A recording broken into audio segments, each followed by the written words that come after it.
What up, everybody? How are you out there? Good evening to all. What is going on? Happy Sunday to you, everybody.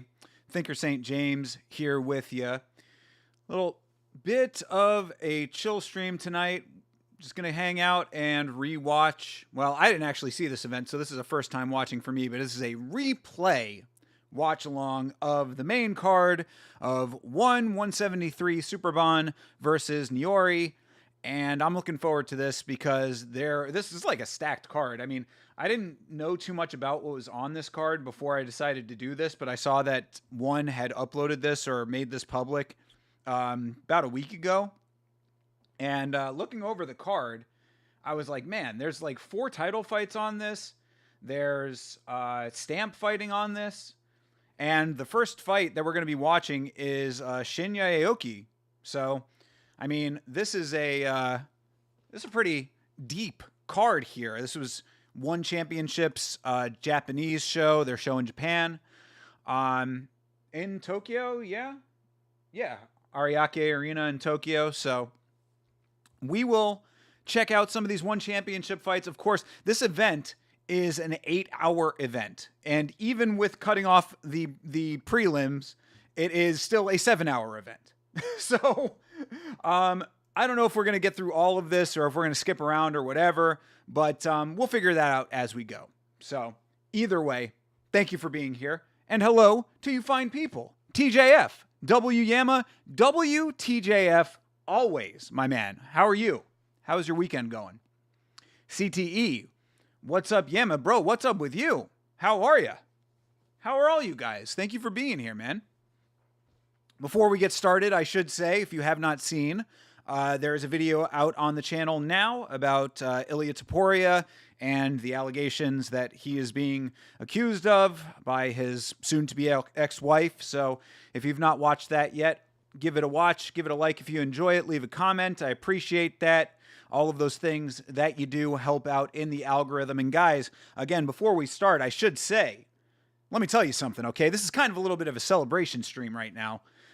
We have cleared the watch hours for full monetization. So that means, people, we are less than 50 subscribers away from full monetization on the channel. We will be ascending to the next level with Yama in mere days' time.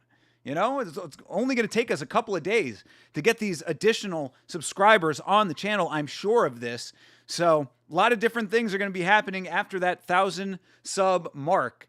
And after the monetization starts coming in, trust I am setting things up in the background to make sure that you are taken care of if you are a person who wants Yama merchandise. And there might be a very special thing surrounding all of that. I'm not going to tip the hand. Indeed. Are we back? Are we here? Hello? Hello? That was weird. It's been a long time since that happened. Can everybody hear me? Can you guys hear me now? Are we here? I'm in the middle of this heartfelt, emotional speech here. Are we back? We're back? All right, cool. All right. Well, sorry about that. Hopefully that doesn't happen again. That's, like I said, that's been a while since we've had a hard drop like that. Because usually, I mean, and it didn't even drop any frames. That's crazy. That was just like a hard bam, stop. I don't know. Maybe it's the time that we're doing it, whatever. But let me just finish up with my thought here, because then I want to get back to all of the stuff that you guys have been saying in the chat, because I appreciate that as well. But I was saying that we are going to be doing something very special for when the merchandise drops, because of, you know, how much we appreciate all of the support around here. So keep it in mind that within hopefully the next couple of weeks, if we can get these last 40 plus, I think it's 48, I think is the number right now. And once we get that, we will be launching the merch, and we will be doing something very special to give back to a couple of you fine folks who have been here for a while supporting the channel. The event watch along is right there. It is in the description of the stream, but I have posted it in the chat as well. So if you want to get that queued up, let me catch up with some of this other stuff here. Praying. I keep like diverting my attention now just to make sure that I'm like on. Everything looks good, but everything looks good. So that was just a weird, like, that was weird. Like I said, that hasn't happened in a while, but you know, things happen. It's the internet. What can I do? Let's see here. What's going on in the chat? We'll definitely have to go back and finish that vid. Hey, by all means, brother, give it a watch, give it a like, you know, leave a comment, all those things. Like I said, it all helps in the algorithm to continue growing this channel out. That was the most informative video on Ilya and his wife's situation. Appreciate you, Beeb. Thank you very much for watching, brother. Thank you very much for that. Yeah, I try to cover as many bases as I can with those kinds of things. So hopefully, I mean, there's really not that much information to like go off of right now. So all I had was what is available, and hopefully that was enough to give a full-on situation or understanding of the situation. There will be some Yama merch being repped in the Great White North. Let's fucking go. I cannot wait, dude. I can't wait. I'm very excited for this. I know that everybody has been asking about it for a while. I know Beeb has been talking about wanting the merch for a while. I appreciate the love and support and the desire for it in the first place. So I am very much a person who likes to give the people what they want. It is an absolute honor for me that you guys feel that strongly about the channel, and we're going to make that happen within, you know, like I said, we're less than 50 subs away. So we are very, very close to this. I'm getting it all worked out in the background as we speak. That's like this week's big Yama task, is getting everything set up for that. So will be cool. All right, we are good. Where can we watch the event replay? There you go. I dropped the link for you already, so we're good with that. Hey, Yama, I got a boxing match lined up. You think I got... Are you serious, TJF? TJF, are you legitimately serious that you're going to be doing a boxing match? Are you memeing right now?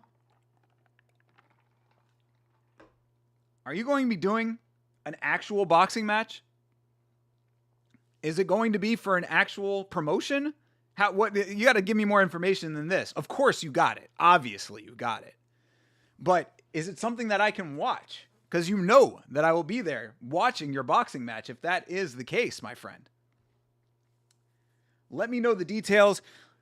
Let me know all of the deal there. Yeah, exactly. Where can I bet on you? Indeed. I mean, for real, man. You bet or not, you know that you're going to be getting a cheering section over here at Yama. Boy, I'll round up the troops so that we can have a full-on watch-along the same way that we do with this, with all of our watch-alongs on the stream. I would be very happy to be on with you and cheer you on. So let me know.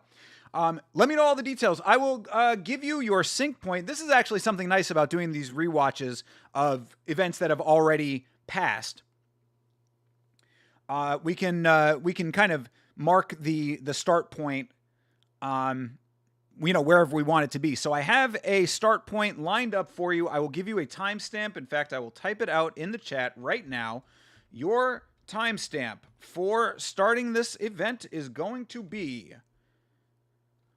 1 hour, 11 minutes, and 24 seconds. So because this is a very long stream and we're going to have to see how how much of this we get through, and if I end up bouncing around or whatever, I do want to get this thing started. But of course, since it is a replay, not as important that I pay as close attention to every single detail here. So I'll catch up with you in just a second. Let's get this thing rolling here, and I will give you a countdown. So again, 1 hour, 11 minutes, 24 seconds is your sync point. The link is in the chat and also in the description of this stream if you are watching on YouTube. So get yourself over to the video, get it to 1 minute, 11, or Jesus Christ, did it again. 1 hour, 11 minutes, and 24 seconds. Line up to that, what you are seeing on screen right now. In fact, I think I can even show you real quick. It's not going to look right, but you'll at least be able to see. There you go. That is what it looks like. You're going to be looking at the tail of the tape for Shinya Aoki and Hiroyuki Tetsuka. So if you see what you see on screen right now, you have done it correctly. So let me switch this back over to that. And your timer, your sync is going to be in 3, 2, 1, now.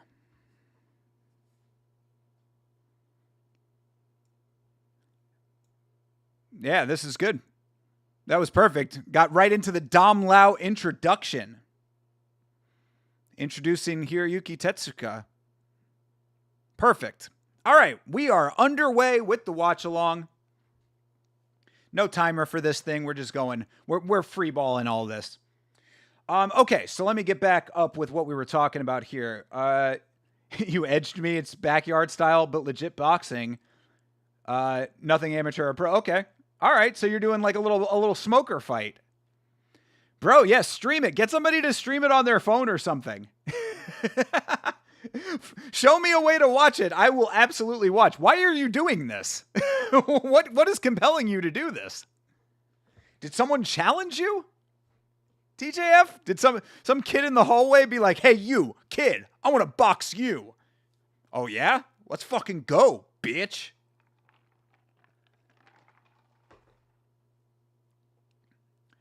Your early so it's an actual event? You're on the early prelims?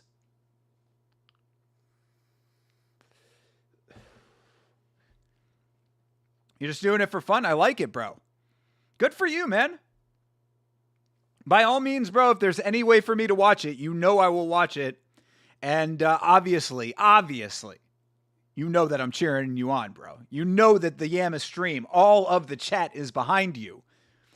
This is something I will guarantee you that I don't know what this other guy that you're boxing is like or what his community support is like. But what you get when you are fighting, if you are a member of the Yama chat, is you have the greatest community of mixed martial arts fans backing you up from around the world. From around the world. And see, think about this. This is the craziest thing about being a part of the community that we are building together with Yama. I am here in Florida. You are out, I think what you said, Minnesota or some shit. You're in a different part of the country. We've got Canadians. We've got people in Denmark. We've got people in Norway, Australia. We've got people all over this planet that we all share together who would be rooting for you if you are fighting and streaming it somewhere where we can watch either way. Even if you're not streaming it, you know that you're getting the community support. Chase out in Ohio is going to be rooting for you. I guarantee this. So I'm telling you guys, there's nothing like it. We are very lucky to all be here together. I feel personally very lucky that I have such a great chat and a great community that we're building together with Yama. And that level of support translates over to you, TJF, and anyone who fights in this community.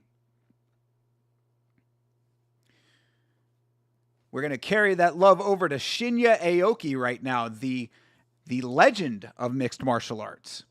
Crazy to see Shinya Aoki still fighting at this point. Good Lord.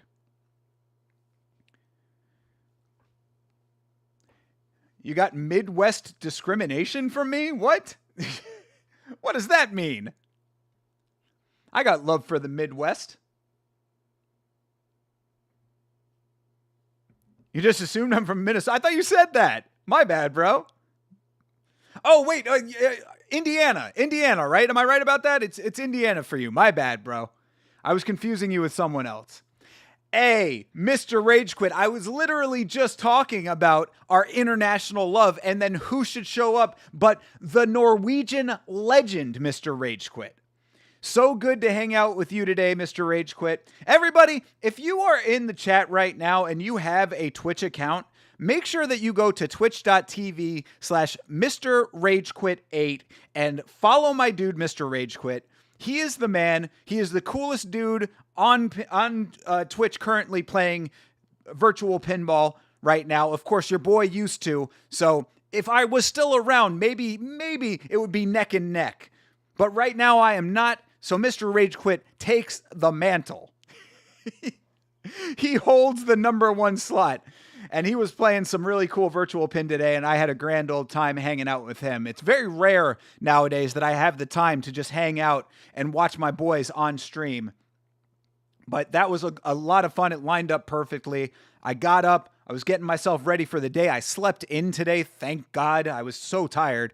I've been running myself ragged recently with all the work I've been doing, but slept in, woke up late, and then got to hang out with my buddy, Mr. Rage Quit, and it was awesome.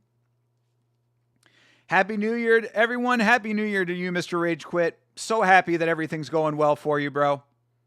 And it was fun, man. Thanks a lot for playing Xenotilt. That was great. I was really glad that you did that because I've been wanting to play that. And after watching you play, I'm like, yeah, I got to do this, dude. I got to get that game. There's so much going on in that game. Olivier Coste, the GOAT referee. Yes, he is. Yeah, Olivier Coste is actually a really good referee. That is very true. Also, Dom Lau, goated ring announcer as well. Dom Lau actually might be my second favorite ring announcer behind Buff. Of course, everybody now has taken a back seat to the absolute GOAT, Scott Fuller, from Yama Pit Fighting 1, though. I mean, we all know this to be legitimate facts, right? If you were not around for the Yama Pit Fighting stream, I encourage you to go and replay that. If only to hear Scott Fuller and the greatest ring announcing of all time. OBS crashed. We'll definitely play Xenotilt more. Oh, shoot. OBS crashed for you when you were playing? We had a little minor crash earlier, but it looks like we're good now. Thank God. Everything seems to be going okay. Hopefully that's going to be all right. Hey, Nav, what's up? How far into this card? We are at 1 hour 17 minutes, or excuse me, 1 hour and 18 minutes right now. That is right there, and it is the beginning of Shinya Aoki versus Hiroyuki Tetsuka, I believe. So that is about to start. In fact, I'll give you even more of a sync point. Fight just started right there. Bell just rang. So there you go. If nothing else, my knowledge of refs is always there. Yeah, bro. You got to know. It's very important. It's very important to know these things. Michael, the silent assassin, is here. I was just going to say, you should restream all the events that the Yama guy did. I think he only did the one. But he does have a podcast. I was saying he's still around. He's still doing stuff. So I really need to make a note to reach out to Scott Fuller and see if we can get him on the show. Ooh, nice knee on the stand-up from Tetsuka. Went all black. Can't even find my cam. We'll try again on Tuesday. Oh, you were trying to go back on stream and OBS crashed? Damn, dude. Yeah, maybe you might have to reinstall. I don't know what that's about. That sucks, though. Everything was going great when we were together. I was really enjoying, man. I really liked your stream today. It was a lot of fun. Elbow there for... Ooh, damn. Tetsuka landed some good shots. Good takedown for Aoki. This is, of course, Shinya Aoki. What? Shinya Aoki, not DJ Steve Aoki. They are different people. One has long hair. The other is fighting in one championship.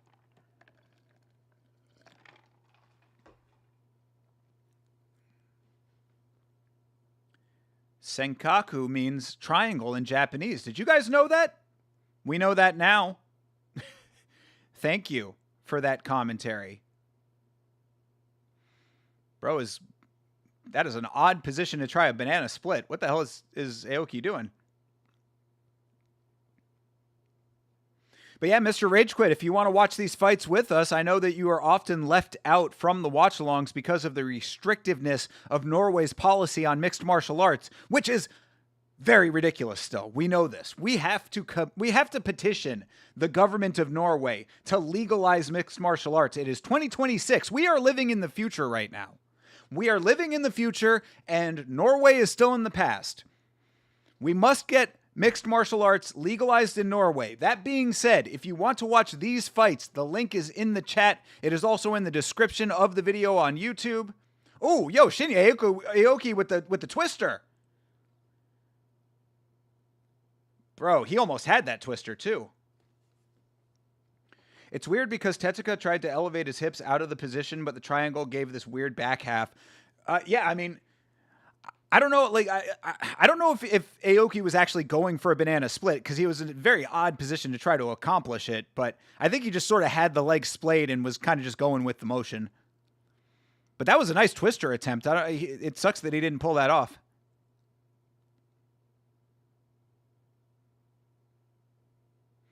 But yeah, Shinya Aoki, a dude who's been around for a million years, and what the commentary is saying about him going for all manner of different submissions, that is absolutely true. Shinya Aoki comes from an era of the sport where you could pull off the craziest submissions and people would just fall for it, you know?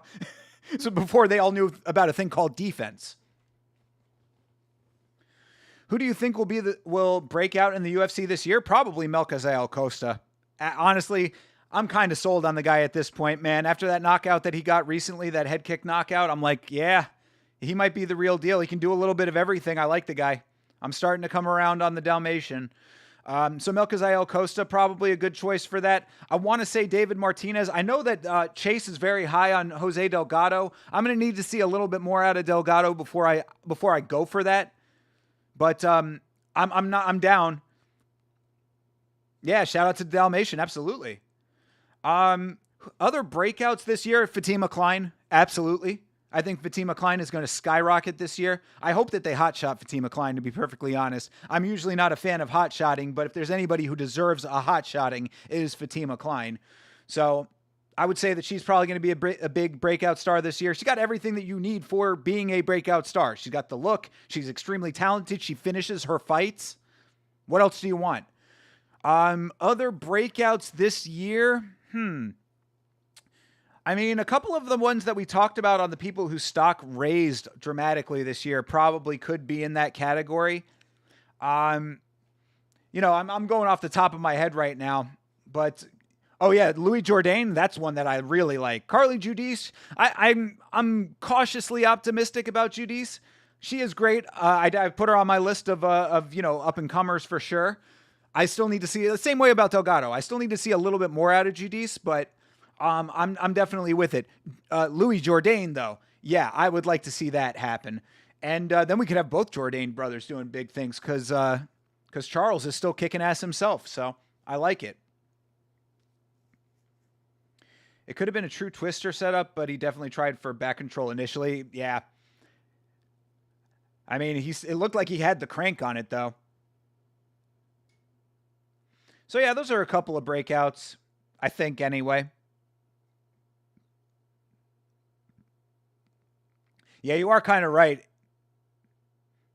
He pulled it over into the... I mean, like, that looked like it could have been good. Yeah, he really had it cranked for a second there.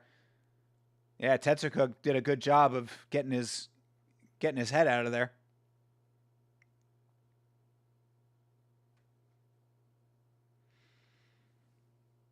I want Yadier Del Valle to have a breakout year. How about that? I want Yadier Del Valle to get a little redemption, being unwittingly in one half of the fight seen and heard round the world, you know? Redemption arc for Del Valle. Because he was a collateral damage in the Isaac Dolgarian fight. Ooh. Yo! Tetsuka with knocking it. What the? Yo! With the knees. Yo!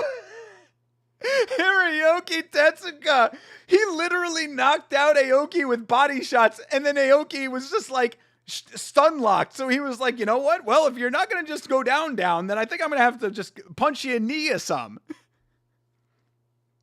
Esteban Ribovics. That's another good one right there. Hell yeah.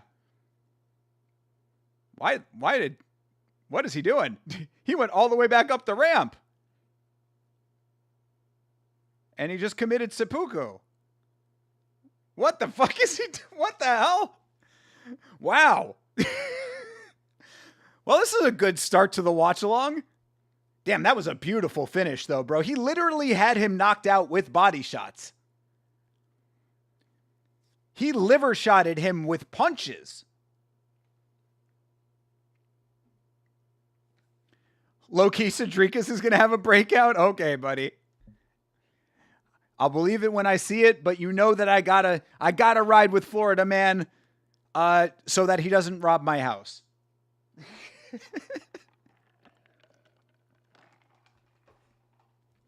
No lie, there is a not 0% chance that that could actually happen.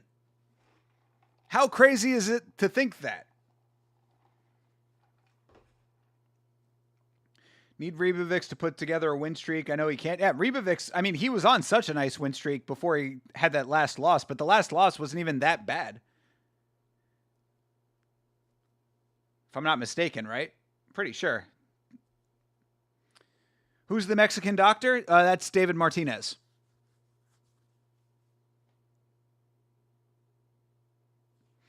Yeah, David Martinez also probably going to have a nice breakout year now that he's ranked. Oh, I didn't even remember that was Aoki's celebration back in the day. Damn. Tetsuka, that's kind of disrespectful, no? Knocking the guy out and taking his celebration?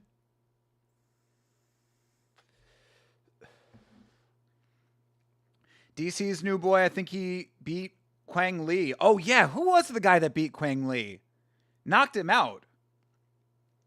What about Steve Garcia as well? Based. Absolutely, Steve Garcia. Yeah. Steve Garcia has been having a run of epic proportions. Steve Garcia is still kind of under the radar, even after headlining a main event of an Apex card. I feel like Steve Garcia needs to be next up. Oh, Santiago Luna. Yes, absolutely. Absolutely. Yeah, Santiago Luna. That's a great call, CTE. Yeah, he's another one that's like, he's so new that like his name is not in the conversation yet, but he's definitely one to keep an eye on. I like that. That's a good call. Yeah, Santiago Luna looks really good. Plus, he's like 22 years old or something, right? He's like real young.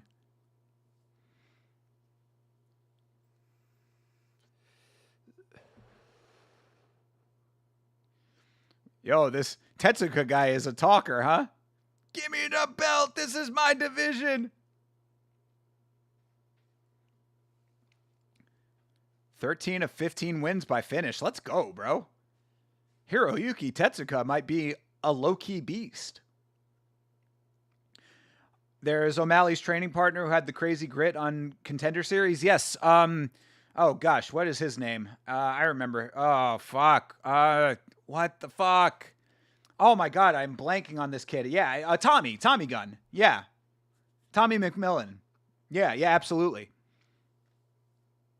Yeah. I mean, the determination that he showed to be able to rip that win out from the depths of defeat. I mean, getting 10-8'd in round one and then coming back from that. Like, yeah, that kid he's a tough kid. Absolutely.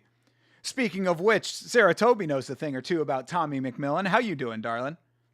Sarah Toby checking in from the sleep study right now. That is dedication. Appreciate you, Sarah. Hope you're doing well. You just saw the KO? Yeah. Hiroyuki Tetsuka just knocked out Shinya Aoki. I just saw the guy inducted into the Hall of Fame is my stream. Yeah. If you started from the beginning, Nav, we started from main card. So we are currently at 1 hour. I'll give you the 1 hour 30 mark here. It's in less than 10 seconds. 5, 4, 3, 2, 1. 1 hour, 30 minutes right there. Also, Steven Asplin and Mario Pinto can't leave those big boys off the list. Yeah, Steven Asplin definitely after that crazy banger of a fight with Sean Sheriff. Mario Pinto, I'm still not 100% sold on Pinto, but I don't dislike him. I'm fine if he does end up going farther. Again, just another guy that I need to see a little bit more of. That's the thing. Anytime that I say this, I have to be very clear. Anytime that I say that I'm not sold, this does not mean that I don't think that it could not happen. It's just that I need to see a little bit more. I need to see a little more than what I've seen already. Depends on the competition level as well. Have they been dragged into deeper waters? Things like that. But certainly could be Pinto and Steven Asplin. I've seen enough out of that guy. I'm a big fan of Steven Asplin, bro. Concrete is the man. Shout out to his dad, too. His dad was a fighter as well. That was, what was his name? Gosh, I looked it up at one point, and I'm blanking on that one too. Hokit, future champ? Oh, bro, come on, dude. Could be, though. Could be. Heavyweight with wrestling, you know? Yep. Yeah, absolutely. I know that you are a Tommy McMillan fan. You're all wired up? Oh, you've got the little electrodes all over you? Well, hey, look, whatever it's going to take to get you the help that you need. I hope that everything goes very well with this sleep study that you're doing. I appreciate you hanging out with Yama from the sleep study. We are truly international. I don't think that means international, but it does mean that we are everywhere. You bring Yama along with you wherever you go, and anywhere you go, there you are. That's Mad Max Beyond Thunderdome, by the way. I'm doing great. I am doing really great. Had a very lovely dinner. Hung out with the fam. I've had a lot of nice family time over the last couple of, days and weeks here. Had some family time on Friday, which was very nice as well. Watched my Panthers lose in the Winter Classic. That sucked. Was very unhappy with that. The first and probably only Winter Classic ever to be played in Florida, and the Florida Panthers ate ass. They fucking sucked. They were playing like how they used to play when I watched them religiously back in like the mid 2000s when they were absolute ass. But other than that, everything is going fantastic. And we're watching one championship right now. So what could be better than that? I love one. I am a huge fan of one. We start off the one stream with a knockout. Gotta love that. Everything is going great. And as I had mentioned before you came on, Sarah, but I must reiterate, for all of the real ones in the chat, we are less than 50 subscribers away from full monetization. So this is going to be great. Everything is fantastic right now. New video out on the channel. Sarah, that's something else you can watch if you need something else to get you through your sleep study. You can watch my video about Ilya Taporia. Give it a like if you enjoy it. All of those good things. So yeah, nothing better. Ryugo Takeuchi versus Shamil Erdogan. Oh, yeah, I remember Shamil Erdogan. Yeah, Shamil Erdogan. I saw him win in a different one card, I believe. He's probably going to win this one, I would think. You lost money on Asplin, so you don't like him? How'd you lose money on him? Did you bet against him? Or did you bet for the under? Whatever you did, I'm sorry, my guy. You look insane right now? Yeah, it ain't forever. So glad you're streaming. I was going to be so bored. Yama up in the hospital. I remember when I was in the hospital, I was hanging out with my friends Hup Challenge over on their stream, so sometimes a hospital stay is the perfect time to hang out on stream. I understand this. I appreciate that you would choose to spend your hospital time with your boy. Fuck the NHL for having the Winter Classic somewhere that doesn't even snow. Get out of here. Back-to-back champions, Florida Panthers, absolutely deserved their Winter Classic. Plus, it was cold. It was in the 50s, from what I understand. They opened the dome of that arena down there, and it's just like this little sliver. How is it even an outdoor game? The dome was open like that much. I guess that's just how far that dome opens. Not exactly open air. Panthers won a fraudulent champ last year. Doesn't count. Brother, they are back-to-back Stanley Cup champions, my friend. Back-to-back, 2 times in a row. I don't know if you know what back-to-back means. It means when you win the cup one time, and then the next year, you do it over again. There is potential for a three-peat if we make the playoffs and our good players come back. So you bite your tongue, TJF. I will not have this Panthers slander in my chat right now. The Panthers, the greatest hockey team of all time. Here, in the sunny state of Florida.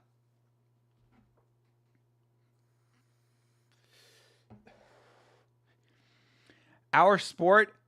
Well, how many teams do you have versus how many teams do the United States have, though? Your sport has been co-opted, bro. We have gentrified your shit. The rent's going up, buddy.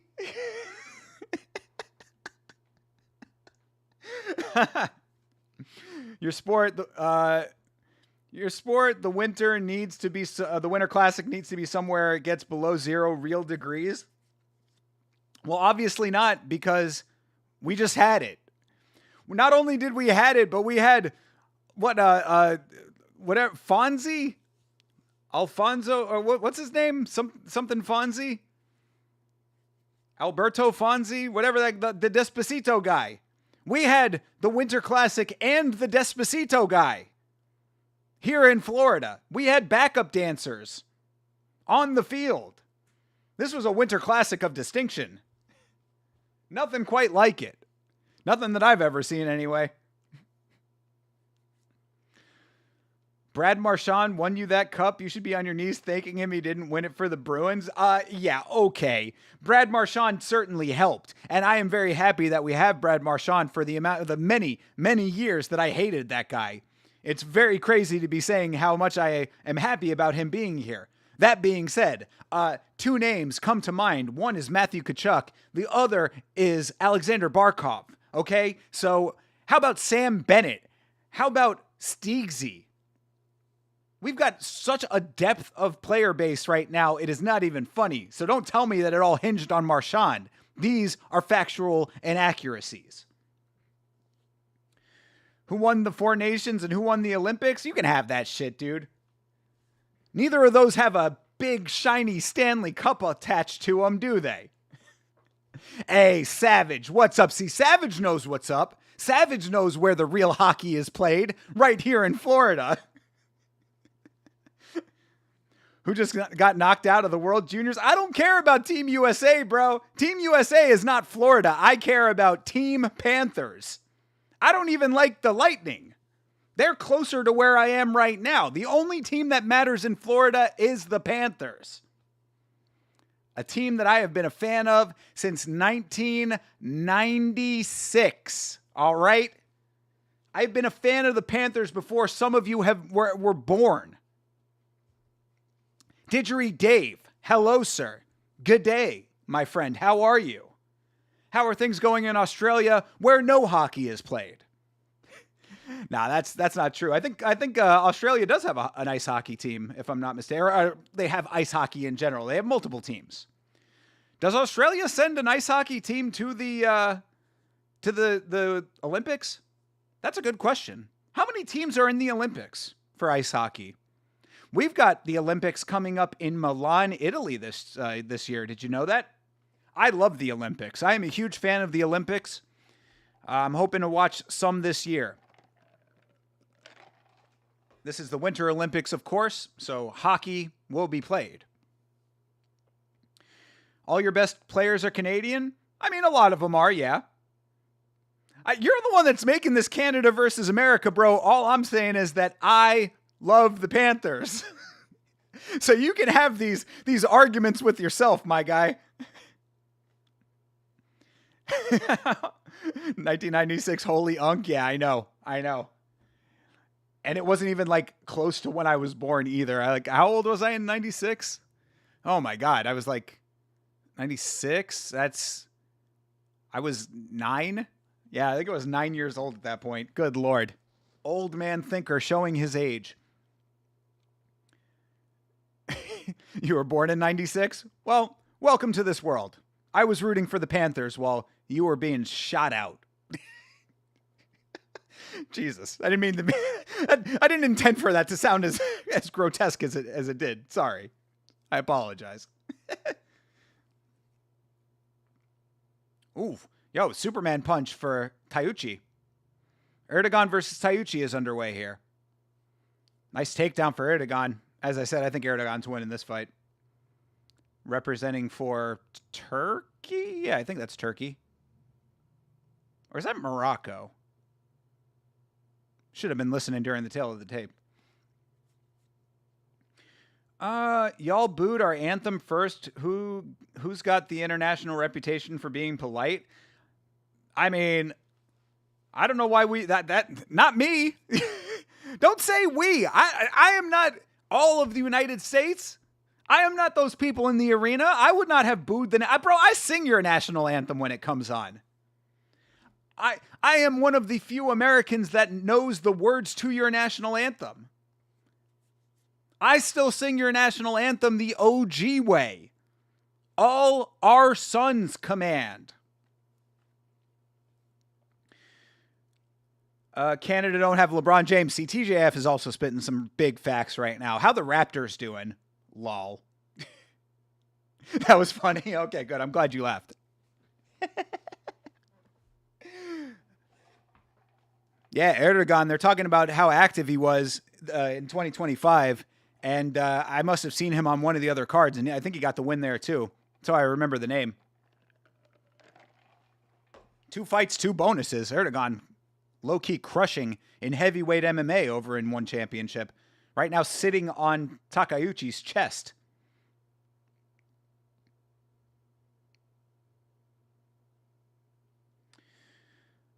You don't gotta glaze Canada. They're not even that good. I mean, Canada's great at certain things.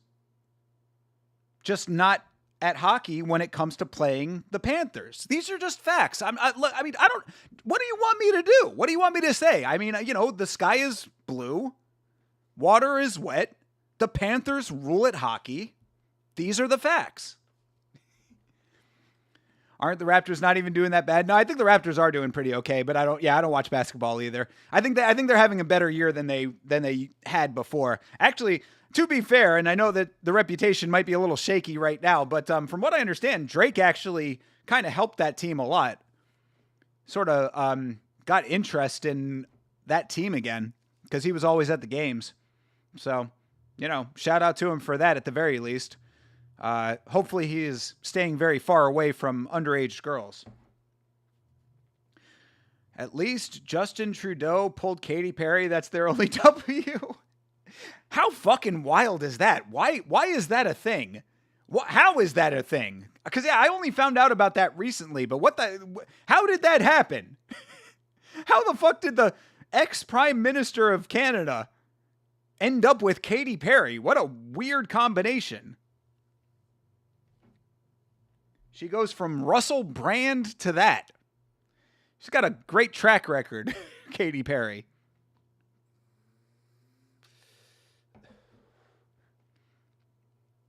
Toronto always shows up. We just need our teams to play long enough into the season for it to get attention. Fair enough. I'm with that. Sometimes it takes a little bit of getting the ball rolling. I understand that. Oh, yeah, and Erdogan getting the stoppage, by the way. Yeah, this dude Erdogan is like low-key a beast right now. And undefeated, they're saying. Dagestani beard. You know the drill. Dom Lau the man.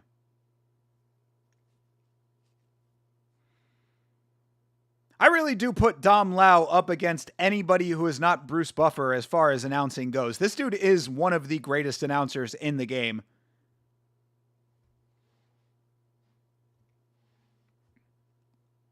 Of course, this is a perfect time, considering that we are watching one championship, to mention that I started doing a watch of one of my favorite foreign films. It is one that I've talked about on stream before. I think I showed you the DVD.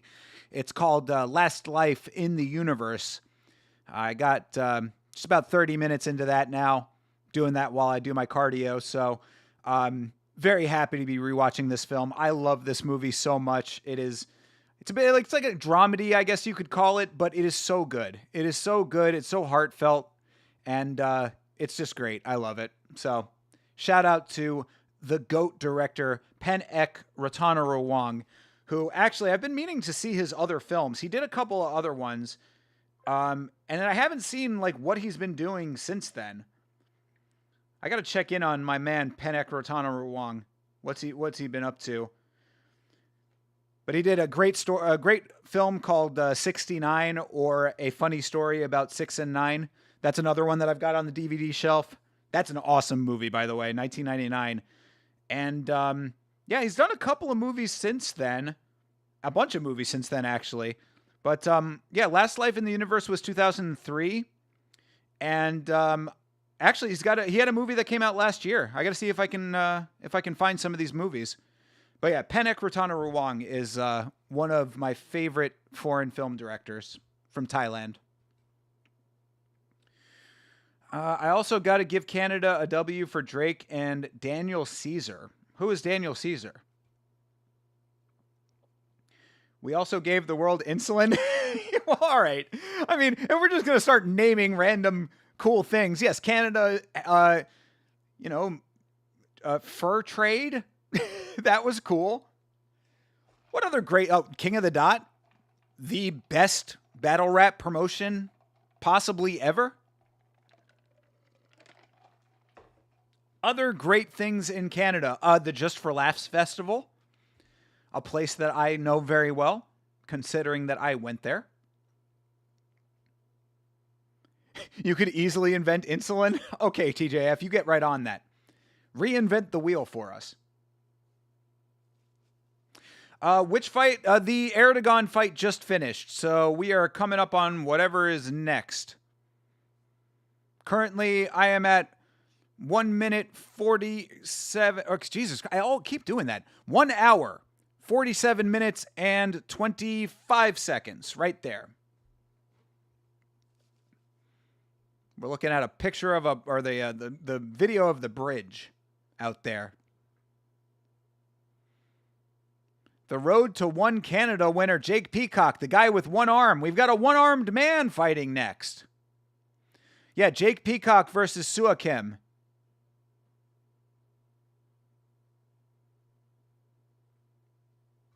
Have you seen the movie The Greasy Strangler? I tried to watch that movie, dude. I turned it off about an hour in.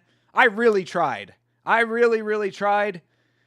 I understand that it's doing this anti-comedy thing, and I can get down with some alternative comedy, but it just, I wasn't liking it. It just wasn't resonating with me. Again, I gave it a real shot, dude.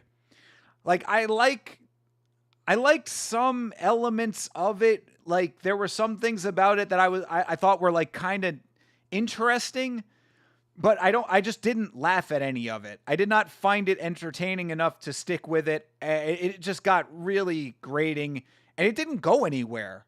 That was the other thing too. I was like, okay, I can get down with this weird anti-comedy thing that they're doing with this movie, but it's got to lead to something. And I just didn't feel like it actually ever went anywhere. I don't know if this exists in America, but we have broadcasting laws that mandate a certain percentage of media aired be Canadian produced. Yeah, we do not have that in the United States, but I do know that of Canada. So, I mean, good, I guess. I guess, yeah, support the country and stuff. I guess it makes sense. We don't need that in America because so much of media is produced here. But I can understand it. Yo, Sua Kim is walking out to Limp Bizkit. He is going to win this fight. Bro, walking out to Rollin' by Limp Bizkit. Let's go, bro. Sua Kim is the man for this. Your friend held a watch party. It made it better. Yeah, I could understand it being fun in a watch party, or if you're getting drunk. It would probably be a fun drinking movie with friends kind of thing, I guess. But yeah, just trying to sit there and watch it, it wasn't doing it for me. And again, like I said, I gave it a solid 45 minutes to an hour. I really did. I was I'm going to try to sit down and watch this thing.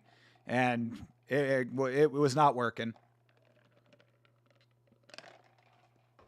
I think that style of humor works better for sketch comedy or short form.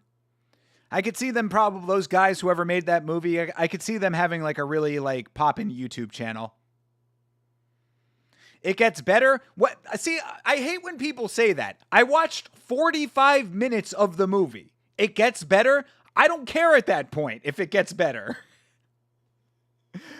If you can't hook me in 45 minutes, I was just talking to somebody about this recently where I said, Sidney Lumet, brilliant director of fine films, Dog Day Afternoon, one of his greats. Sidney Lumet had a quote that said, "You must hook the viewer in the first minute of your film." So I went 44 minutes past the Lumet mark. That's all you get, bro. You don't get more than 45 minutes. If I don't see any kind of redeeming value in your movie after 45 minutes, you done. 4-ounce gloves eliminate true Muay Sock fighters. It's kind of sad. I mean, why do you say that? Like, what's the reason for that? What are they usually bare knuckle? Are they straight hand wraps? Because I don't know if I've ever seen bare knuckle Muay Thai before. Maybe I have. You got TikTok attention span, little bro? Okay, bro. Half the movies on that shelf are from like the 40s, 50s, and 60s, bro. Trust that I can enjoy a slow burn film or one that takes a little while to get going. TikTok attention span. I literally sit on stream watching MMA for 8 hours at a pop.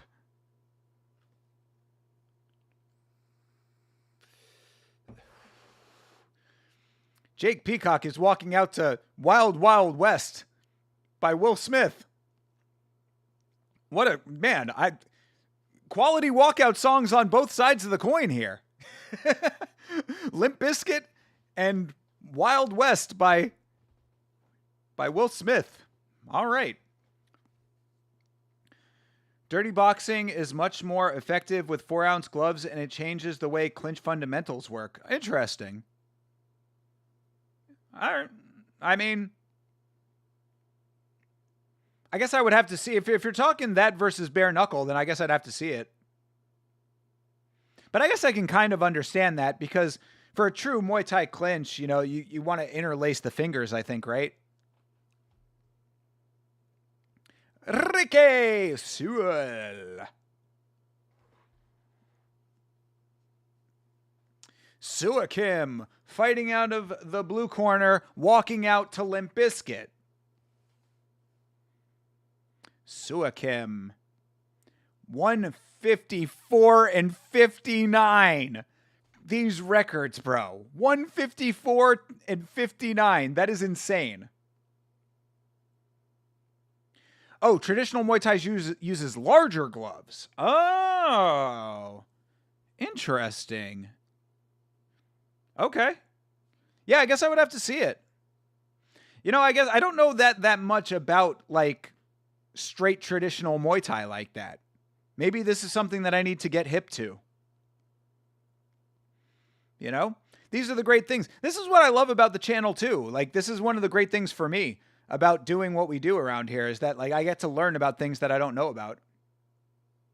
All right, hear me out here, people. And I know that this may be controversial to some, but if you got part of your arm missing, is there not something to be said for just like shaping the end of it so it doesn't have any little nubby things like what Jake Peacock's got going on? And I'm not trying to diss the man for not having the arm. Of course, obviously, that's not what I'm, you know, respect to the guy and all that. I'm glad that he's fighting. I'm glad that he's having success, all of those things. But it's just like, just shape the end of it. I don't know, bro. I don't know. There's just something about it. I guess you need that little end part like he's got it so he can use it for like a guard. It's crazy to be able to fight in Muay Thai with one arm in general. Jake Peacock gets a lot of respect for this. The one-armed man right here, Jake Peacock. That's awesome. Gotta watch Rajadamern. What is it? Rajadamern or Lumpini card. Got you. Okay. Yo, link me some. You know I will. Am I a bad person for thinking his opponent should just blast head kicks and spinning heel kicks to that arm. Nah, not at all. I mean, bro, like this is what I always think about these kinds of things, these kinds of situations. If he's in the fight, he wants the fight. So bring the fight to him. Use whatever you can use to your advantage. Yeah, I mean, spam whatever you need to spam if you can. Right now, Peacock's doing pretty goddamn good, I have to say. Nice knees. Ooh, nice head kick for Peacock. Crazy balance for Peacock. Yo, Peacock. Bro, Peacock trying to make this thing happen over here. And yeah, Muay Thai, no clinching in Muay Thai, brother.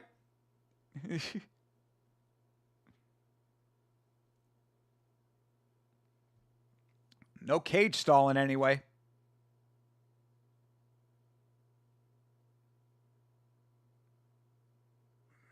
Suakim starting to land some decent ones himself. Yo, Peacock throwing the half arm. That is wild to be able to throw that as a weapon. I can understand it being kind of hard to gauge with your opponent. You know what I mean? Like if you're fighting a dude that's got half an arm, like you've got to anticipate a whole different set of circumstances with that. Oh, and he just landed it. He landed it like an elbow. I guess technically he does have an elbow on that arm. You know, he's got like a little bit. He's got like right up to about there on his arm. I think he has a spinning back stub knockout. Bro. That is wild. I got to see it. I got to see him do it. I have to see this. Yo, Jake Peacock, knock him out, bro. Because, yeah, he's got a little bit of an elbow there, you know? It's like the elbow and then like right, he's got like a little bit of arm beneath it. That was a good round. It was a good fight so far. I mean, Jake Peacock, one arm or not, there's a reason that he's in one championship show, so shout out to him. Of course, we all remember the GOAT Nick Newell, who also had one arm in MMA. Yeah, that was a nice head kick they're showing the replay of. Yeah, his kicks are nice. Low, high, good deal. Yeah, another nice head kick there. That was the one I was talking about earlier. And he goes for it too, bro. He is moving forward, having his opponent on the back foot.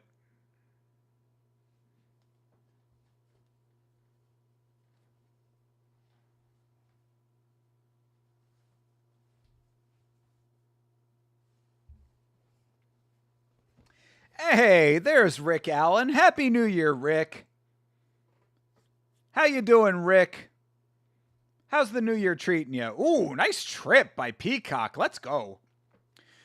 Any progress on the dating apps? Not yet. Not yet in the new year. But I have been back on them. I told you I was going to get back on them, so I'm trying to keep my word. That is the New Year's resolution for me, is if I say I'm going to do something, try to follow through. Don't talk about it, be about it. So I'll keep you posted, Rick Allen. No luck just yet. But I had taken a little bit of a break from him over the holidays. Who do you got winning, Steelers or Ravens? Winner makes the playoffs? Well, I got to go with the Steelers, bro. I'm a Pittsburgh fan. I love Pittsburgh. My favorite city in the country that's not in the state of Florida.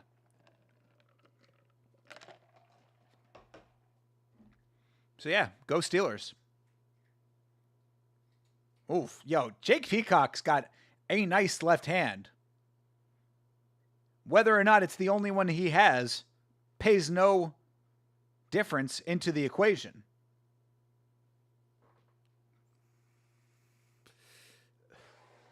Bro, he keeps swinging the nub. That is a dangerous nub. Yo, this dude Jake Peacock is a fucking G, bro.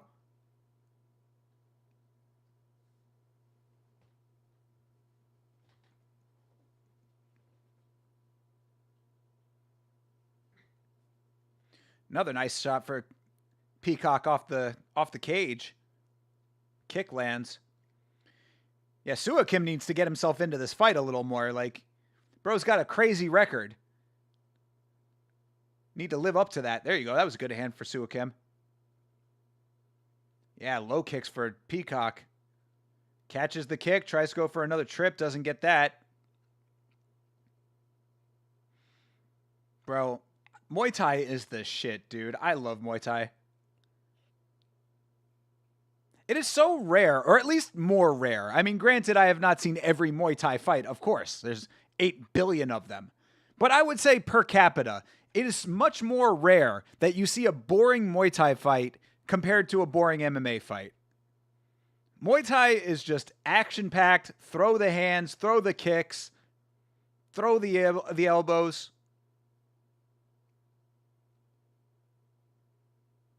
Oof.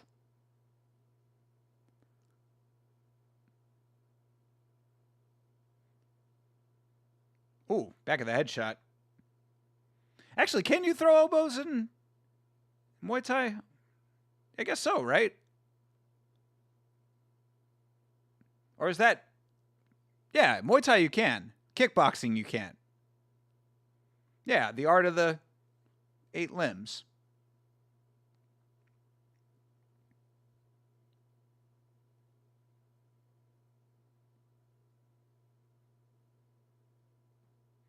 I think that you'd see more of them.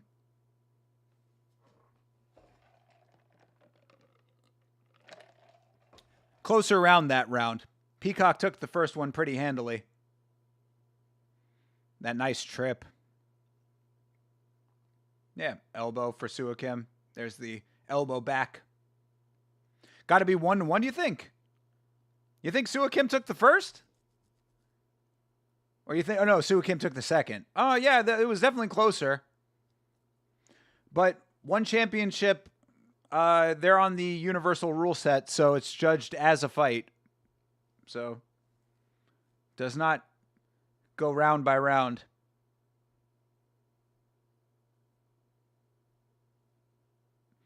So I would say that Peacock is up in total. They're playing Tool between rounds. Let's go.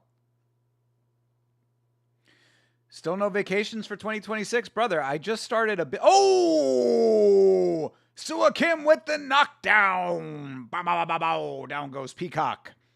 No, I just started a business, bro. I have to get money before I can go on vacation. Oh, damn. Called it. Damn, Peacock was out, huh? It must have been the Tool. Sua Kim heard the Tool. And he was like, I got to lock in. I got to do it for Maynard.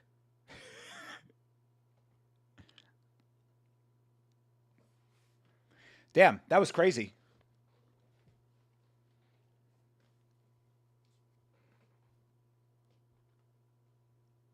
Did his head hit the mat? I think so. He went down pretty hard. Yeah, let's see here. See the replay. Man, damn. Left hand. Yeah, his head did hit the mat.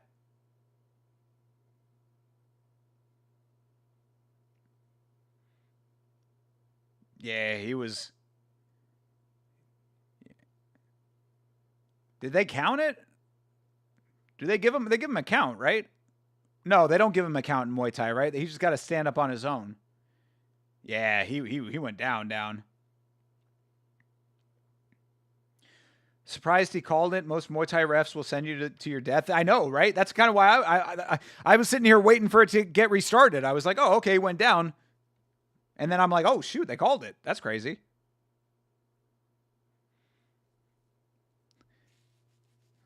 Damn American ref. This fucking Westerner over here, not knowing that you're supposed to send these to the death. Ref asked for his hands up and he put them up too slow. Okay. Yeah.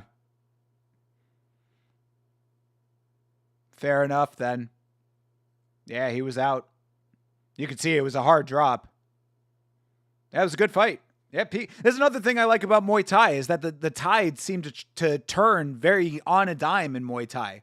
Like you'll see a guy winning for like 3.5, 4, 5 minutes at a pop, and then all of a sudden he just gets knocked out.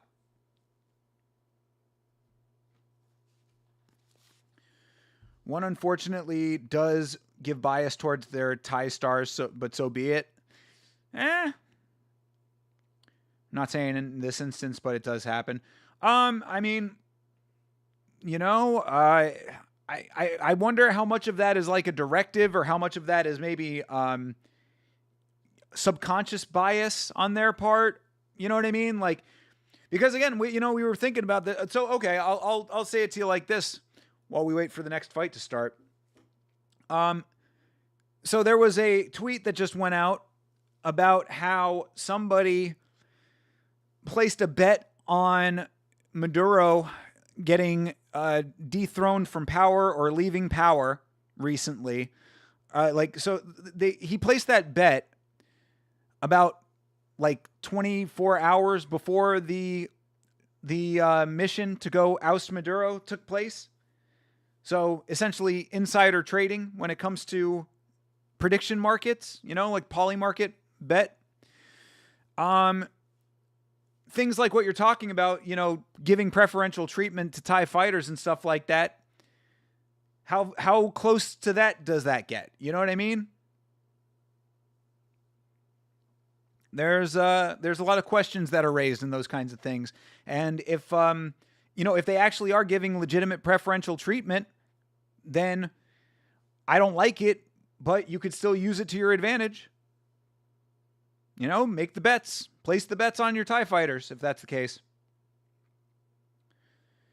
Gonna try and catch some sleep. Y'all have a wonderful night. Hey, Sarah, best of luck with your sleep study. I hope that you get the answers that you're looking for. Keep us posted in the Discord about how everything's going, and we will catch up with you very soon. Best wishes to you, of course. There aren't any good UFC cards coming up, you think? They haven't announced much. The Patty versus Justin fight is sus. Weird that it's for a fake title. Bro, I don't think that you like any MMA, Rick Allen.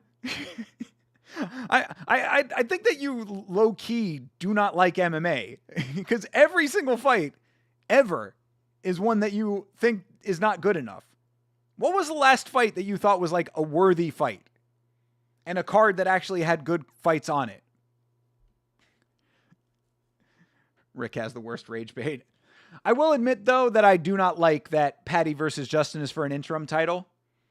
But we all know why that is. So, if it's going to be whatever, let it be for that, I guess. I don't think that Justin Gaethje is deserving of a title shot, but he has been a company man for so long, so you know why they're doing it. There shouldn't be a title associated with Patty versus Justin. I agree. I agree with that. But we know why it's happening, so it's got to be what it's going to be. Taporia is an example of why men should not get married. It's not worth the drama. I mean, don't get married to a woman who is going to do you like that, if that's the case. Again, I mean, I want to hedge a little bit when it comes to the situation with Taporia, just like I did in the new video that is out on the channel right now. Rick Allen, did you watch the video? Did you watch and like the video, Rick Allen? If not, what are you doing, bud? But I'll repeat what I said in the video, is that I want to reserve my judgment until the facts actually come out. I will say that I do think that a lot of the facts currently, as they have been reported, if they are to be believed, do not paint Georgina Uzcategui in a very good light. I think that she is seeming like the party in the wrong currently based on what we are seeing.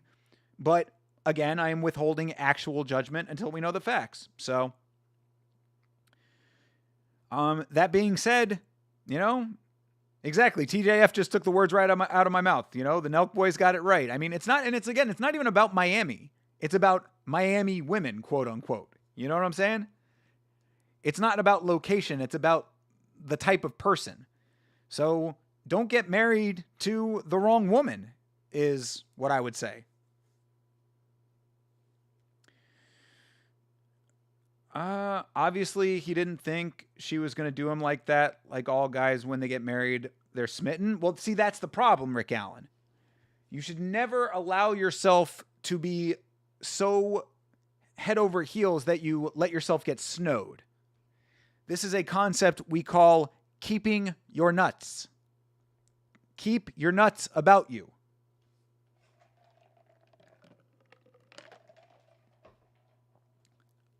Never drop being the man. You must be the man at all times because that's the reason that the girl likes you in the first place. Which is crazy to think that we're saying this about the, featherweight champion of the world, whatever, lightweight champion of the world. I mean, it's wild to have to say those kinds of things, but it should go to show that even people at the highest of the high can get swindled like that. So, no matter what you do, always keep your nuts. And at least Ilya did it correctly because he did have a prenuptial agreement with her. But she was trying to flip the script on him. Potentially. Maybe. Who knows? Again, we don't know. Not worth the risk at this point. It's worth it if you do it correctly and find someone who is worthy of it. They'd been together for 2 years. That should have been more like 3.5. Even though she could have just been biding her time, perhaps. I don't know. It's hard to say. But you gotta, it is tough because, you never know what people are going to change. Things like that do happen, whatever. But I think that when it's really the one for real, for real. And you have to be conscious of that. I feel like when people get a lot of money, they stop being conscious of that because they just their heads are in so many different places that they just kind of allow themselves to be suckered into love because it just seems correct. That they don't actually do the due diligence when it comes to their relationship. That's what I suspect. Damn, roasted TJF thing. 8 months in, you're going to propose? All right. Well, okay, well, CTE, then you're taking the alternative route based on what we are saying. Give us the reasons why you know that she is the one. What sets her apart and makes her the woman that you want to spend the rest of your life with and know for certain that it's the right thing to do? Educate us on this as we get ready for Giancarlo Bodoni versus Rafael Lovato Jr. Shit, submission grappling? Nah.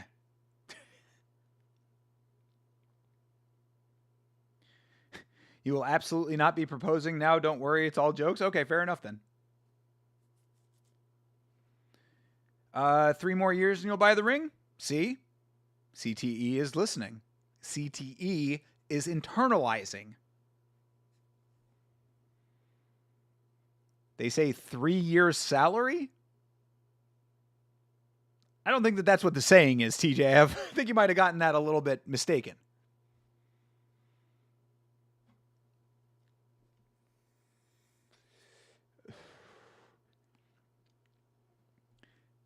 What do they actually say? It's like supposed to be like half a year's salary on the ring? Yeah. Well, I guarantee you that no chick that I am with is getting any of that. Although Sarah Toby's husband did her right.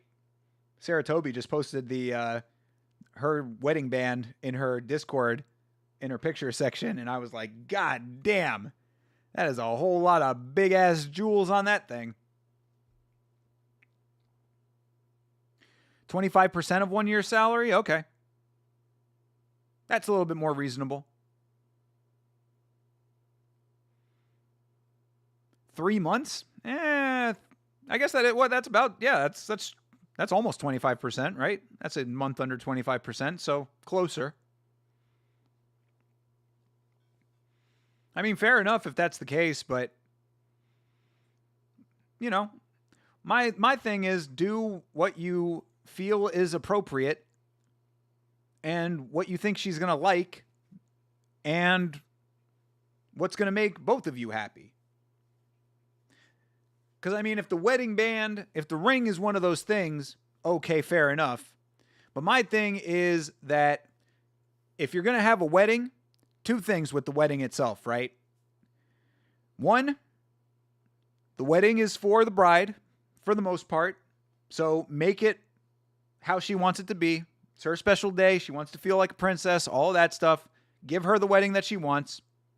I will certainly, I'm good with that part of it.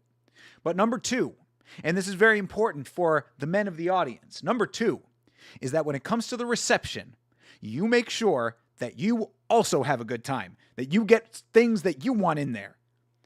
That's why, if I was ever to get married, the reception, the ceremony, that's all for the lady.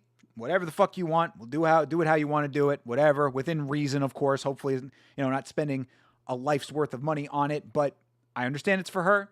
You do something nice like that. I think that there's a way to do it where you can do it tastefully without having to go crazy with the money. But whatever. Ceremony, all good there. But the reception, your boy is picking the music. I will be in charge of that fucking playlist because we are going to have banger music at my reception if it ever got to that point. Your girlfriend doesn't want a diamond, so you're already winning? Yeah, that's definitely a win. And you'll actually get to put cool stones in it? What are you thinking about putting in there? Net spend on loop, let's go. I'll throw a net spend song in there just for you, TJF. Oh, Danaher's in Guy's Corner? Then he's probably going to win. Danaher the GOAT. Mohammed Sulaiman.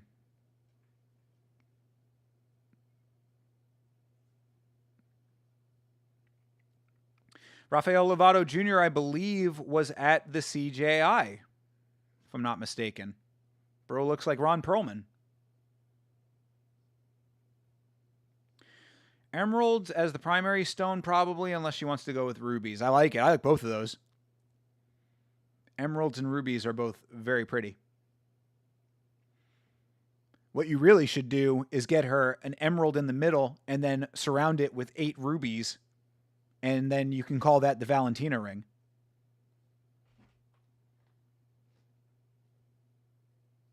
Is that the Nuge, Ted Nugent? What?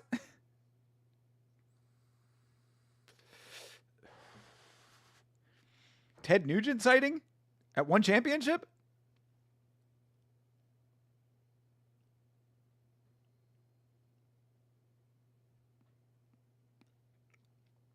Cat scratch fever?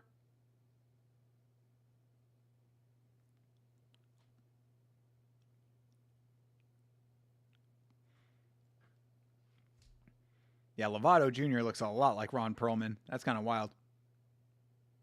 Bro got that Perlman forehead. Pronounced features.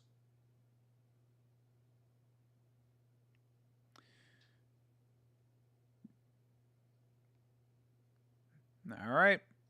Submission grappling underway. Hand fighting.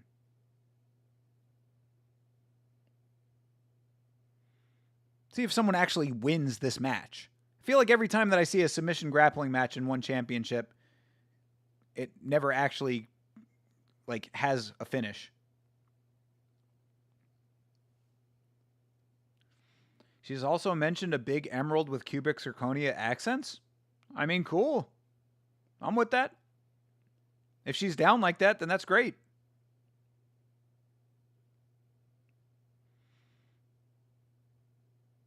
Nothing wrong with a cubic.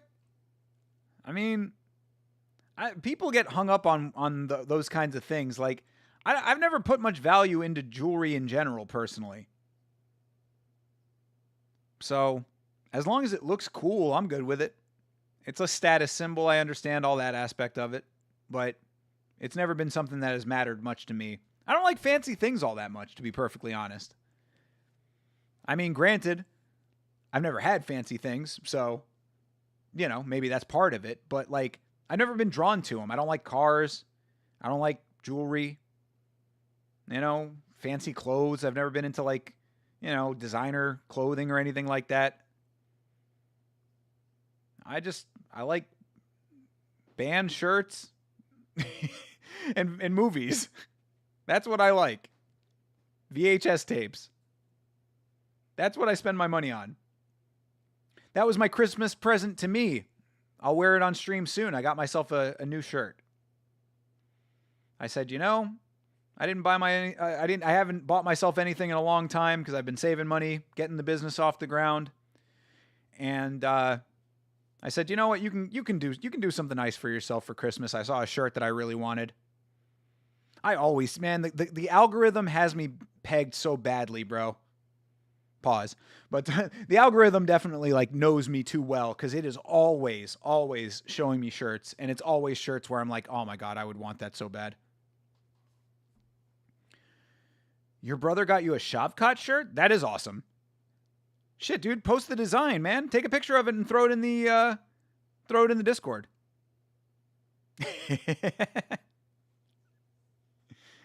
Yeah, I still have Yama pit fighting on the brain where Scott Farrell said that the belt was a strap-on.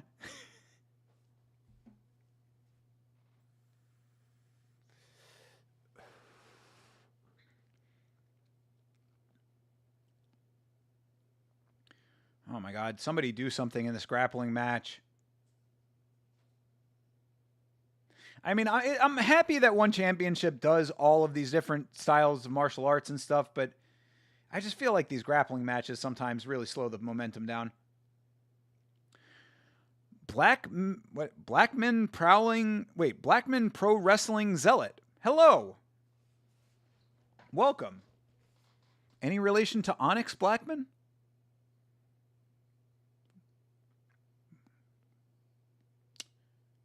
Kick 'em donks. How are you? Welcome to the stream, my friend. Excluding Brock Lesnar, who is my favorite pro wrestler who transitioned to MMA. I mean, there aren't that many pro wrestlers in the modern era that transitioned to MMA. I mean, I guess if you count Sakuraba, I would say Sakuraba. That's way old school, though. In the modern era, I mean, I think that... What, didn't Bobby Lashley, I think, have a little bit of an MMA career? I'm trying to think. I mean... CM Punk, haha. Shamrock, there you go. Shamrock went from MMA to pro wrestling, though, didn't he? But yeah, CM Punk, I mean, CM Punk is the GOAT around here, of course, obviously. I always used to say that if I ever had a studio, I always wanted, if I had an actual studio setup, I really wanted the back wall to just be a full wall to like a ceiling to floor screen print of CM Punk. Jack Swagger, there you go. That's actually not a bad answer. Jack Swagger actually had a couple of decent wins, if I'm not mistaken. But yeah, Ken Shamrock. I mean, if we're talking about just guys that have done both, then yeah, Ken Shamrock is definitely up there. But yeah, I mean, Sakuraba would be the best answer, I would say. I mean, Sakuraba is a legend of the sport. Honestly, I think mine's Dave Batista. Now that you say that, because I was going to say, did Batista ever do MMA? But like, now that you say that, I want to say that I did know that, but I don't think he did very much of it. What promotion did he fight in? Because he didn't fight in the UFC, I'm fairly certain. But I'd be down to watch his matches, though. I'd be down to watch his fights. Did he win in MMA?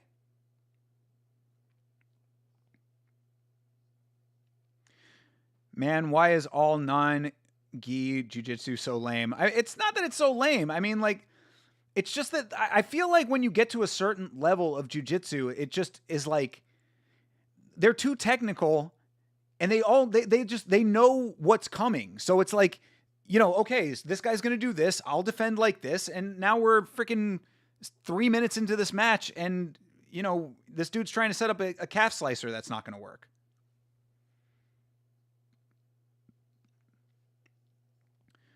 You wrestling fan, what shirt should I get? Rey Mysterio or Eddie Guerrero? Eddie Guerrero, absolutely, most definitely, 10,000%. No other answer. Eddie Guerrero is a fucking legend. That's when I was a pro wrestling fan. You know, I've kind of I keep my ear open to pro wrestling. You know, I watch Botchamania, but you know, obviously I don't watch it very much. I'm familiar with the names, but when I was watching, that was Eddie Guerrero era. WCW is when I was watching, and Eddie Guerrero is the man always. So yeah, definitely. And then shout out to what's his name, the dude in UFC who looks like Eddie Guerrero. Is he a Santos? I want to say he's a Santos. But yeah, if it's the two of those, if it's Rey Mysterio or Eddie Guerrero, absolutely Eddie Guerrero. Or just get an LWO shirt. I didn't know MMA fighters called their fights matches too. I mean, I think it's interchangeable. But generally it's fights. I call grappling matches personally. Some people call grappling fights. I'm like, these are not fights. This is not a fight. This is a match. What we are watching right now between Bodoni and Lovato Jr. is a match. If it's not Helena Cravar, I don't want to watch No Gi. Based. Shout out to little Helena. When does she make her debut again? She's making her debut in like January, I think. I think it's coming up in a couple weeks. Helena Cravar is going to be on the One Championship card. I want to try to watch that one. I am a big fan of Helena Cravar. Zack Ryder came back, Yama? Zack Ryder? Eddie Guerrero was a third-generation luchador. True. Yeah, from a very long line of Mexican pro wrestlers, absolutely. Rich history of pro wrestling in Mexico, of course. You've been on your WWE arc lately? Okay. What made you get into that? Or go back to it or whatever? Was it John Cena's retirement? I heard a lot of people had mixed opinions about that. I mean, Blackman Pro Wrestling Zealot. We have a pro wrestling fan in the chat right now. What's your opinion about John Cena's retirement? Considering that we are just killing time till this goddamn grappling match is over. January 23rd. Okay, great. Perfect. Yeah, I'm gonna try to make a watch along happen for that one. The great thing about One Championship is that if you have a VPN, you can watch it on YouTube without having Amazon Prime. I have Amazon Prime, so I can do that too, but you know, it's nice to be able to just turn on YouTube.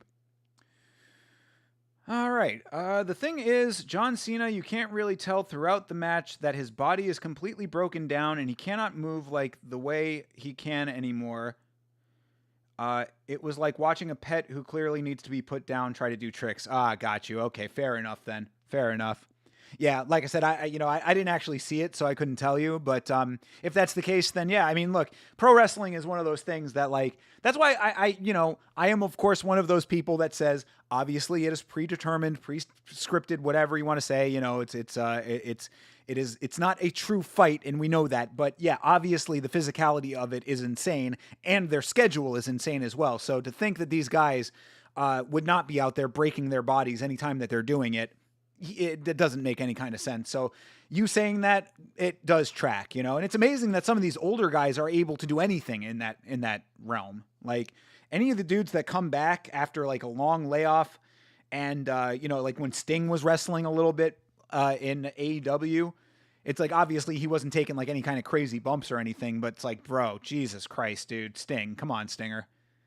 Hang it up, my guy, or just be a valet at this point, dude. Which I guess he kind of was. He was like a glorified valet. Glorified manager. I mean, watching old matches and stuff. Haven't watched the show in a minute. Yeah, no, well, see, there's definitely good stuff to be seen in the old school shit, dude. Definitely cool stuff to watch in the old school pro wrestling. I can get down with it. I like pro wrestling. This is a common misconception for some reason. Chase always likes to say, "Oh, I know you don't like wrestling." I do like wrestling. I just don't like I don't like it overlapping with MMA because MMA already has enough problems with people thinking that fights are fixed. But like, if you were to say, "Hey, do you want to go watch WWE or do you want to go watch AEW?" Yeah, I'd love to. Sure, absolutely. I do. I can get down with it. I know what I'm getting into with pro wrestling, so I don't mind it. Last time I watched pro wrestling was AEW. When I was actually in Pittsburgh, I was hanging out with one of my friends in Pittsburgh who was a big wrestling fan, and it was Joey Janela, I want to say, was in that match. I think. I thought it was good. It was fine. It was fun. 10 minutes and nothing happened, bro. That is why we can talk about some pro wrestling. Let this thing sail on through. Oh my God, there is so much left on this card too. How is this card this long? Oh my God. Also, the John Cena match sucked, but that's all right. Almost like a jobber fight. Yeah. You bring back these guys who clearly should not be doing the thing anymore. I mean, I don't know. Is WWE having a tough time, like, building new stars? Because I know that people want to see the old school guys, but, like, don't you have to build new stars as well? A new generation needs their own stars. I don't gotta say, it is very interesting how so many MMA fans and MMA fighters shit on pro wrestling when there is very little that a pro wrestler can do to actually do to legitimize the risk in the ring. With MMA, there's a lot you can do. Hold on a second. It's very interesting how many MMA fans and MMA fighters shit on pro wrestling when there is very little that a pro wrestler can do to actually legitimize risk. Oh, legitimize risk in the ring. With MMA, there's a lot you can do to minimize risk. Yeah, no. I am not one of those people. Yeah, I mean, the things that they're a different type of danger. You know what I'm saying? There's a different type of risk involved with both of them. So, I don't think that you need to shit on either of them necessarily, personally. But I just prefer actual, real fighting. That's all that it comes down to. But again, I got respect for pro. I like pro wrestling. Like I said, I wear my own heart shirt on stream often. I got a Fanatics card for Christmas, but the whole site sucks. It makes sense they don't get They don't got Jeff Hardy, but he'll forever be my GOAT. Yeah, well, yeah, Jeff Hardy. There are specific circumstances with that guy, I guess. You talking about the Fanatics website sucks? I've ordered from Fanatics before. I never had any problems with it. This is what John Cena wanted. Everything that happened in the match is in everything. This is everything that is what. Slow down a little bit here, Zealot. That is what he wait in the match and everything. This is everything that is what he wanted. They're just following his commands. Now he's going to be an ambassador. Oh, I see what you're saying. Okay. Okay. I mean, again, I don't know enough about it to really comment on it. I just know a lot of people had feelings about him coming back and turning heel and all that kind of stuff. So, you can definitely do worse than John Cena being an ambassador. Shit. I mean, the guy fucking learned Chinese to try to be an ambassador. So I guess at least he's trying. He seems like a good enough guy. I don't really have a problem with John Cena. I thought he was funny in that Ricky Stenicki movie. I like that movie. I thought that movie was actually pretty goddamn funny. NXT is almost better than the main roster. I have never watched an NXT show.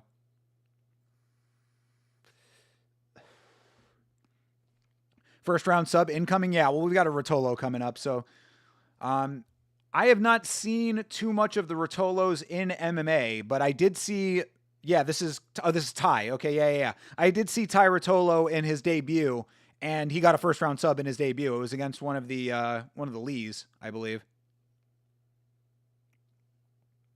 So yeah, I would think that that's probably correct, CTE. I was really speaking to the person who was complaining because I have my complaints about this match, his retirement match, but at the end of the day, this is what he wanted. So he was you think that he was the one that was in control of the creative? Like he wanted to turn heel? Like, did he say that? Like, I don't even know how you would know, like, how anybody would know that. Not just you, but like, did he talk about that somewhere? Because I know that like kayfabe is like out the window, so I don't know if they're like actually like just talking about that kind of stuff now. Dude is too slick a grappler, Rotolo. Yeah, well, both of the Rotolo brothers are fucking ridiculous, man. I saw that match from the CJI, Rotolo versus whoever he was up against.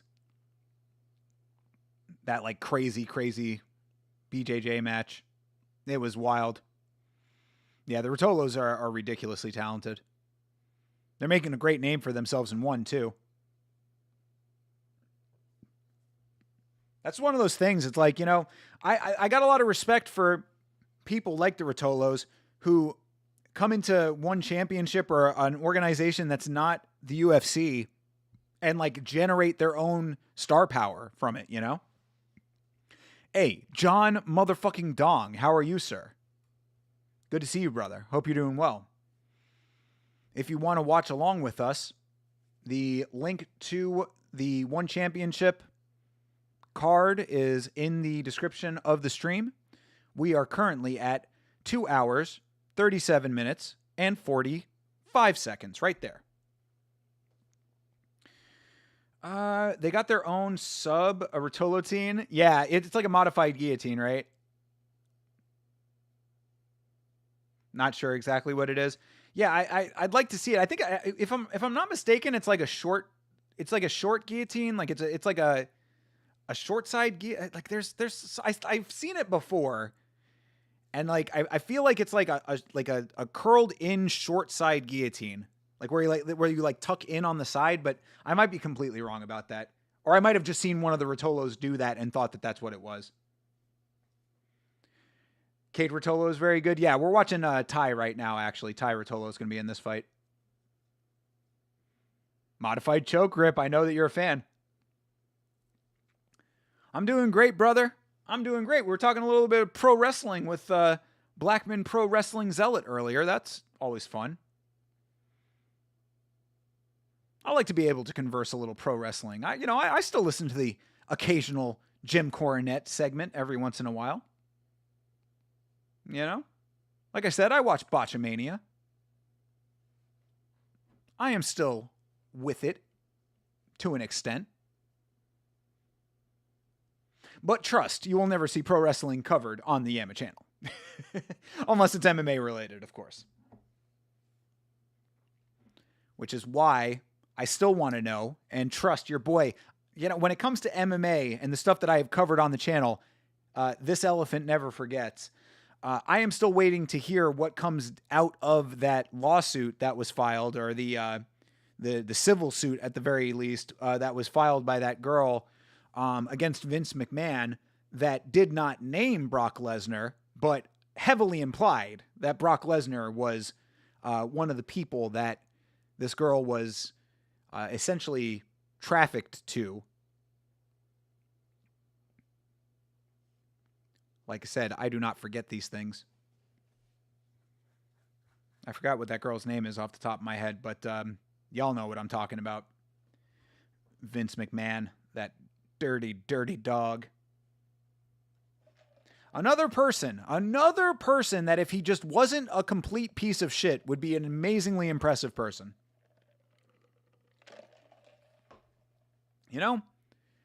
Always kills me.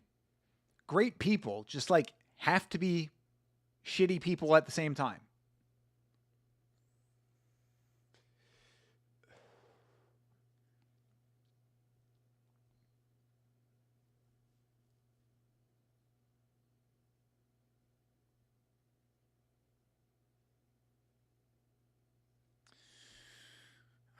I haven't been following the pro BJJ scene for a while, but recently I found out a guy named Levi Jones Leary. You should check him out. He's very good. His guard gave Cade Rotolo trouble. Okay. I will keep the name in mind. In fact, if you have any matches of his that are go-tos, let me know. Or throw them in the Discord. I don't know why you're not more active in the Discord, John. I think you'd like it in there.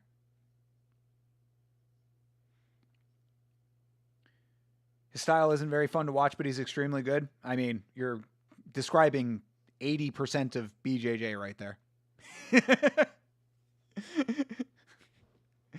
I'm kidding. BJJ is great when it is mixed with the martial arts and utilized effectively. Let's see if Tai Rotolo does that in this fight. Discord looks fun, but you don't really use it? Oh, well, to each his own. All right. Shozo the Great Teacher Isojima.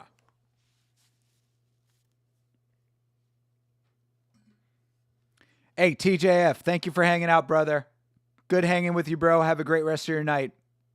Appreciate you always, man. Pro BJJ isn't fun to watch unless you're watching Cade Rotolo or Andrew Tackett. I mean, it can be fun. It's just got to, actually, get to the finish. It just feels like they never actually finish a lot of the time. But we've seen some pretty good finishes throughout our time watching it on stream, so I'm not trying to hate on BJJ. All right, lightweight MMA coming up. Tai Rotolo versus Shoju Iwo Jima. Ooh, all right. Nice hands early, and takedown is there for Rotolo. What a surprise. Side control. Isojima, excuse me. Did you think that anything different was going to happen? Tai Rotolo working the side control. Isojima trying to get back to his feet. Rotolo, a lot of top-down pressure. Nice elbows from Rotolo.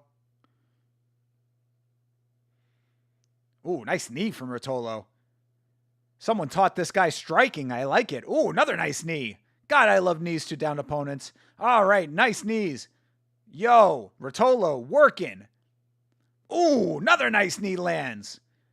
Knee to the in the tie clinch. Knee to the face. Ooh, left hand lands. High kick lands. Rotolo laying the hands on. Strikes all over the place for Rotolo right now. Ooh, big head kick. Jesus Christ, Rotolo is a man on a mission right now. He's going to gas himself out. It looks like he's getting a little tired already. Oh, straight left lands. Yeah, shout out to Isojima staying in this thing. Rotolo, ooh, an elbow lands. Isojima trying to get himself back into it.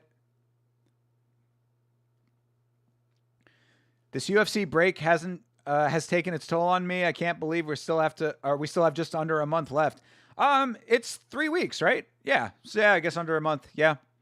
Yep, we do have a long time left, but there's still plenty to be had. After this weekend, I think coming into next week, there's other organizations. Ooh, nice toss by Rotolo. Up and over. Jesus, man. Rotolo is a beast.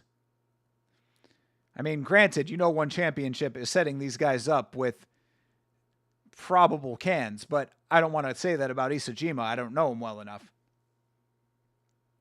Rotolo in full mount right now. Oh, there's the, yep, and there is the rear naked, and there's the tap. Round one submission. Give this man his seat on the beanbag. CTE, you are correct. Sit that man on the beanbag.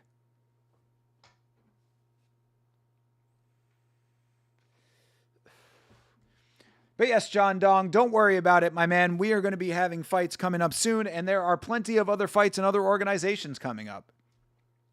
As I have always said, shout out to Kapoza. GrabakaHitman.com will keep you updated on all of the combat sports going on every single week. Easiest prediction of all time. Well, the thing that I was most impressed with, granted, yes, getting the submission always, but I was most impressed with the striking. Ty Rotolo over here. Someone actually got through to this guy that you actually need to be able to strike if you're going to be in MMA. Black belt around the neck.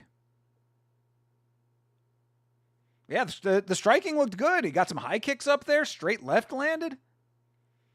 I don't know what kind of power he has in his hands, but either way,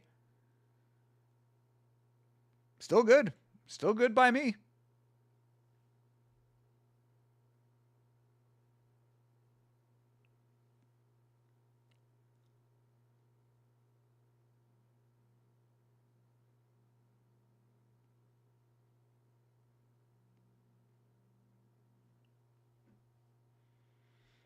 Yeah, it was nice work.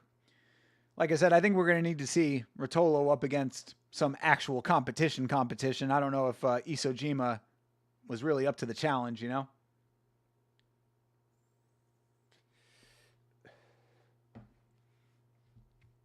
As long as his coach isn't telling him he'd beat Mayweather, he's promising. Yeah, well, any coach worth his salt is not doing that. How often does his coach yell head movement? These are the questions.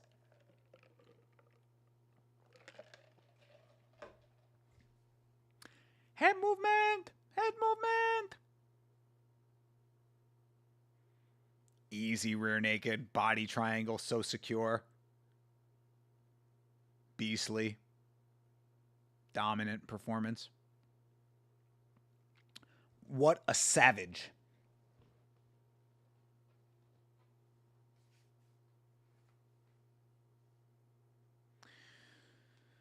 Ronda Rousey going on Ellen crying about people being mean after she was such a dick during her entire career. Yeah.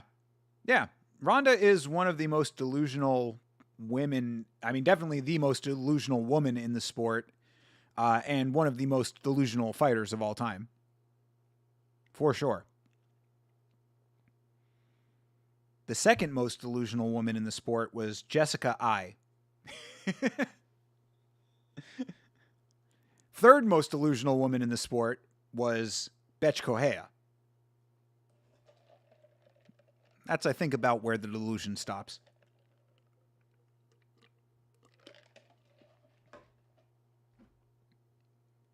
At least for women. But yeah, Ronda is up there with Jamal Hill on the delusion scale.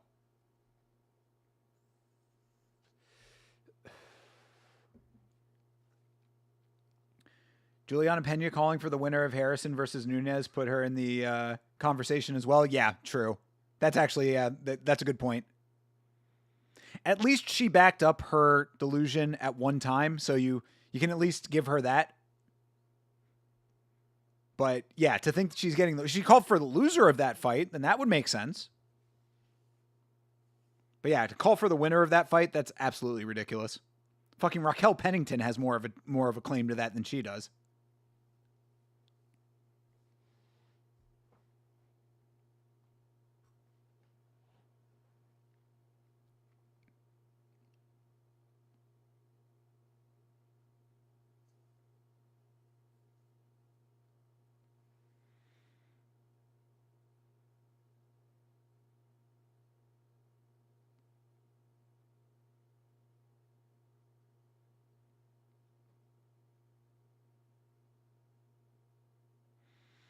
All right. Rotolo having himself a nice conversation. Is he about to get $50,000? Yes, he is. Got the headphones on just in time. How many times have they given this dude $50,000 in one championship? Still would have rather seen Harrison versus Rocky. Yeah, it probably should have happened. I think a lot of people thought that Rocky won that fight with Pena.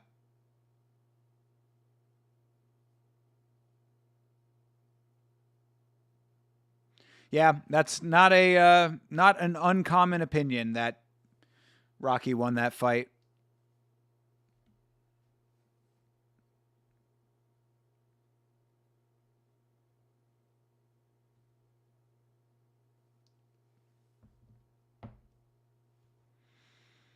Yeah, nice guy, Ty Rotolo. I like the Rotolo brothers, man. Seem like good kids. Of course, Cade has the cooler hair out of the brothers.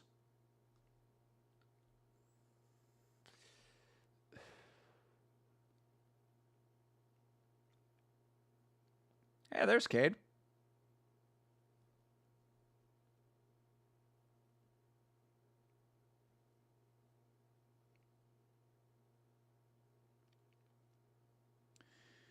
Good deal.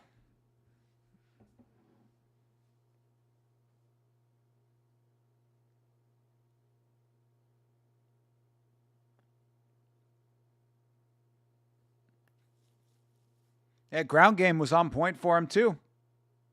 Nice elbows. I love the knees, man. Hey, Sigma. W Sigma. How you doing, brother?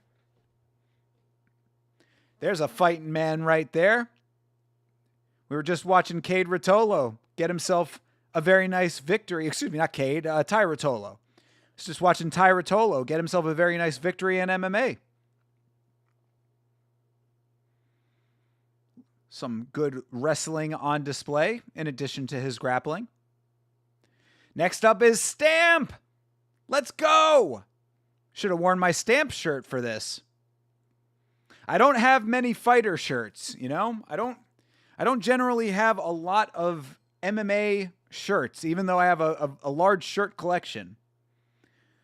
The fighter shirts that I do have, I have Max Holloway and I have Stamp.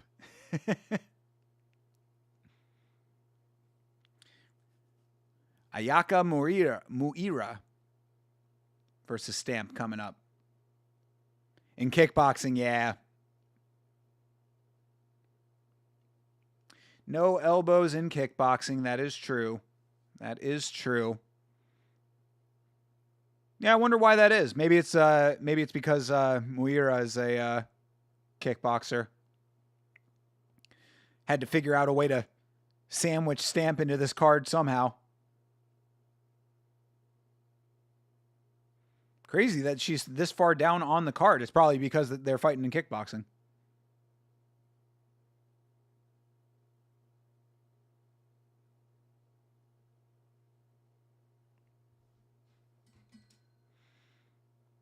Well, they just showed Moira getting a fucking guillotine choke. So is she an MMA fighter?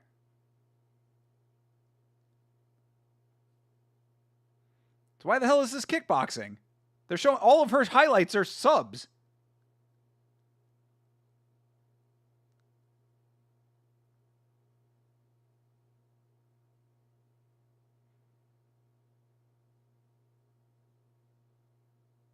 I don't know.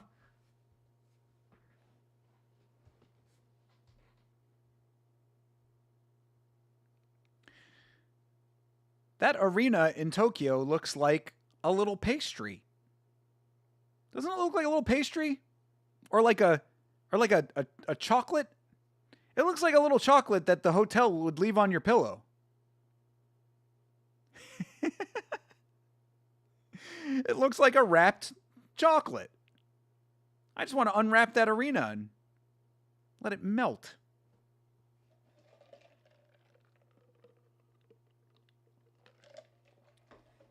Oh, yeah. Who has the Stamp comic book? From Muay Thai to VR Mayhem, Stamp and Denise are game. All right, well.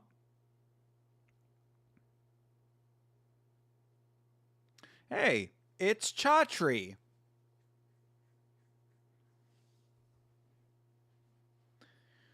The Dana White of the East.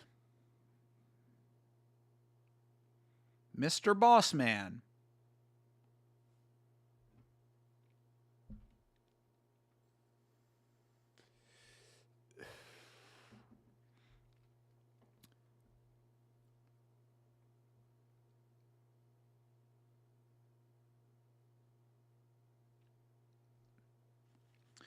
Did you ever watch that Fantastic Four movie that came out last year? I watched it a few nights ago. No, I did not. Fantastic Four First Steps. I did not see it.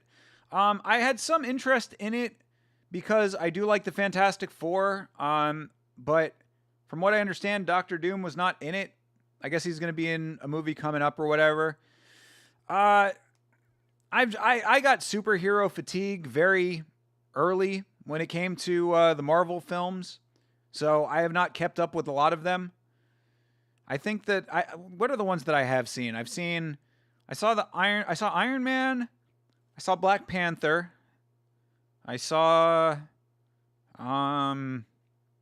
Doctor Strange, I saw Avengers, I saw Infinity War, and I saw Endgame, and I think that's about it. Oh, and I saw Captain America, the first one. So, not a ton of them, as you can tell. These suits cost more than my car? Probably true, Nav. They are nice suits. Very shiny suits. Doctor Doom was in the post-credits scene, but his appearance was very brief. Okay, yeah. Again, it's like too little too late when it comes to that for me. At this point, I would rather just read comic books. Like, I don't need to see it in movie form. Like, I never feel like there's any actual stakes when it comes to comic book movies. Like, in all of those comic book movies, right? Like, all of the ones leading up to Endgame, like no one actually ever like really dies, and then in Endgame, spoiler alert, but in Endgame, Tony Stark dies. And that's like, okay, cool, you know, I mean, you actually had some stakes there finally. You know, you got a nice sacrifice out of that. But like, aside from that, you know, it's just not, it's not satisfying to me. I represent Japan.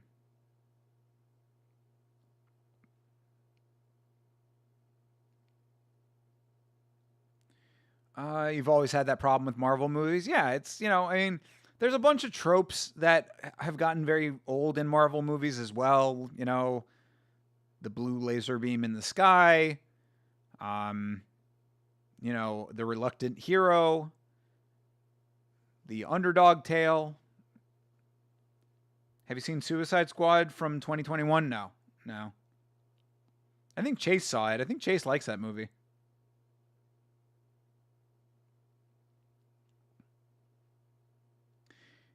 Yeah, Stamp had to have knee surgery, which sucks. She was at her peak. Great champion, Stamp. You thought it was pretty good? All right, fair enough. I mean, like, it's not like I wouldn't watch any of them. Like, if someone said, hey, you have to see this movie, it's like, you gotta see it. Like, people have said that about Guardians of the Galaxy, so, like, I probably would, like, sit down and watch that, but, like, I don't have any, like, grand desire for it. You know what I mean? It's not something that I would, like, go out of my way for. If someone said, hey, do you want to watch this with me? I'd be like, okay. Like, if I was at Vitz King's house and he was like, hey, let's watch this movie, I'd be like, all right, let's do it. But, like, I'm not going to, like, seek it out. It had cool action scenes, kill scenes, and the humor landed for you. Well, was that one James Gunn? That was before James Gunn, right? Of course, James Gunn, you know, definitely good with the blend of humor and action and all that. I like James Gunn. I actually liked his movie Super. Underrated superhero film, if you want to call it a superhero film, but Super was a good movie. Suicide Squad actually kills off heroes, so the stakes are higher. I like it. All right, fair enough.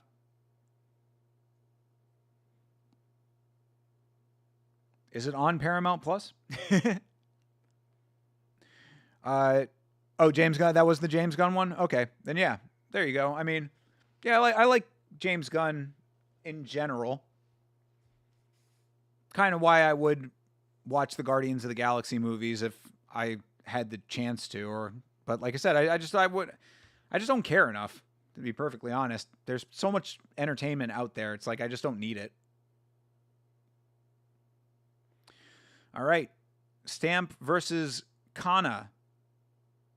Oh, so the highlights they were showing were not from this fight. For that other lady. Kana. I think she's Blasian. You think it's on HBO, but I'm not sure. I haven't seen it in a while. Yeah, I think that HBO is the one that has the contract with DC.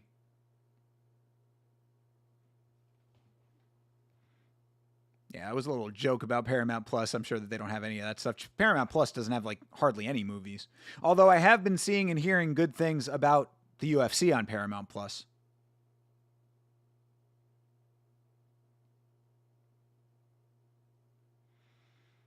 All right. Kana making her way to the cage. She's wearing a rug. A tasseled rug.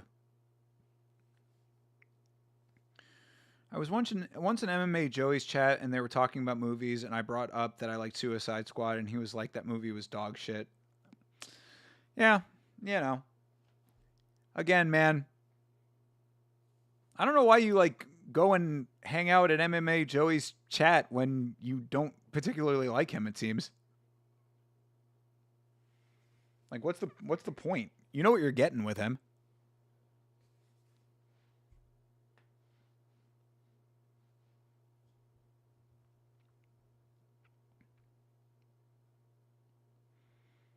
That referee looks a little bit like Bisping. Like a young Michael Bisping. Who would ever spend time in an MMA Joey stream willingly? As I say, you know, I don't go out of my way to shit talk other content creators, but you know, he makes it easy. Or, you know, he doesn't make it difficult to find things to point out, I guess. I used to, but it just became exhausting because all he does is talk crap about fighters and complain about everything. Yeah, it's like, again, why, like, what is the value of that? I guess a lot of people hate watch that. That is one of the things I did want to, like, I was thinking about this recently, right? Where I was, you know, because I'm like, I look at the media landscape when it comes to MMA, like on YouTube and stuff, and I'm like, what I do different, or I hope that I do different, is that like, I try to bring a more level-headed approach to the content that I do. You know, obviously I do the Yama show, that's inflammatory and specifically comedy. But when it comes to any of like my actual serious videos and serious takes on stuff, like I like to be a little bit more of a voice of sanity, so to speak, because I feel like a lot of these creators like are inflammatory on purpose.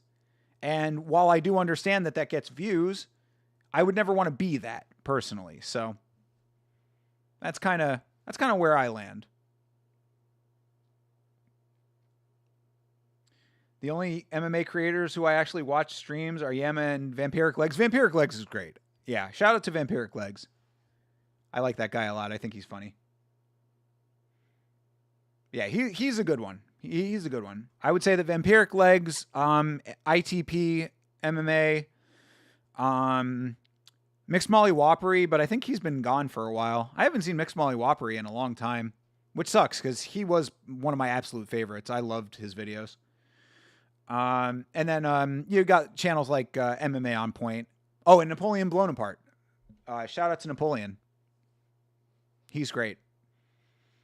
So it's not like I don't I'm not out here trying to say like, oh, I don't watch any MMA content creators, you know, or any of that kind of stuff. Like I do. But I just stay away from ones that are like essentially like pot stirring for no reason.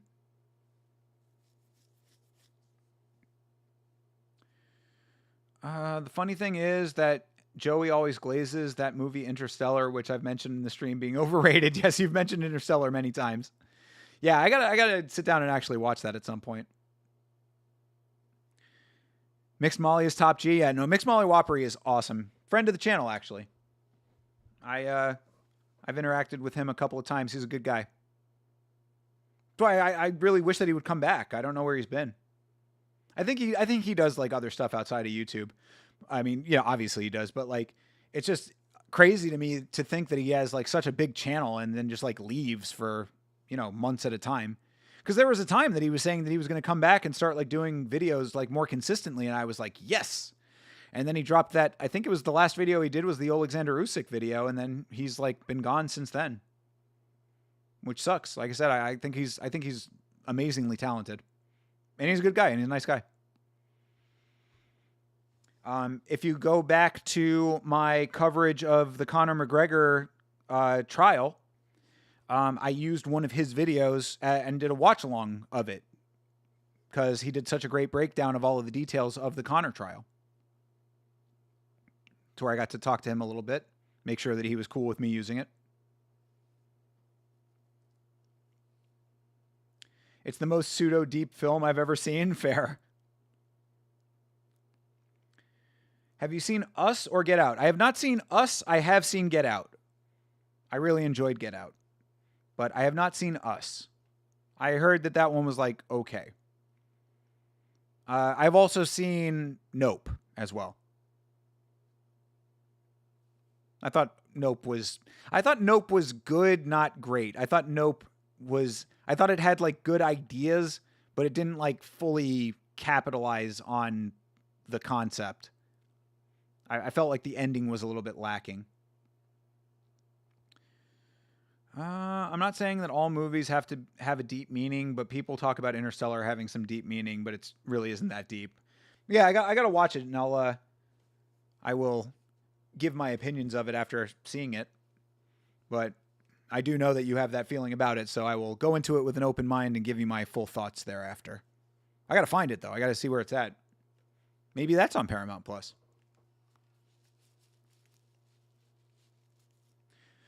Nope is decent. It had some cool symbolism, but it wasn't particularly spectacular. Yeah, I agree. That's what I'm saying. Like, I thought that I really liked the thing with the monkey and the child show.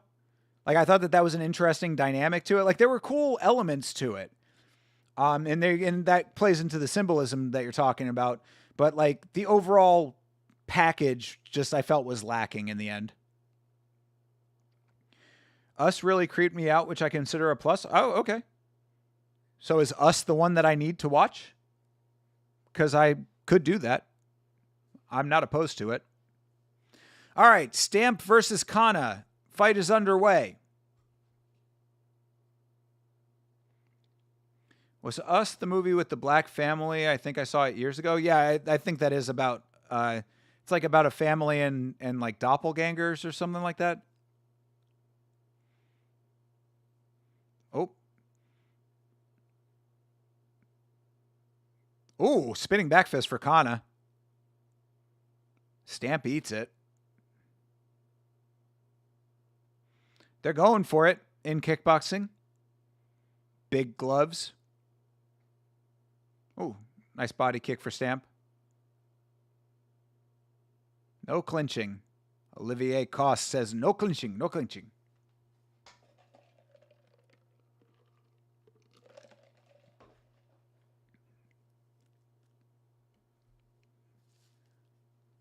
Ooh, nice combo for Stamp. Ooh, another nice combo. 1-2. Or 2-1, I guess. Nice jab for Kana. They're going toe-to-toe right now, both swinging.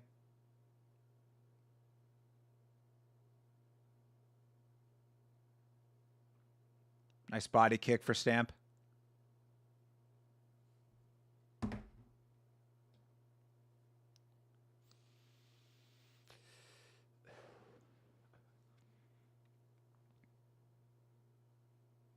Oof.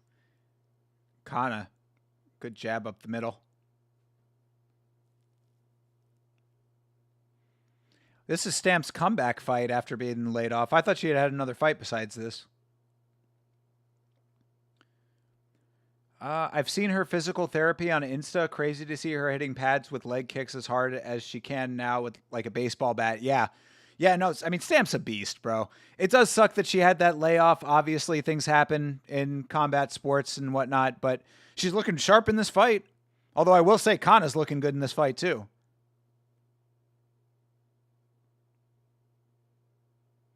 She's got Stamp backed up a lot. Like, she has been keeping Stamp on the cage. But yeah, Stamp is beastly, bro. We didn't get a choreographed dance routine from Stamp this time around, though. All business.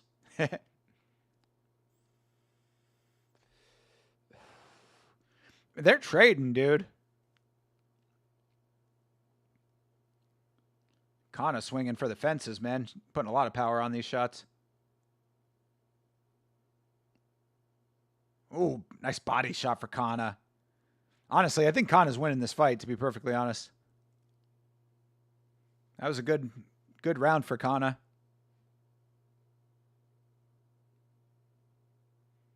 See if Stamp can turn this thing around.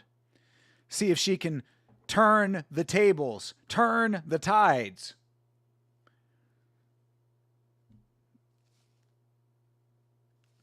Holy chin merchant, yo.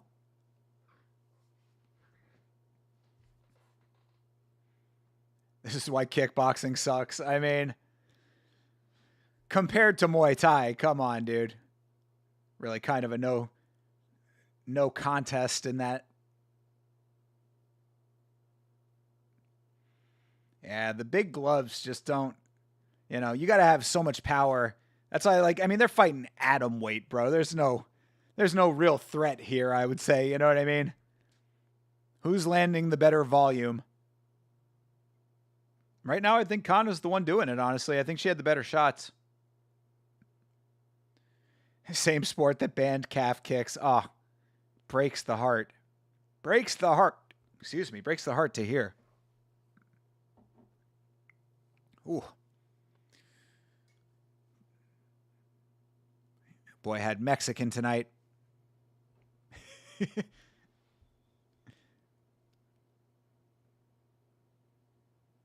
There you go. Nice body kick for Stamp. Oh, nice head kick for Stamp. Yeah, that's how you could actually get a finish with atom weight kickboxing. Go for the head kicks. Yeah, Kana still landing. Nice low kick.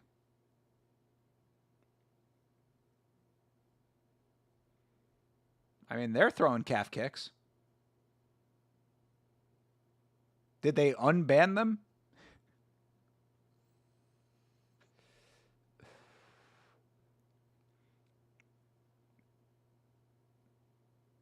Oh, nice body shots for Stamp.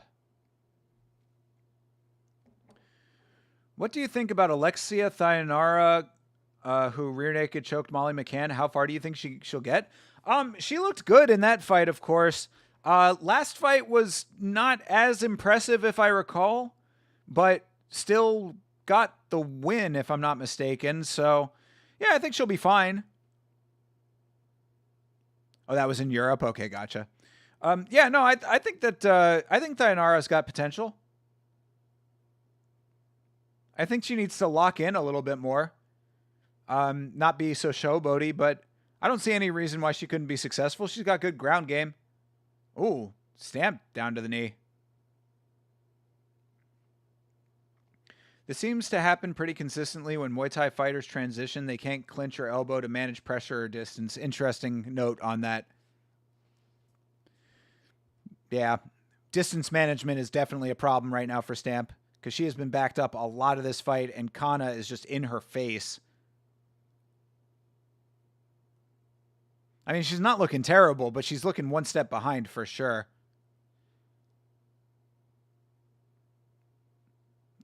Nice body kick. Oof. Oh, another nice combo for Kana. Stamp with one back. Yeah, Stamp needs to get some respect for real, dude. She's getting bullied in this fight.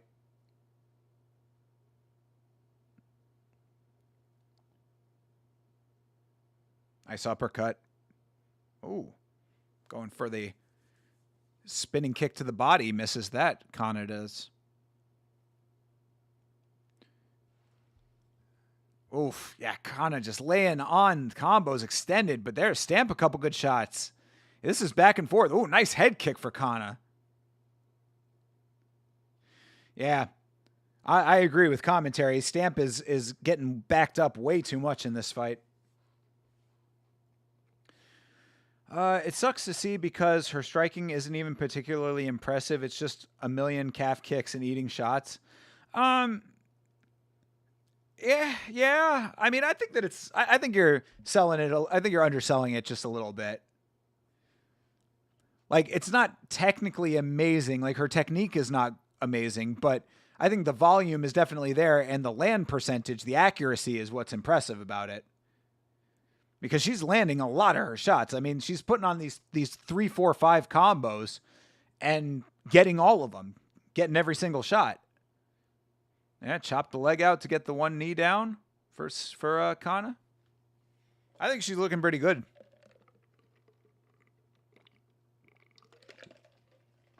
Oh, I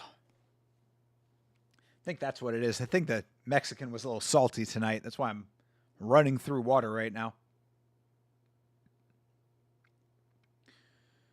I watched her throw one calf kick, switch stance, calf kick, one calf kick multiple times. Yeah, but I mean, all right. I mean, fair enough. But if you combo it, again, I think you're being hypercritical. If you keep the string, if you keep the sequence, I think that it's effective. Also, I mean, she's doing it at a clip that's like double the clip of Stamp right now. Those front kips looking good.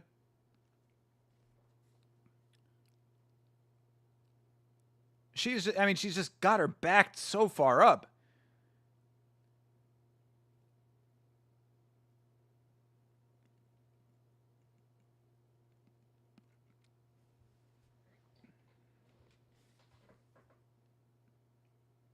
Yeah, Kana is really like eye on the prize here. Oof, two to the body.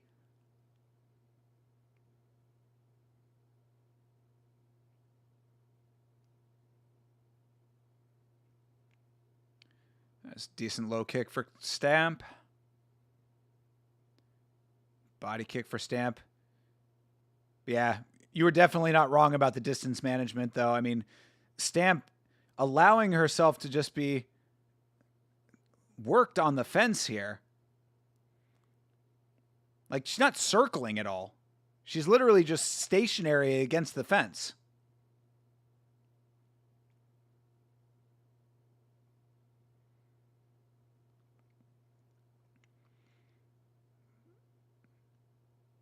There you go. Finally, she gets her back off the fence.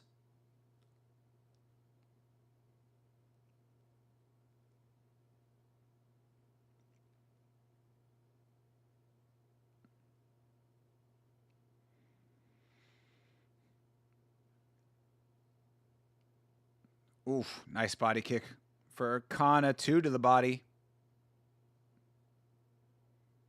Nice head kick.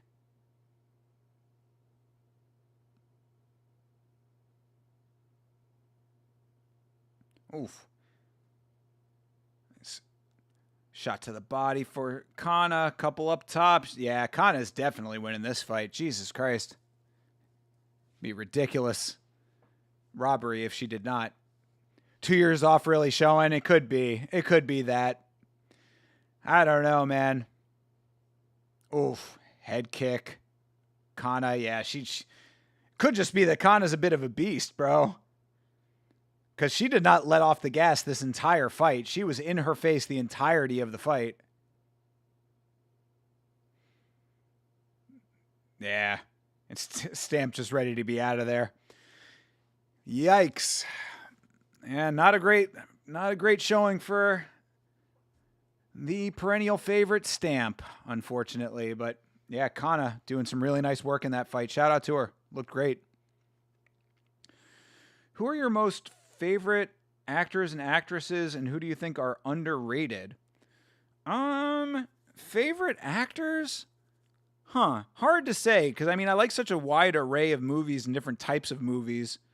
So I really like the movies themselves more than any specific actors generally, but I do say that Johnny Depp is one of my favorite actors. I think that he's taken some like less than great roles, it seems, recently. But Johnny Depp had a string, like a couple of years there where he was making just banger movie after banger movie, and he's been in some of my absolute favorites. Um, Loved him in Fear and Loathing. Loved him in Donnie Brasco, excellent mob movie. Um, Other favorite actors, say Jeff Bridges is up there. Gotta love the dude. Um, I don't know, Denzel Washington, probably one of them. Thought he was fantastic in Training Day. Underrated actors. It's hard to, it's like trying to like look over at the big shelf right now to think on some of these. Rufus Sewell is an underrated actor. How about that?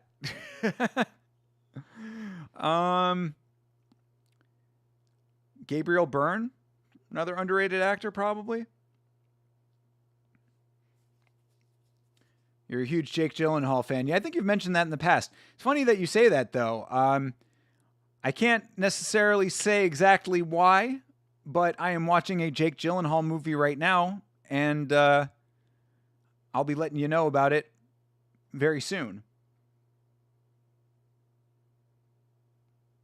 I'll leave it at that to keep the suspense.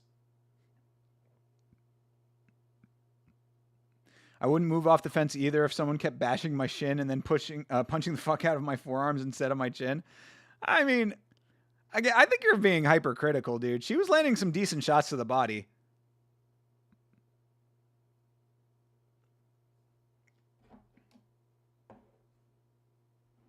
There you go. Kicks to the body.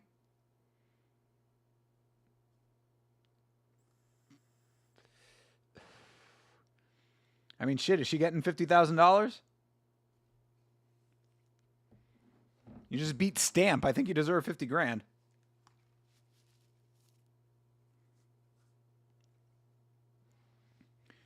You're watching these highlights and it's all shots on the forehead. All right.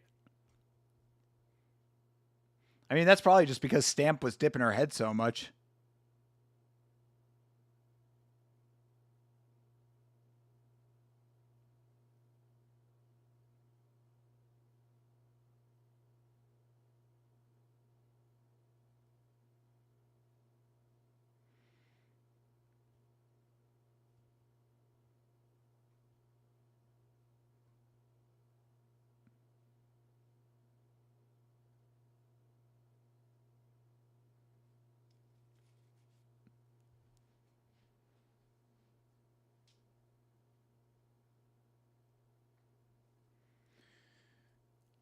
I'm trying to think of some other underrated actors. You know who I think is an underrated actor? Christopher Maloney. I think Christopher Maloney is a very fine actor. He's a great comedic actor. I think that Christopher Maloney does not get enough credit for his comedic acting chops because he's been on that CSI show, or was, not CSI, Law and Order for all those years. But he was in Wet Hot American Summer, and he is hilarious in that movie. He is a very, very funny actor. So there you go. Underrated actor, Christopher Maloney.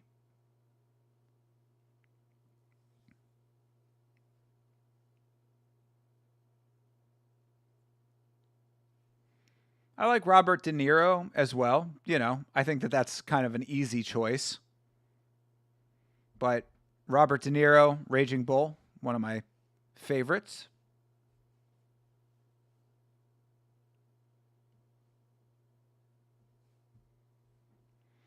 Yeah, shout out to Kana. That was a really nice performance.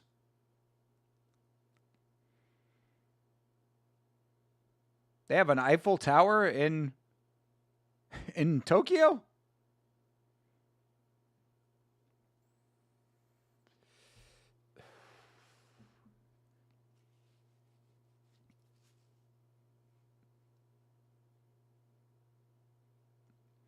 Have you seen Taxi Driver and King of Comedy? Are they good movies? Abso-fucking-lutely. I have seen them both, and they are both great movies.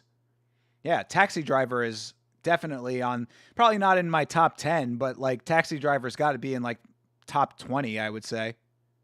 Yeah, Taxi Driver is fantastic. King of Comedy, also very good. Mom, I'm trying to do something down here.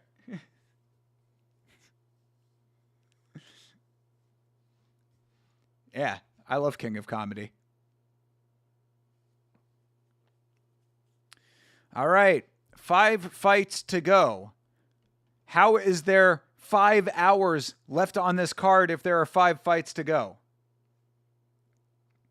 You still have to watch those movies? You're surprised you haven't watched them yet? Yeah, definitely watch those. Absolutely watch those.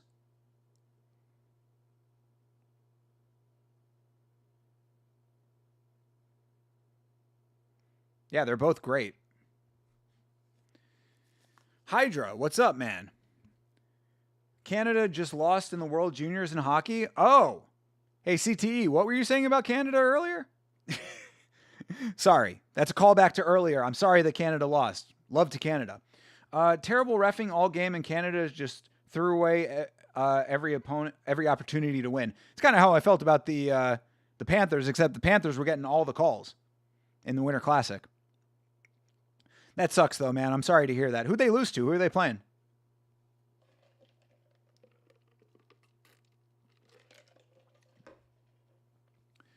Remember last year when I sent you that video about Joker being overrated?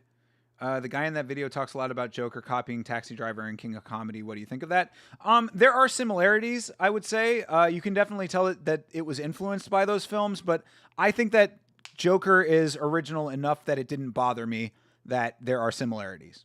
I don't mind when a movie is inspired by other movies. I think that they are both independent, or all three of those are independently good of each other, personally. I think that you can find a lot of value in all three individually. You haven't seen those besides Joker. You still don't know how much Joker copies from them. I mean, copies, I think, is a little bit of a strong word for it. But I do think that there are definitely more overlaps with King of Comedy than Taxi Driver. But I would say that it's maybe like 25% each of those films goes into Joker. And again, I don't have a problem with Joker having similarities to those movies personally. I did like that video, though. I watched that. I thought it was an interesting watch. So thanks for sending it. They were playing Czechia. It's the same team who knocked them out in the last 2 years. Damn, that sucks, dude. I hate when they have like a team that like just always gets you, you know? Oh, do we have like 15 minutes? Okay, we're going to skip over this 15-minute break if that's what we've got coming up here. All right, it looks like we've got 15 minutes on the broadcast, so I'm going to advance the playhead here. So your new sync point, I'm going to pause it, and we are going to go to 3 hours, 44 minutes, and 51 seconds. I will throw it in the chat for you. 3 hours, 44 minutes, and 51 seconds. This is your new sync point. If you are watching along with us. If you're not watching along, the link to the watch along that we're doing right now, to the event that we're watching, is in the description of the stream, and I will throw that in here as well. So there you go. And we are starting up at 3 hours, 44 minutes, and 51 seconds in 3, 2, 1, now.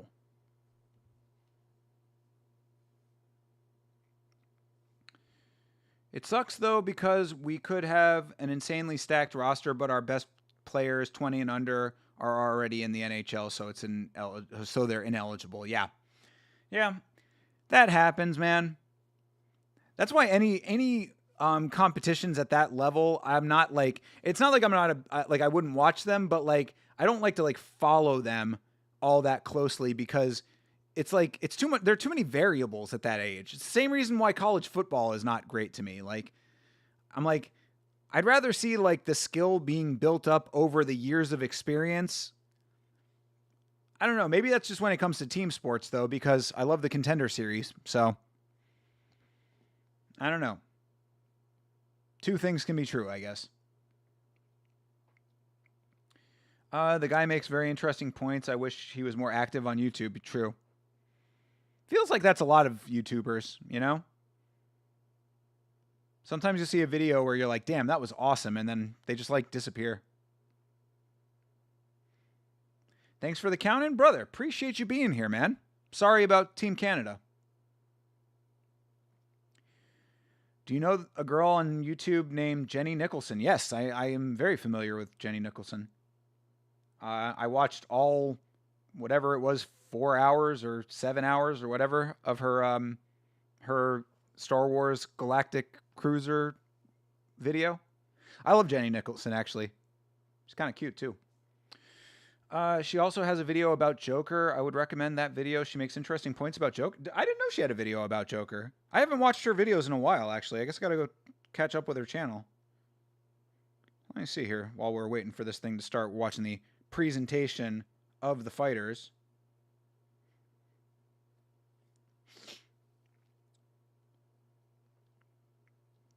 Yeah, let's see here. What is her video about Joker?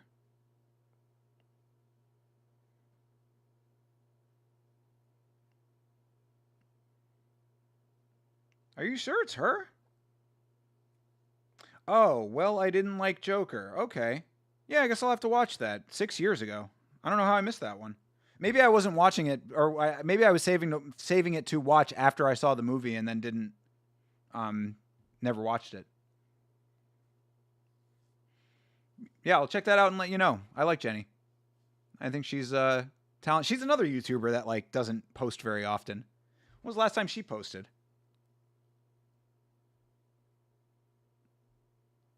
Yeah, that Star Wars, yeah, the 4-hour Star Wars hotel video was a year ago. I mean, she gets 15 million views on a video that's 4 hours long. She probably made fucking $3 million off of that video. Isn't that crazy to think about? She got 15 million views and 4 hours of watch time. You know, let's say that like even being conservative, if 30%, which again, I think is probably underselling it, but being extremely conservative, 30% of the 15 million views watched all 4 hours of that.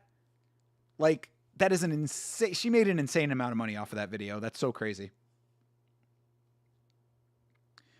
I love college football. It's so more chaotic and the gap between players is funny. Yeah, I mean, I can understand it for that reason, but like, I'm not a huge football I guess that's what it comes down to, right? Like, I'm not a huge football fan to begin with, so like, I'd rather see like the high level stuff as opposed to just a bunch of flipping flopping all over the place wacky hijinks.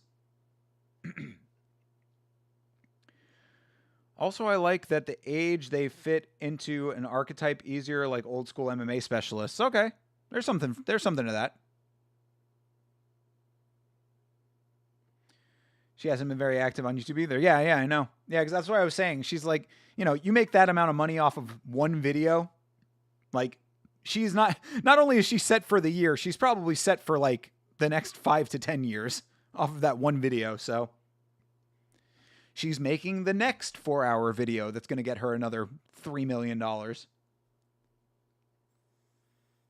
Plus, if I'm not mistaken, she has like a Patreon where she's making like $5,000 a month on Patreon, which I'm like, what are you giving her money for on Patreon? Like, I mean, it's one thing to like give money to an active creator, and you know, there might be a Patreon in the future of this channel, perhaps. I haven't, well, you know, we'll see about that. I hesitate to do things like that, but and I would say that like creators like her are the reason why I hesitate, because I'm like, what exactly is what's the reason that you give her $5,000 in total a month to make one video a year?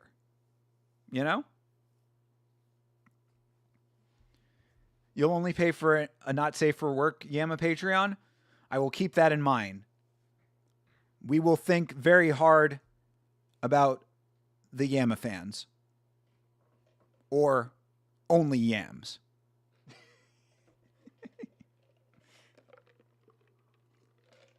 I think I like that better. Only yams. Jenny's good looking. Yeah, she's a cutie patootie, which of course does not hurt when it comes to being a content creator.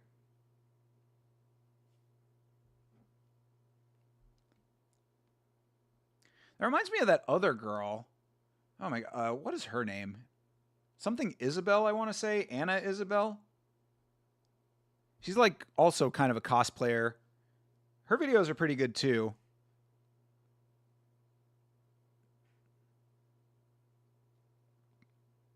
But she kind of reminds me of that a little bit. Gotta get in Yama's yams.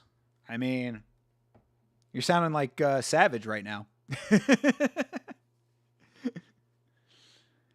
It's funny because there was like a 7-hour response video made about her Joker video, and I tried listening to it, but I had to turn it off because they kept pausing her every few seconds. I mean, if it's a response video, then that's what you're supposed to do, is pause. I mean, if it's every few seconds, then maybe that's a little bit much, but you know, it's like if you want to watch the original video, then just watch the original video, but if you're responding to it, you have to be okay with pausing it. Oh, and they just keep insulting her appearance and not really responding to her points? Well, yeah, okay, that's another story then. Yeah, if they're not actually talking about the points and they're just talking about her personally, then yeah, fuck whoever made that video. Like, that's just dumb. That's just a dumb way to be. Huh, you're ugly. Like, what are you, fucking child? Like, who would watch some shit like that? Does that video have a lot of views? It must have been some kind of incel community because the chat was also talking crap about her. Yeah, that sounds very incel coded. I feel bad for incels. Like, obviously, if you're an incel, like, there are some, like, deeper psychological problems going on there. And when you have, like, a community that all gathers around a common psychological problem, that's dangerous in a broad sense. Like, not necessarily saying that, like, every incel is going to be, like, violent or anything like that, but, like, it perpetuates negativity in the individual's lives. So I think that there's definitely problems with that. How ugly does someone have to be for it to be okay to make fun of it? I mean, anything can be made fun of if you do it cleverly. But, I mean, I guess that's really what it comes down to, is like, how good are the jokes? You know what I mean?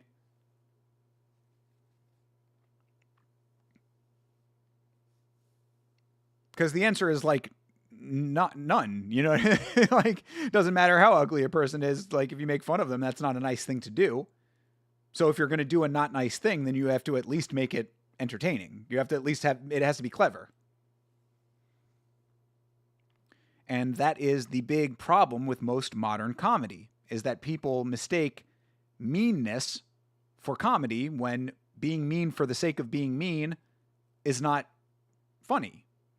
There has to be a clever angle. There has to be a unique viewpoint, or at least something that is, like, the left turn of the comedy has to be something that catches you off guard a little bit. Just being shocking for the sake of being shocking. How many times have people said shocking things?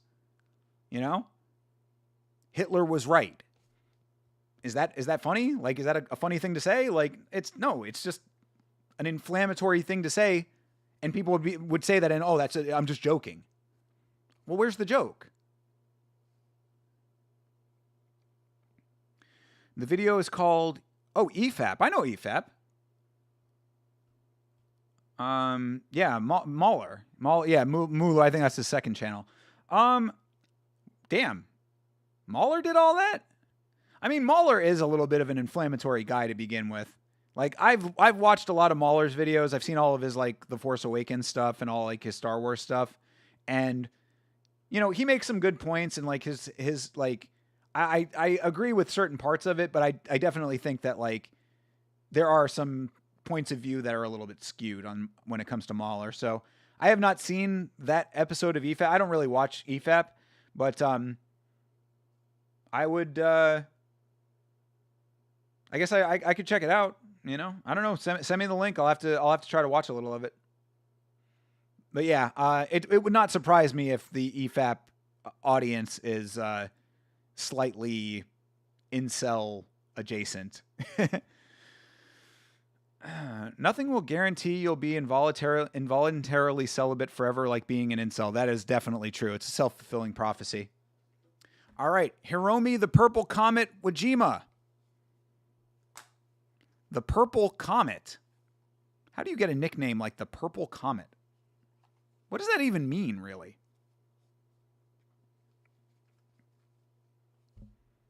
It's actually a 12-hour video. Damn, he spent 12 hours on a 30-minute video from Jenny Nicholson? Jesus Christ, bro. Most of the time they're talking about other stuff, and occasionally they talk about her video. I think that's kind of what their show is like most of the time. It's usually like 5 or 6 people on that show, right?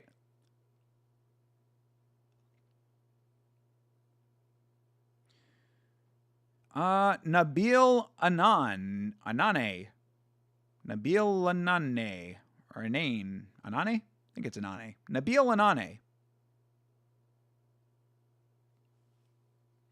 This fighter had an NRA shirt. He must love the National Rifle Association. Probably not the same one I would suspect. But if it is, from my cold, dead hands. Clipping that Bryce Mitchell-esque statement. Sure. Out of context. Unlike Bryce, context matters for this stream.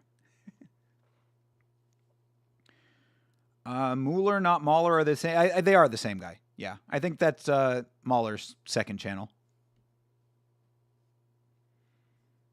He also has a tiny NRA patch on his butt. Again, I would suspect probably not the same NRA.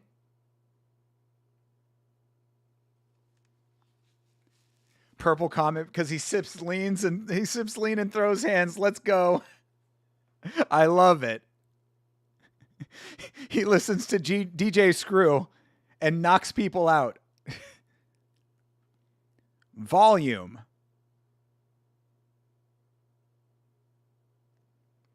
All right. Oof. Yo. Ooh. Anane. Anan. Shout out to you, Anan. Thanks, Anan. Speaking of incels.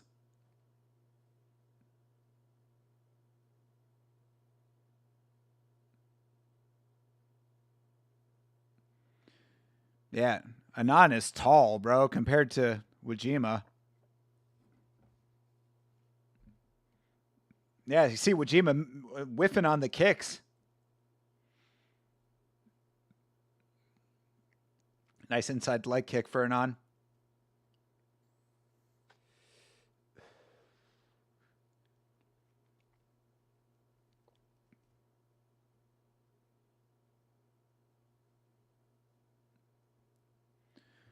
"4chan should back the guy named Anan." True.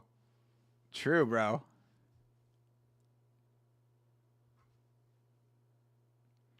He should have Pepe the Frog on his butt. He should have a soy jack on his ass.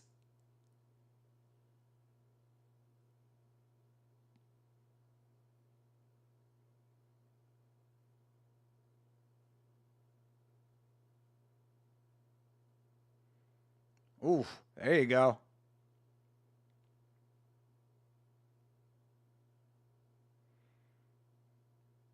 Nice inside leg kicks for both the guys. Oh, Wajima overswung the kick and then Anon with the switch kick.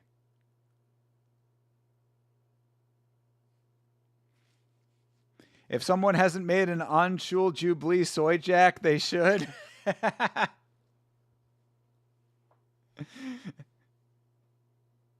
I mean, I think people were too busy making do not redeem jokes.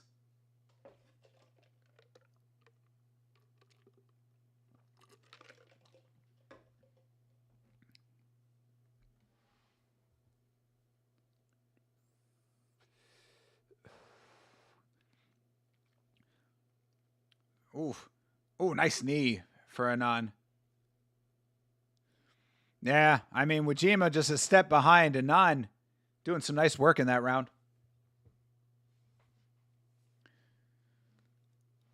Good deal.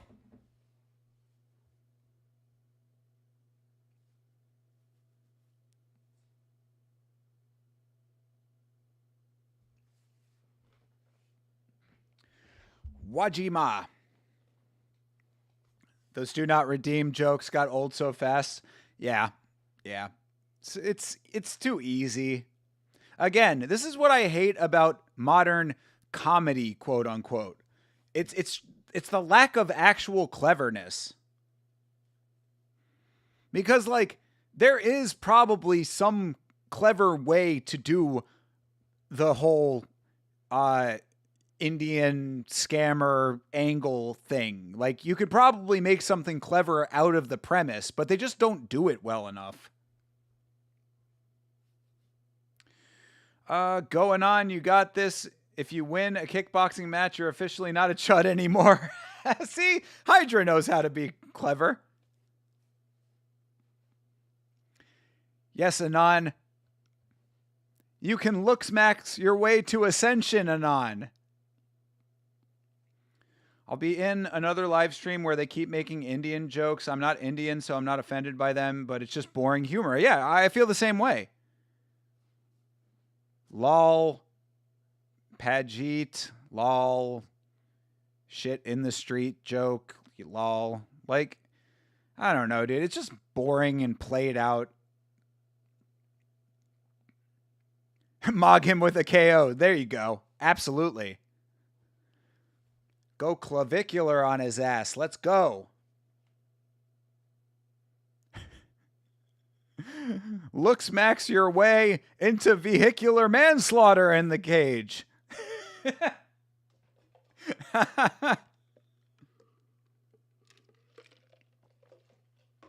anything ever happen from that? Did clavicular ever get in trouble at all, or they're just letting that go?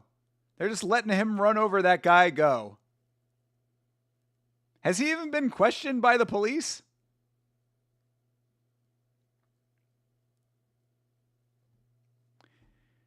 Chad does what Chad wants, and on keep throwing that jump kick at will. I agree.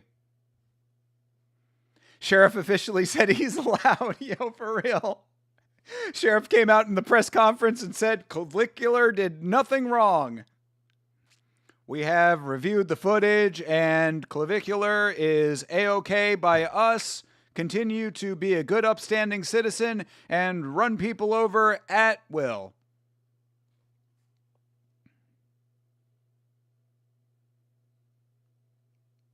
It's a better round for Wajima.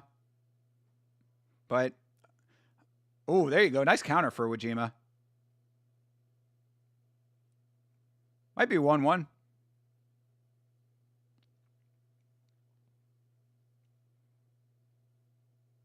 Oh, there you go. Oh, nice land for Anon. Yo, keep on the pressure, Anon. Anon, win this fight and a trad wife awaits you.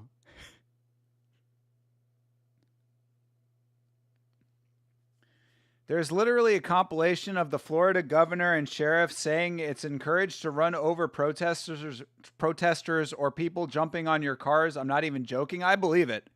I believe it. Our esteemed governor saying all the smartest things of all time. He really does only say smart things. Same time as the Please Shoot Intruders press conference, they said that kind of stuff. Well, there are levels to the game, and I don't disagree with Please Shoot Intruders. You come into my property, you are getting shot. If you come onto my property and you're not invited, yeah, I think that there are grounds. Obviously, there are levels to it, of course. I just watched that documentary on Netflix recently called A Perfect Neighbor or The Perfect Neighbor. And I'm glad that that lady did not get off on Stand Your Ground. Lady shot through the door. Like, bro, come on. So I'm not shocked Clav got off with nothing. Luckily, he was in Florida and not New York or Cali, though. Yeah, definitely true. Definitely true. But, I mean, I thought he had a pretty airtight case, honestly. I mean, you know, I think that he had a lot of things going for him, as I had said in the Discord. I agree with the intruder stuff. I hate the Canadian laws around it. What are the Canadian laws? Like, what's the law in Canada about that? Is the law in Canada that if someone tries to invade your property, you have to invite them in and serve them tea? You have to, it's like it's mandatory that you offer them at least one beer first. If they refuse the beer, then you can shoot.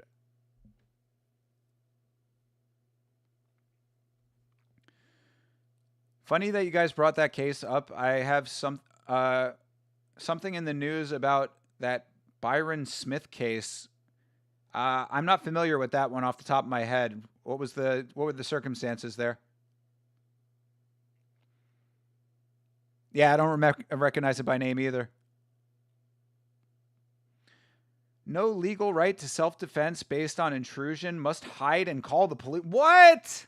Must hide and call the police? Hide?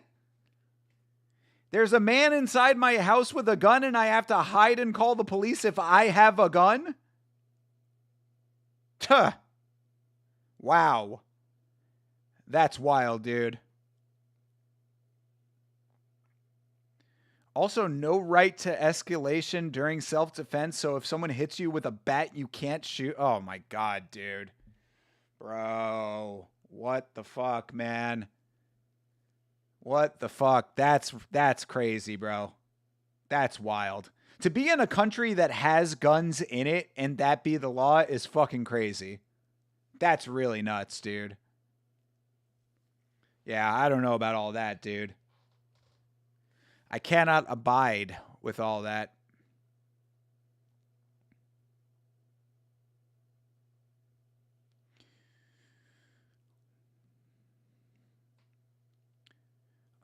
That's the one where that veteran was being robbed by some teens. So one day he parked his car far from his house and hid in his basement to make it seem like he wasn't home. And then when the teens went into his basement, he shot them both. Fucking based. Yeah.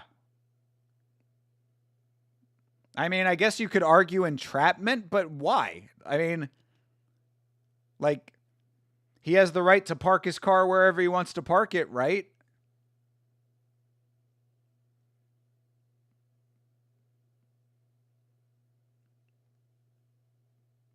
Like, he was robbed by the same teenagers more than once?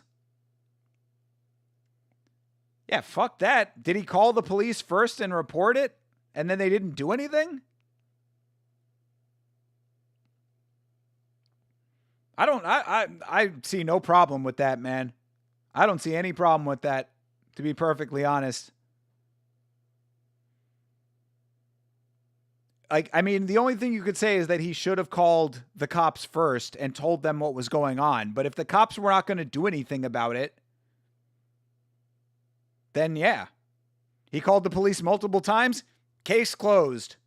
As far as I'm concerned, I think he did the exact right thing.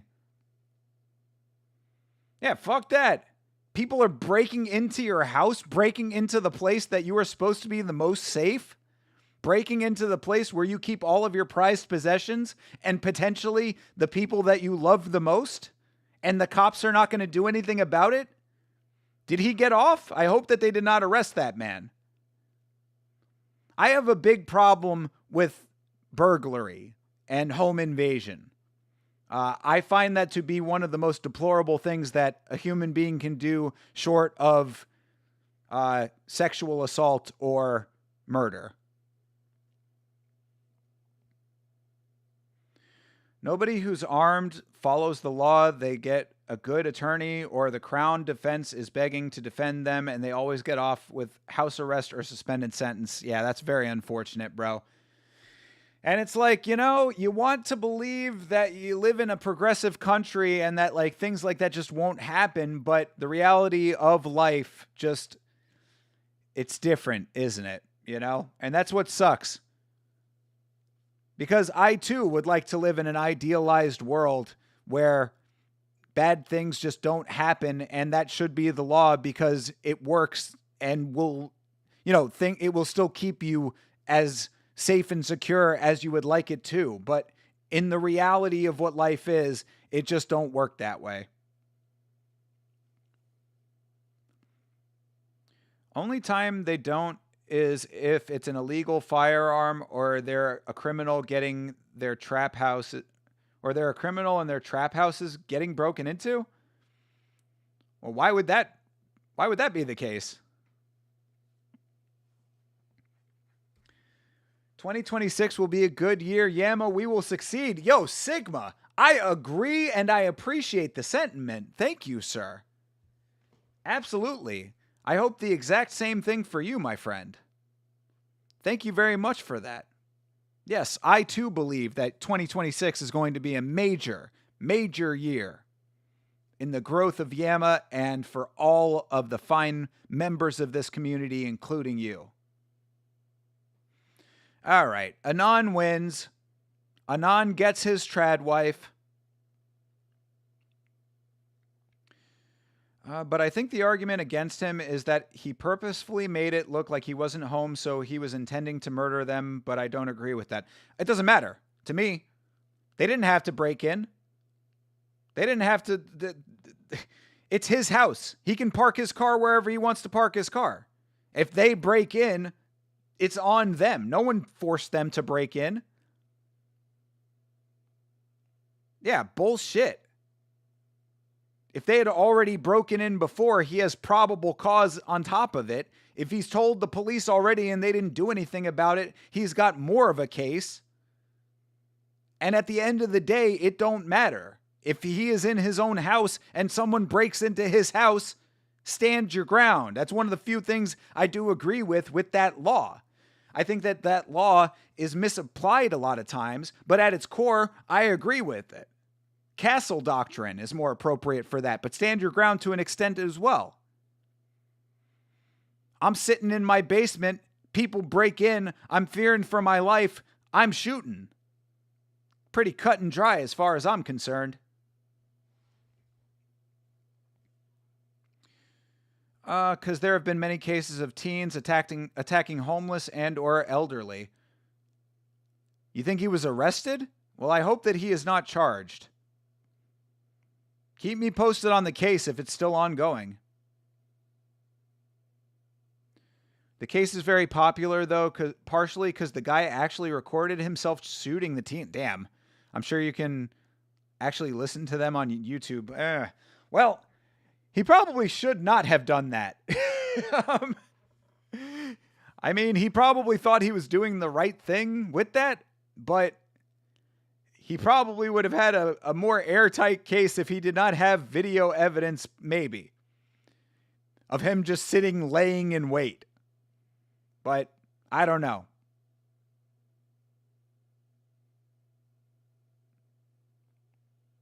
I mean, what I don't understand is, what was he supposed to do? If he called the cops multiple times and the cops didn't fix the problem, what was the right answer to that? Like, how was he supposed to handle it? Just let his house keep getting broken into? What if he had kids? What if he had a wife? What if he had a wife and kids? He's supposed to just let his house be broken into, potentially having harm come to his family? That was the right answer? Fuck that. I think he handled it exactly correctly, personally. Don't fuck with people's houses. Seems pretty cut and dry. They don't get house arrest. Oh, I see what you're saying. Gotcha. They don't get house arrest in those cases. The Crown goes crazy on prosecution of illegal firearms, especially if they're discharged no matter what you did. Okay. True. Well, I mean, I guess I can understand that. Recording it and making it seem easier to break in kind of seems like he wanted to kill them. I mean, yeah, he probably did want to kill them. But again, I don't, honestly, intent or not, the point is, no, look, if you walk up to a bear and you kick the bear in the face, is the bear not entitled to tear your face off? That's kind of how I feel about it. If you break into the man's house, I don't think it matters if he wants to kill you or if it's just any, it does not, look, my feeling on this is that your rights end once you break into the man's house. You no longer get the same rights and privileges that you would get outside of that man's property.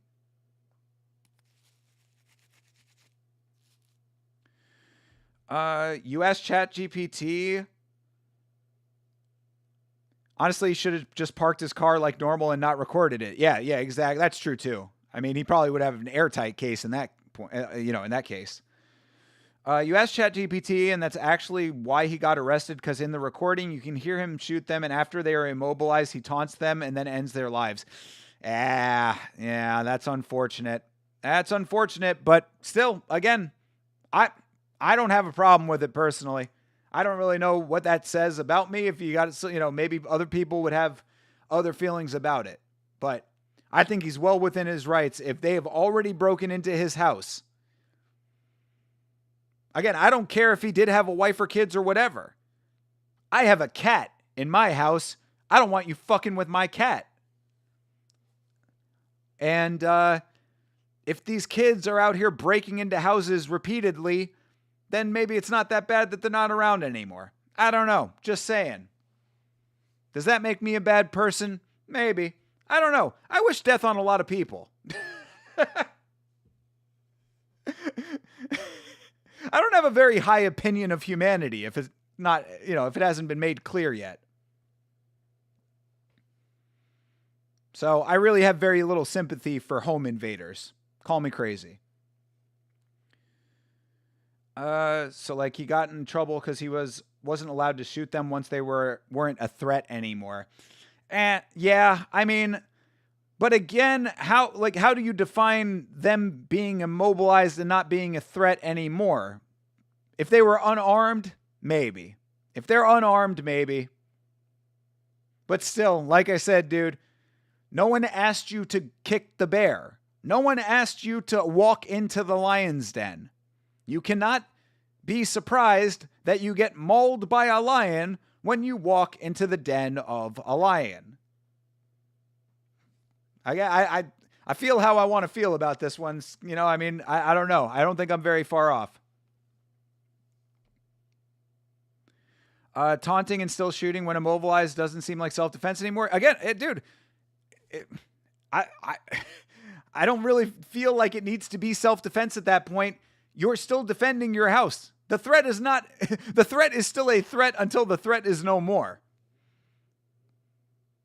And yeah, there might be some element of retribution and some element of malice in it. But again, if you didn't break into his house, he wouldn't have felt that way. He's serving life without parole? That sucks. Yeah, I don't know. I don't agree with that.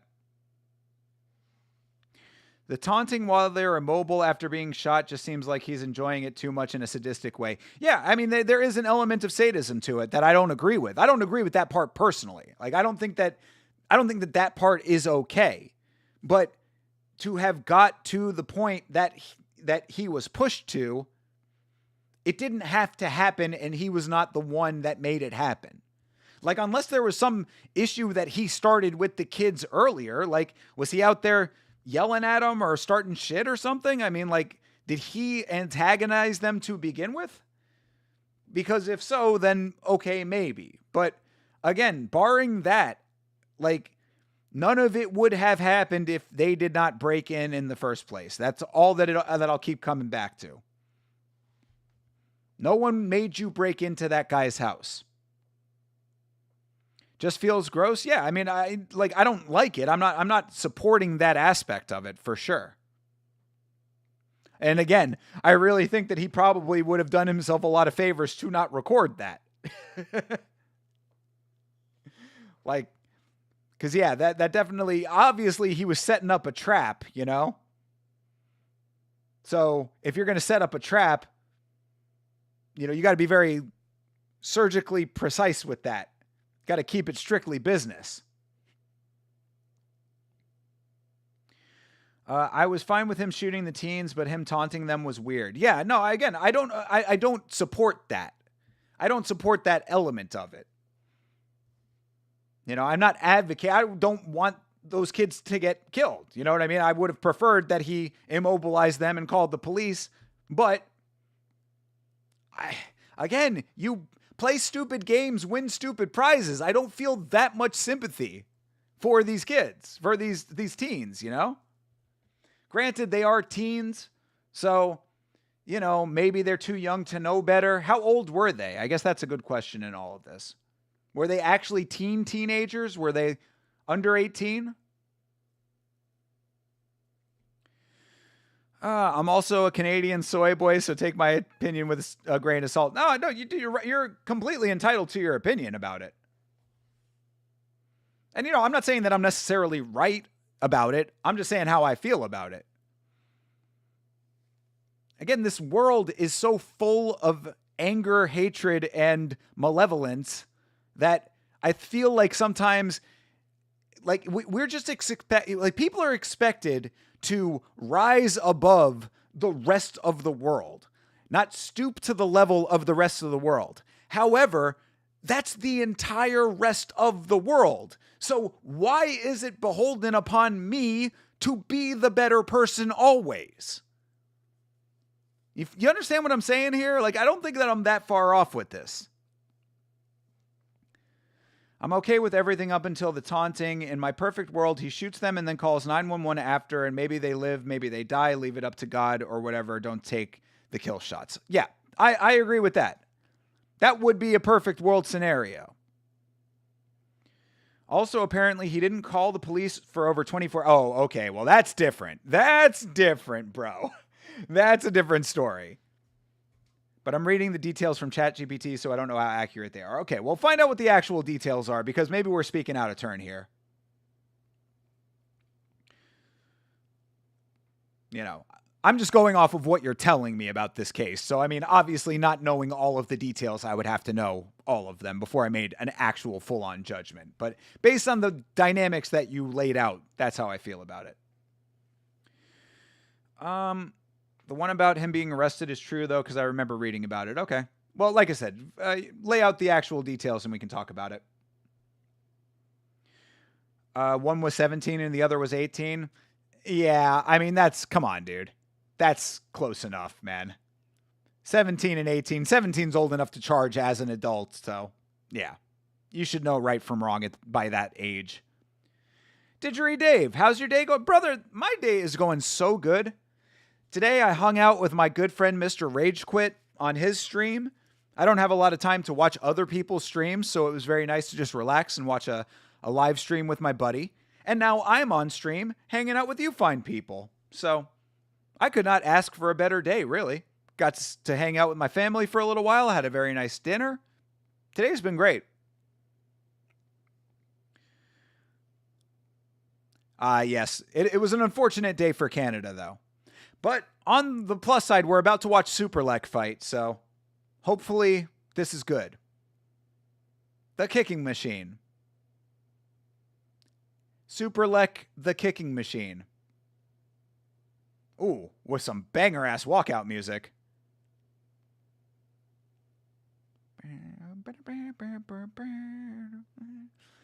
Oh my god, what song is this?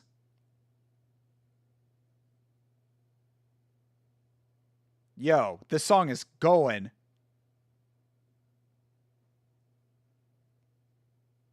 Oh, it's a Thai song? Maybe it's a cover. Because that song sounds very familiar. I got to find out what song that is. That song is a fucking banger.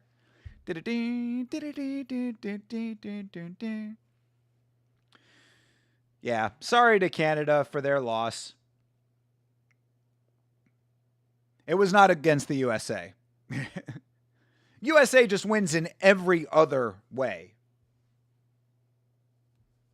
USA can take out entire world leaders from their country at random, it seems. It is pretty wild that we took out the leader of a foreign nation, kidnapped him from his nation for drug trafficking, and pardoned the president of another country who was also accused of drug trafficking. Very odd.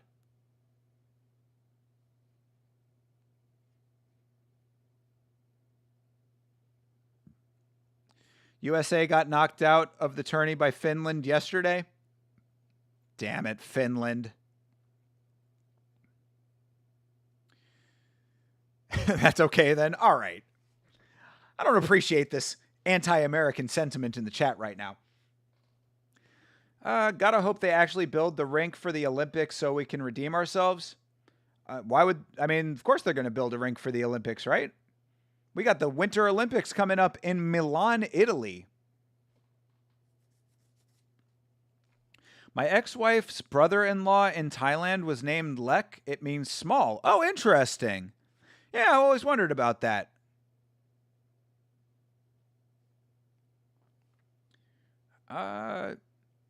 He was not small though. After 3 Singas, he wanted to test his mettle against you in kickboxing. Ah, did you end up kickboxing him? You guys may well be maybe the world superpower, but we can beat you at ice and stick game. True, this is facts. But that's just why we take your stick game and disseminate it throughout our country, and now we've got more teams than you guys got. But y'all can have hockey, though, except for the Panthers. Panthers rule. After his 4th Singai, he was sound asleep, thankfully. Oh, so you didn't end up actually having to kickbox him? How big was he compared to you? You're a pretty big guy. Yo, this fucking song that Superlek is walking out to is awesome.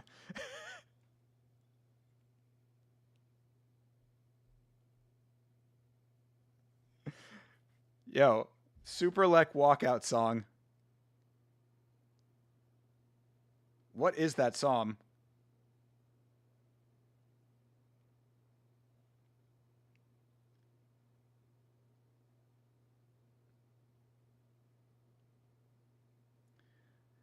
Bangrajan Wapen Karabo. Let's see if this is it. Hold on. God damn it. I'm on the wrong account, so I got an ad. Hold on. I want to see if this is the song.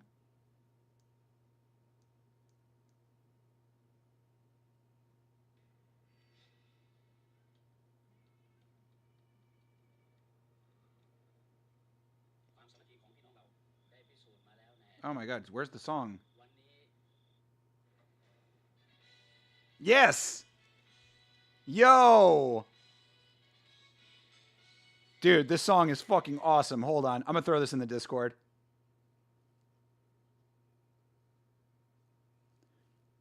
Hold, please. I am throwing this in the Discord for future use.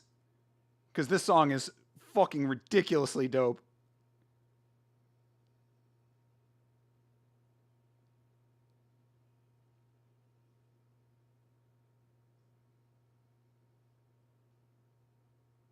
All right, there you go. Sorry, guys. That was super necessary. That was very, very necessary because that song was so fucking good. It seems like the point about him wanting a day to report the killings is true. That's what the news reports are saying. Yeah, that's not good. That is not good. Yeah, he should have neutralized the threat. Especially if he was filming it, he should have neutralized the threat, called the police immediately and turned himself in and cooperated with police 100%. So there was a misnavigation on his part when it came to that, for sure. The rink isn't on track to be finished, and even if it is, it's too small to fit international regulations, so the NHL commissioner could refuse to send players? What? What? That is fucking wild. For the Olympics? Bro, Milan fucking up, bro. All right, Superlek versus Yoza is underway.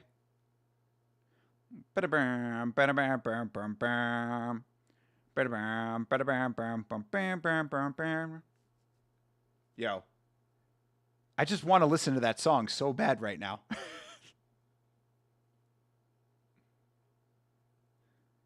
All right, Yoza, couple nice kicks. Let's see this kicking machine, Superlek. It's supposed to be bigger than an NHL rink, but it's not even minor hockey sized, and they won't explain why they planned it to be that size or the construction has been so delayed. What? Dude, what the fuck? Well, that doesn't set things off to a good start in Milan. Damn. I mean, they did name the teams for the Olympics, so I would assume that the commissioner is sending them, but that is wild.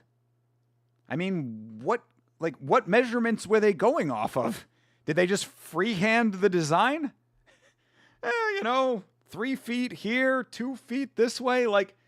Should you not have a standard? Ooh. Good hand for Superlek there, but I'm not seeing enough kicks. And why is everybody kickboxing on this card? Where's the Muay Thai? Nice body kick for Superlek. He was taller than you, maybe 6'2". Damn, yeah. Big guy. Point is trained kickboxer. Oh, he's a trained kickboxer in Thailand. Yeah. Yeah, smart move on your part. Just keep serving him drinks. He'll go through the phases of drunkenness where it's fight, then you're happy again. You're angry, you're happy, you're knocked out. All is well at that point. Sorry to spurg out about hockey, but at least it's not about the juice. Yeah. Well, thank you for that. No, hockey talk is always appreciated. Because that's crazy, though. Like, why would they not... make it a standard size? NHL, minor league, I mean, pick a standard size, but they just decided on some random number. You like hockey? It's not NFL or NBA? Hockey rules. I mean, I like football to a little extent, American football, that is. But I not enough to follow it. Basketball is okay. I'll watch a basketball game. I'll go to any sporting event live, but I'd say that my hierarchy of sports is MMA, hockey at this point, MMA, hockey, football, basketball, baseball, and everything else. Singa is a Thai beer. Not bad. Okay, cool. I'm watching a Thai film right now. I was talking about that earlier in the stream. By a fantastic Thai director named Penek Ratanaruwang. It's not a standard sized rink. It's a bit wider and shorter than a minor rink. Super strange. They say they're going to fix it, but I don't know how with the seats and stuff. And they probably still have a way to fix it.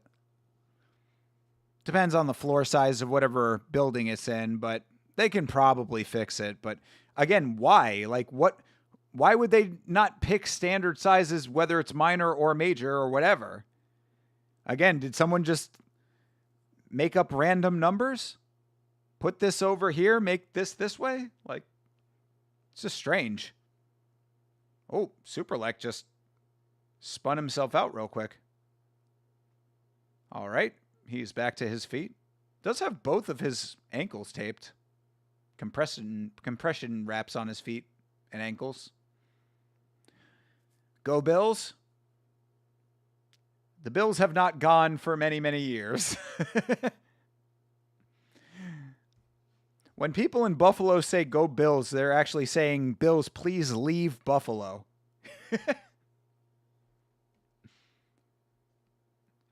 Buffalo is a cool city, though, man. I was in Buffalo one time. It's just crazy because the arena is like right in the middle of town. Like you'll literally just be driving down the street and then all of a sudden the Bills arena is like right next to you. Just like, holy shit, oh, there's the arena.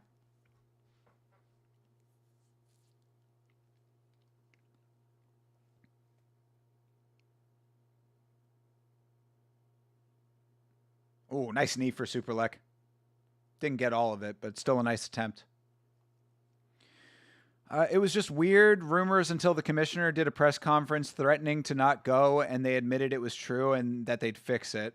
Never why they did it like that. Yeah, that's very strange, man. Yeah, I'd love to know. Marvels of Italian engineering. This is the problem when you have the Olympics in Milan. Yeah, the Italians not necessarily known for their quality craftsmanship in that regard. That's why that tower that they got over there leans to the side, you know?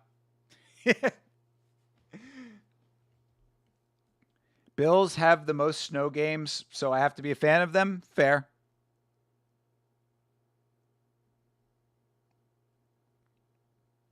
Canada has football. I know that Canada has football because I met a Canadian football player when I was in Montreal. He was a super nice guy, too. He was actually one of the nicest people that I met in Montreal outside of the festival. I was at a bar just having lunch one day by myself. I was between things, whatever I was doing. And I was just hanging out at the bar, and yeah, this dude just struck up a conversation and was so nice. It turned out he was a Canadian football player in the Canadian Football League. Didn't play for Montreal, though. I think he played for somewhere in Calgary. So I don't know why he was in Montreal. Italy can't even make an NHL player. No wonder they fucked up the rink. Yeah, that's a very good point. Most people who are a fan of football in Canada are still NFL fans. Yeah. I don't doubt that, but still cool though. We just want to be a part of the big games and pizzazz too. Sure, you are welcome. You know, as a Jew who celebrates Christmas, I can understand it. Reyes versus Walker confirmed? Yes, Reyes versus Walker is confirmed. Who is going to get knocked out first? You take some pizza in Italy? I do hear that they have very good pizza.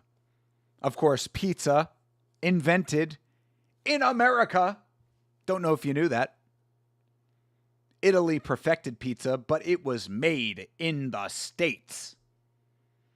Or at least that's an often repeated untrue fact. Yoza with the emote after he tripped Superlek.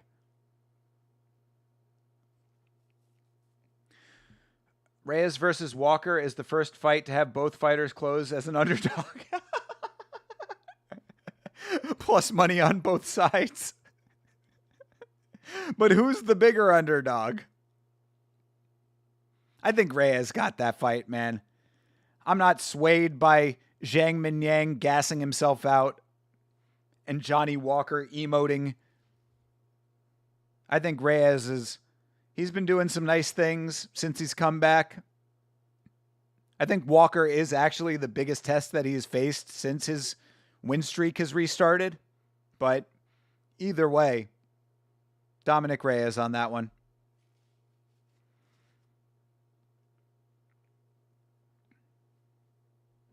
Oh, Superlek goes down hard. Yo, is Yoza going to pull the upset off right now?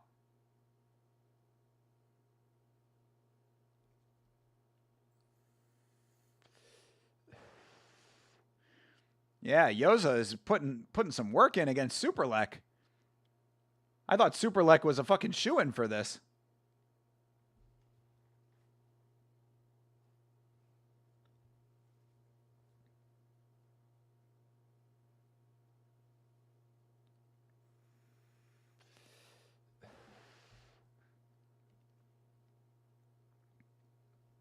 Oof, jeez. Hard toss for Yoza. Oh, I think Yoza getting a hard warning here. Taking a point.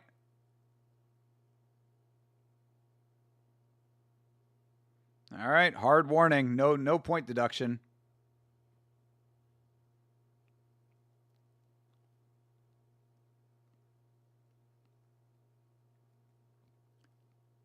One thing about one championship that I've always kind of thought was weird is that they're very mysterious about their judges.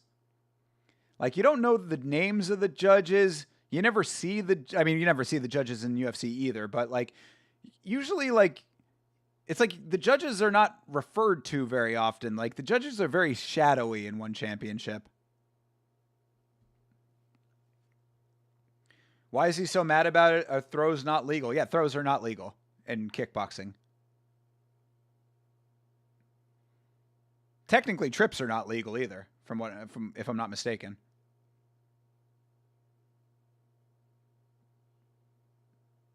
Ooh, nice strikes at the end there, but Yuki Yoza pulling the upset here. Oh, there you go. That was solid. That was solid. Yeah. Damn, Yuki Yoza upsetting Superlek right now. That's crazy. Why does Yoza keep doing it then? Does he not know the rules? Because, I mean, it's like, it feels like sometimes, especially when it comes to kickboxing and Muay Thai, that it's just sort of understood that you can break the rules a couple of times. It always seems to be that way because these guys get warnings all the time. Like Olivier Coste specifically is always saying, hey, don't do that again. Don't do that again. You know? Like, I really do think that it's just like understood that, I'm going to break the rules a little bit. Oh, okay, but not a lot. Only a little. Oh, am I the only one who gives a shit about the rules?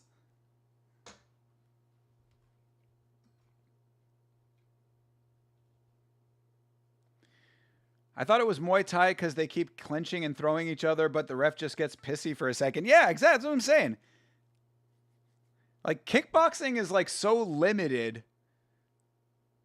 But if you can just get away with shit, then you just get away with shit, I guess.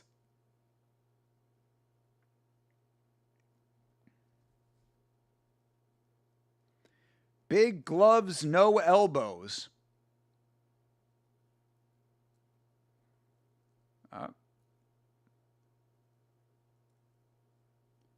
Chatri Singhatong with Renzo Gracie. Legend.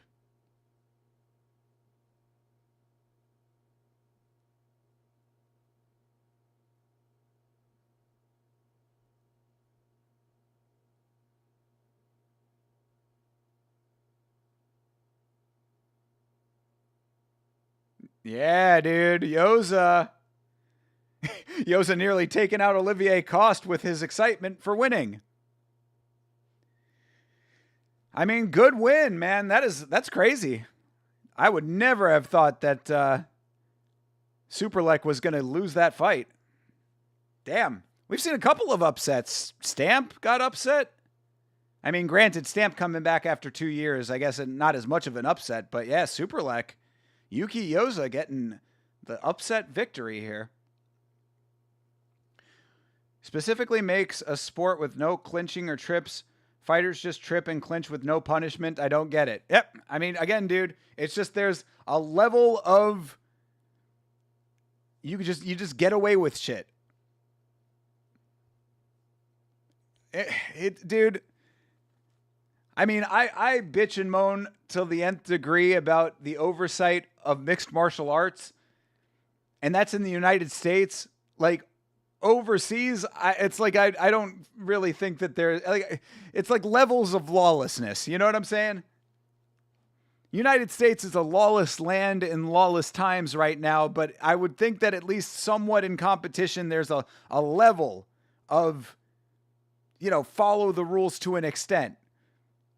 But like, I feel like one championship, maybe, I don't know, maybe there's more to it that I don't know. You know what I'm saying? Maybe there's something to the rule set that I'm not aware of, that there's a certain amount of warning that you're supposed to give or something like that, but I don't think so. I think it legitimately just is, you do it up until I decide it's a problem. All right, I am going to take a quick break.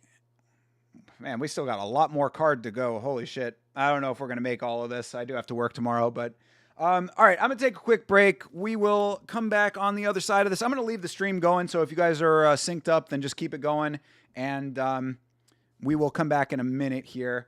Oh, Nico Bellic, before I take my break. Can Ilia Topuria and Islam Makhachev take the throne of John Jones as the GOAT of the sport when these two retire? Yeah, I would say so. I mean, I think that John Jones has a lot of asterisks aside his name as far as being the GOAT to begin with. So, I think that with the level of competition, I think that they need to continue to build resumes with high-level wins for that to be the case, but I would say so, absolutely. I already put Islam Makhachev as the best pound-for-pound fighter on the planet currently, and if he stays in the sport as a dominant champion for a longer time, I would say so. But I think that when it comes to the GOAT conversation, there is more of a cult of personality surrounding John Jones than either of the men that you mentioned, Topuria included. So, all right. That being said, thank you for being here, Nico Bellic. Appreciate you hanging out with us. If you want to hang out, I'm going to be taking a break real quick. I will be back very quickly. Of course, the shortest breaks in all of MMA live streaming on this channel. So, quick break, BRB.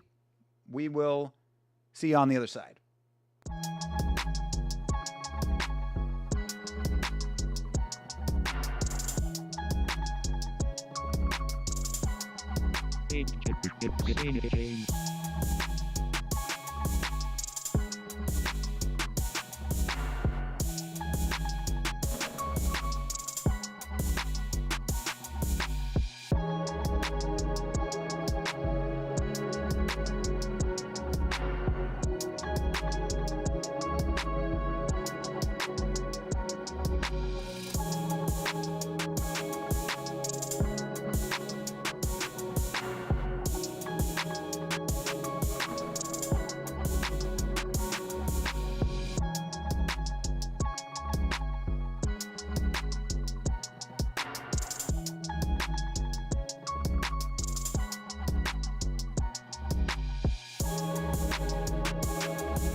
And just like that, your boy is back.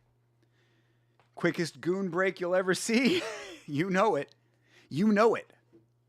I mean, the fact that I'm able, at my advanced age,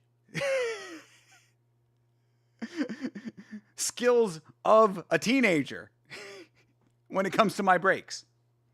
Appreciate you being here. Thank you very much for sticking around. One championship refs are just like shitty parents, no clear rules or punishment for breaking them, just random outbursts. You're not too far off there, Hydra. I'm telling you, I mean, maybe there's something that we don't know about it. I'd like to look into that. But it does seem like there's just like, hey, don't do it again. Don't. GSP is already the GOAT. GSP or DJ? These are fair points.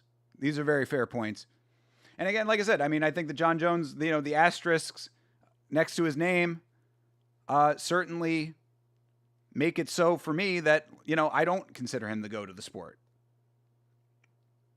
I feel like it's, again, what I was saying before the break, it's a cult of personality thing with John Jones. It's just this conventional wisdom. Again, sky is blue, water's wet, John Jones is the GOAT.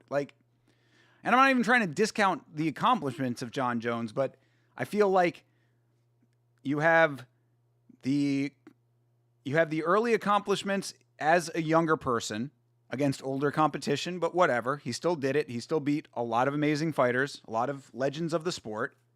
Then you have two fights where one he almost lost, and then the other he absolutely lost and got granted victories in both of them for some reason. So robbery wins. And then after that, you have very savvy, quote unquote, career navigation. So all of those things does not equal the GOAT to me. And then, of course, you've got all of what happened with Tom Aspinall. So, yeah, I mean, and of course, PED use on top of that, and then everything that comes outside of the cage. So, yeah, John Jones is not the GOAT, in my opinion. No one who does PEDs can be the GOAT, not including his outside the cage stuff. His steroid failures and weak resume don't stack up. I agree entirely. Also a duck, walks like a duck, quacks like a duck. I'm not going to call that a GOAT. Hey, Hydra making some big brain points right now. So, there you have it. Yeah, shout out to Nico Bellic stopping through with an actually genuinely good question. And of course, considering that we saw some submission grappling earlier on this card, it's only right that your boy goes nuts out for BJJ.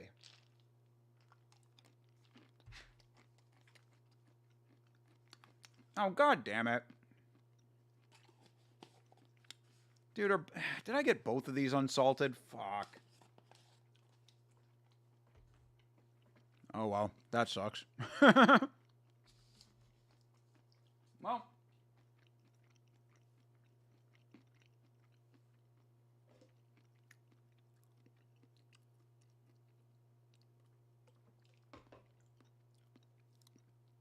Unfortunately, I did not look at the label and got unsalted peanuts. That sucks.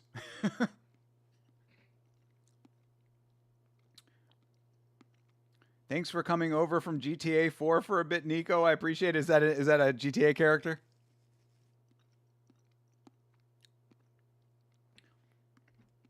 I am not super hip to the GTA lore. Yeah, the Demolition Man. Hard nickname. Great movie. Does have the blonde to back up the nickname. Plus an iced out chain. Bro is blinging. Next phase of jiu-jitsu is nuts out. We've already evolved to take off the gi. I mean,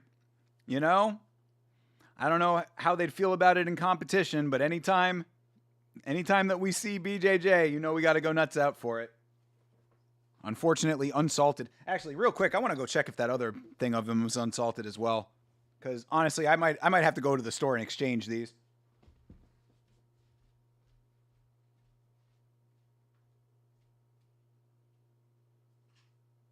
Yeah. God damn it. Fuck. Yeah, both these unsalted. Yeah, I might have to go back to the store.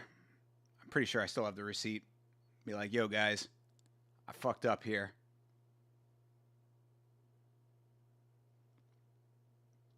Yeah, I'm on the move with the cam on. True. Yeah.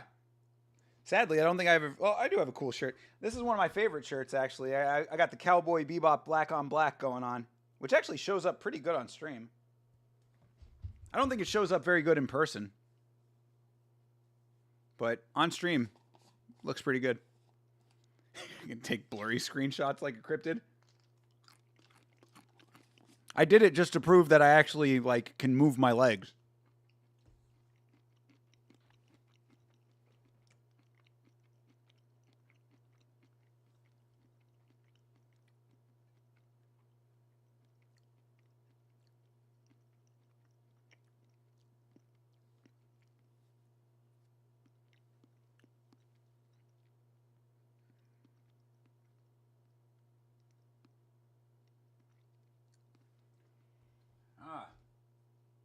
How was I not paying attention, man? Always read the labels. Unsalted nuts. Good Lord. What is the point of even selling them? I guess people with specific dietary needs. Guru could never do that. He's still stuck in his wheelchair. That was the meme. Indeed.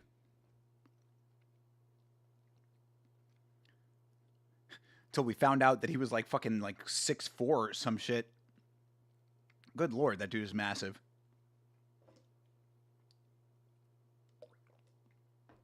Did not realize he was that much of an absolute unit. Marat Grigorian.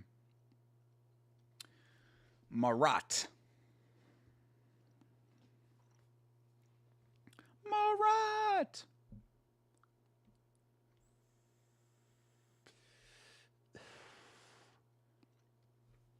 Wonder if he will bust out in the Gregorian throat singing. Actually, I think that's Mongolian throat singing. Gregorian is chanting. Look at Dom Lau in that fly-ass baby blue suit.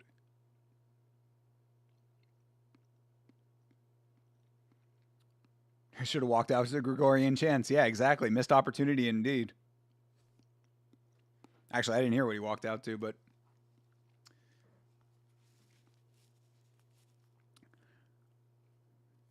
Rukia Anpo, the Demolition Man. I like it. Good nickname. So much fucking kickboxing on this card, though. Jesus Christ.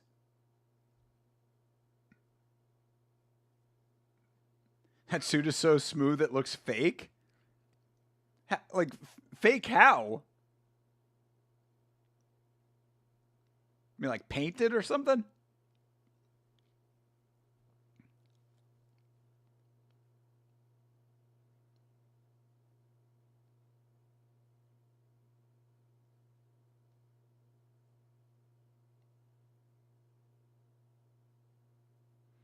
$68 and $14, damn. A lot of kickboxing.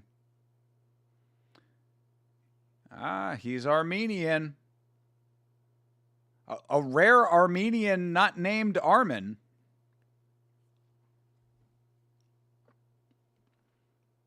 Hey, welcome back, TJF.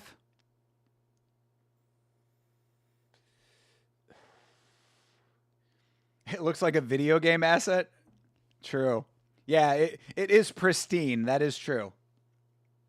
No wrinkles or creases or anything. It's such a bright blue under the lights. Yeah, the lights definitely show off the babiness of that baby blue.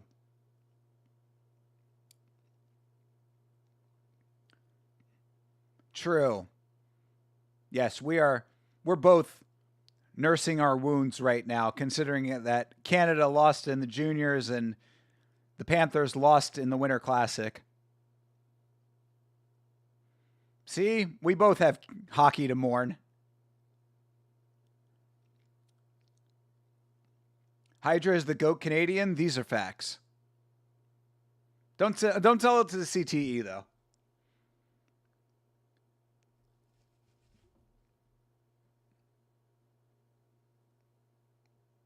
Nice jabs from Anpo. Ooh. 1-2 from Anpo. Nice. Good hooks. Yeah, Anpo looking good in this fight so far. TJF, the goated chatter. This is also true. Absolutely. Telling you, man. I appreciate y'all. Y'all are the real ones.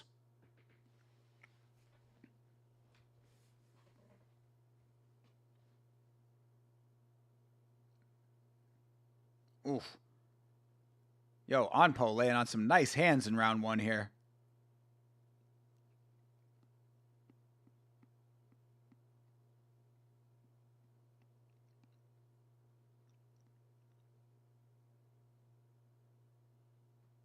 Oof. That was a good one for Gregorian. Earlier, Yama said that the Panthers wouldn't be anywhere without Brad Marchand, and I agree. I didn't say that exactly. Did not say those exact words. But I am very happy that Brad Marchand is on the team. Because he's been crushing, man. He has been doing great. He's also been picking up the slack while our star players have both been injured. 3 of our best players are injured now. Seth Jones got injured in the Winter Classic. Other than some light trolling on weird people, TikTok lives, this is the only stream I ever watch, especially comment on. Hey, bro, appreciate you, man.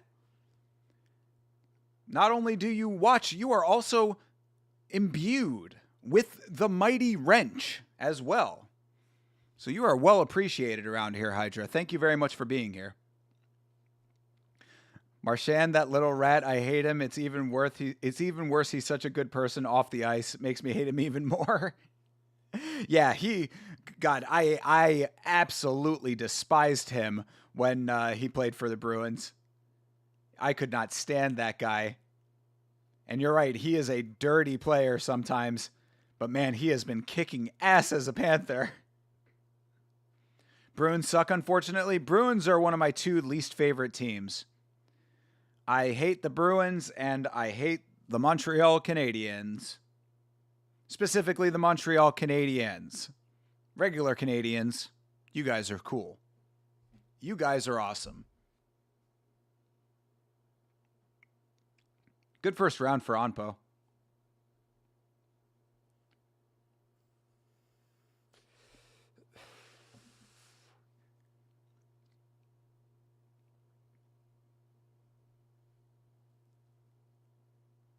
Imagine being a Leafs fan watching what he did to them on the Bruins and Panthers. True. Yeah. I mean, imagine being a Leafs fan at all. Just year after year after year of disappointment. Even with Austin Matthews on the team, just nothing doing. He was beating the hell out of my hero since I was a child and never stopped. Yo. I'm sorry, brother.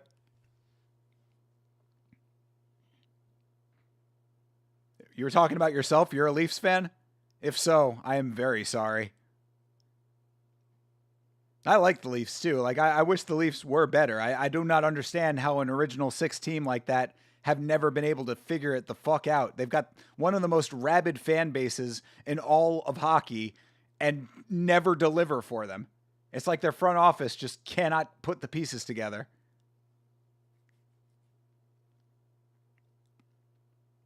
Sad Leaf fan. Oh, bro, I feel for you, my man.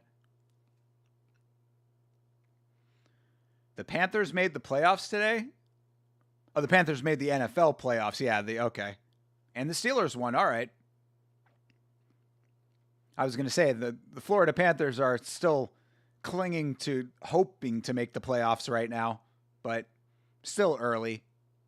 But yeah, good for Carolina. Oof. Teep to the body sends Onpo to the ground. Gregorian turning up a little bit of his own heat in this fight. Yeah, I'm glad for the Steelers. I like the Steelers. As I said, got a rep for Pittsburgh. Steelers are eternally destined to a barely winning season and losing in the playoffs. These are probably also very factual statements.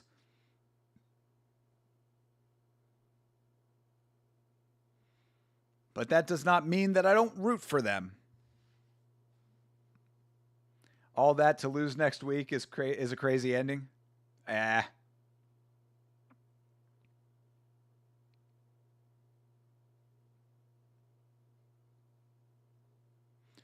Gregorian's starting to look a lot better in this fight.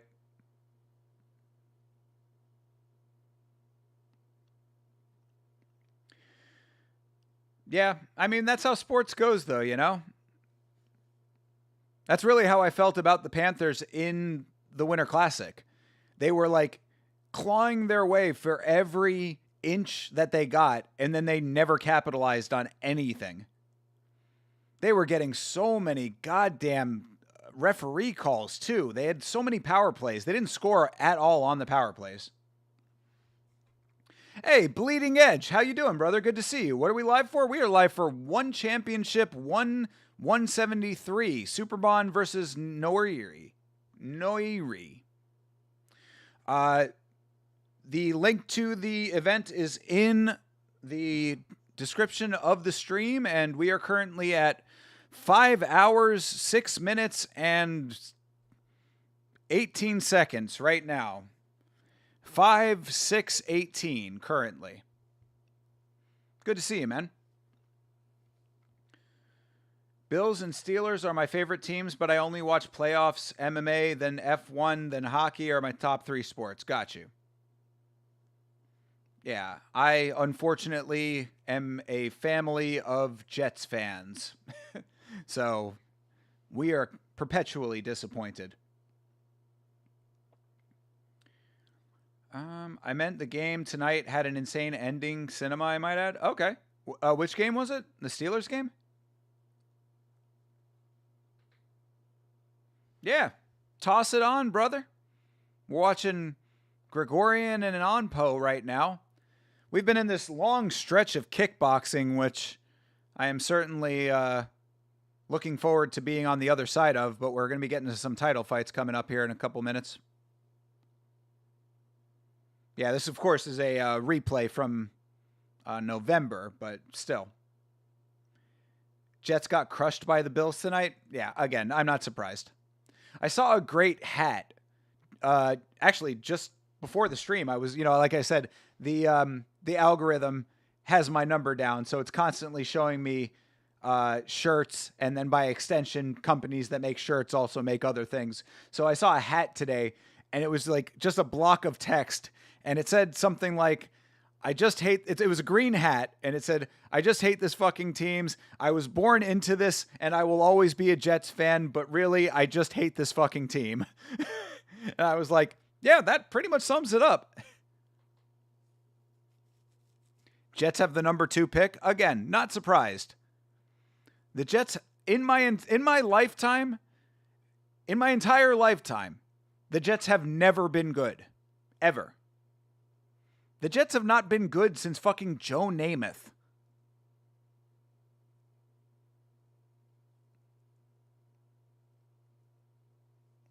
You know?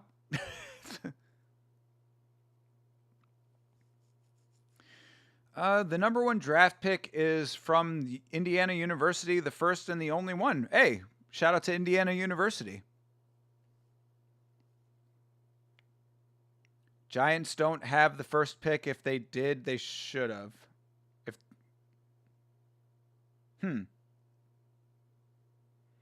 Yeah, Giants not doing too hot recently, from what I understand, right?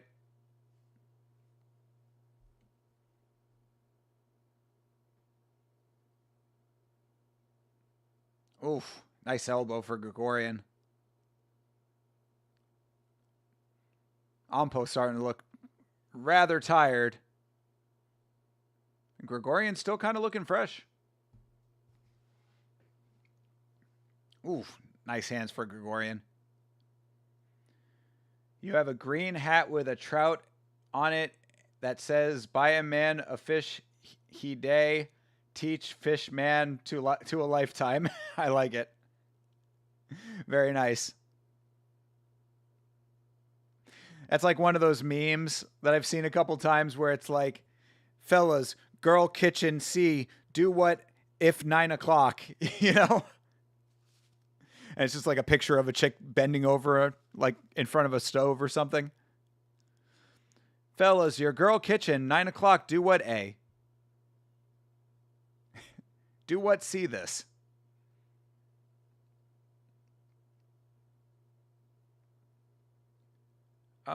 Indiana University sucks, bro. Purdue is better. Damn. Roasted. Indiana's so good under that. Damn, you guys know a ton about football. I do not know anything about anything. Could I get a timestamp? Yes. Yeah. Timestamp right now. I'll give you a round number here. 5 hours, 10 minutes, and 45 seconds. 5 hours, 10:48 right now. So currently we're watching Onpo in the corner here. So yeah, 5 minutes, or 5 hours, 11 minutes right now. That was right where we were at. 5 hours, 11 minutes. Hydra knows ball? Yeah, I certainly do not know ball. Literally do not know football. Yeah, appreciate it, Bleeding Edge. Thanks for watching along with us. I love doing it this way. I really like doing the replay watch along so that like you guys have the ability to just, sync it up. And we don't have to worry about like different feeds and everybody getting the stream from different places and stuff. It's just on YouTube easy. I'm going to be honest, I'm mostly a TikTok edit football fan and kind of just repeat that stuff. Fair enough. I never understood why people like the edits so much. Because like I've watched like on the MMA Hive on Chase's Discord, they have an entire channel for edits, and like people like shout out to iFlowman MMA, good dude. Definitely a friend of the channel. But like iFlowman will like, he makes those edits and like, it's nothing against him or what he does or anything, but like, I don't see the appeal of them. Just like, yeah, hard music and clips of this guy. I'm like, okay, great. I'd rather just watch them fight or watch them play their sport, but to each his own. Gregorian wins the fight. He certainly deserved it. He was definitely putting that work in late in the fight. I think Onpo won the first round. Takeru. God, more kickboxing. Bro, when are we going to get through this kickboxing? The Bosnian Menace, Denis Puric. I go elite movie ball knowledge, like how old movies are bad, new movies are better. There you go. Very based opinions.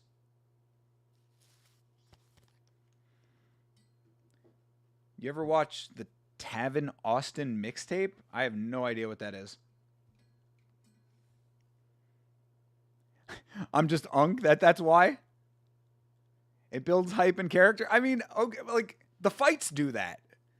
I don't need to sit here and watch some dude like, and it's not even him doing it. That's the other thing. It's like false aura, because literally you can make an edit and make anybody seem hard. I guarantee you, like if I could probably ask Rawand to make a Yama edit and it would go super hard. It would just be me like fucking mugging for the camera or yelling or whatever, and it would just be like, damn, that's crazy. Music all hyping me up and shit. But like, does that make me a badass? No. Because I am a very sweet boy. I am a very sweet unk, apparently.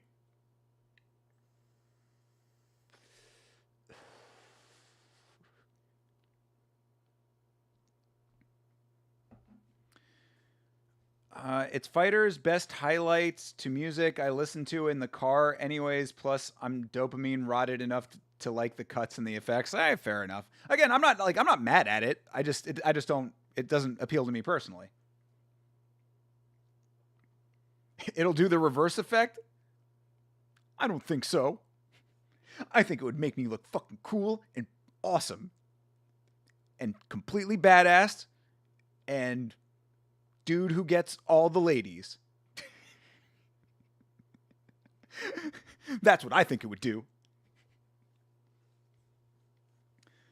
Takeru is ranked second in the world at flyweight kickboxing, going up against Denis Puric.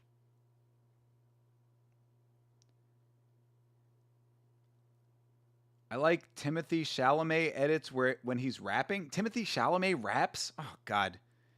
As if I thought I could not like that guy anymore. There's something about him I don't like. I don't know why. I saw him in that Bob Dylan movie. I thought he was fine as an actor in that movie, but I didn't like the movie very much. And like, I can't think of any other movie where I've seen him and liked him. I do have to see that Marty Supreme movie, though. Apparently, everybody's saying that that's really good. Thinker piss break edit? That would go hard. Literally just set the camera up, watch me hit the BRB screen, walk to the bathroom, come out of the bathroom. Hard ass music playing. Chalamet did a verse on SD Kid song to promote Marty's. Oh, right. You did say that. Yeah. Because people thought he was SD Kid for some reason. Oh, yeah, right. Yeah, I remember you guys talking about that. If you don't like Tim, I don't like you? Damn. Harsh words. I mean, show me a good movie of his and I'll change my opinion. I don't know. There's something, he's like smarmy to me. He's got like an unlikable face. You're going Marty mode in 2026. Have you seen it? I do want to see it. I do want to check it out. I've heard it's good.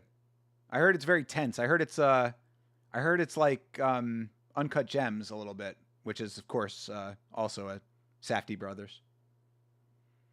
Dune and Dune 2. I never got into Dune, but I did give Dune the books to my dad for like a holiday recently, so I might have to try them out, you know?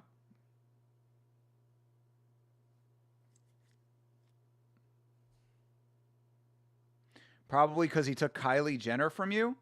I'm a Kim fan, brother. Kim is the only sexy one of those, in my opinion. That whole little tribe, that whole little gang of women, the only one that's attractive to me is Kim. You're still going Marty mode? Got you. Fair enough. Did he say that on the track? Did he say that he was going Marty mode on the track? Because I don't know if that's tremendous bars or if that's the most cringe thing I have ever heard. You'll worship Al Gabe once you see it like me and TJF? Okay. Bro, Kylie is so bad. We all saw Kim's Fortnite skin and acted up. Kylie Jenner? I don't even remember what she looks like. Let's see. Kylie. Yeah, she's... Let's see. She's alright. Like, she's probably the second best one. But Kim's still number one.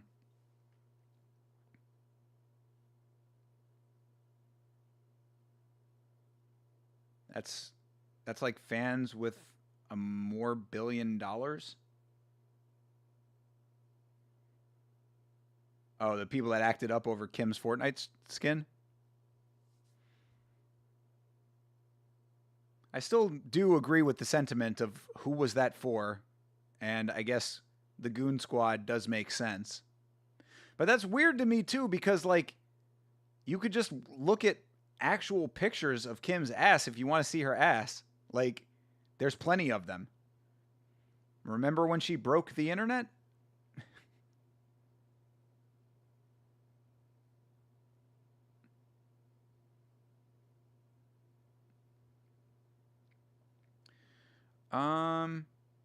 No, the going Marty mode thing. Oh, got you. Okay, got you.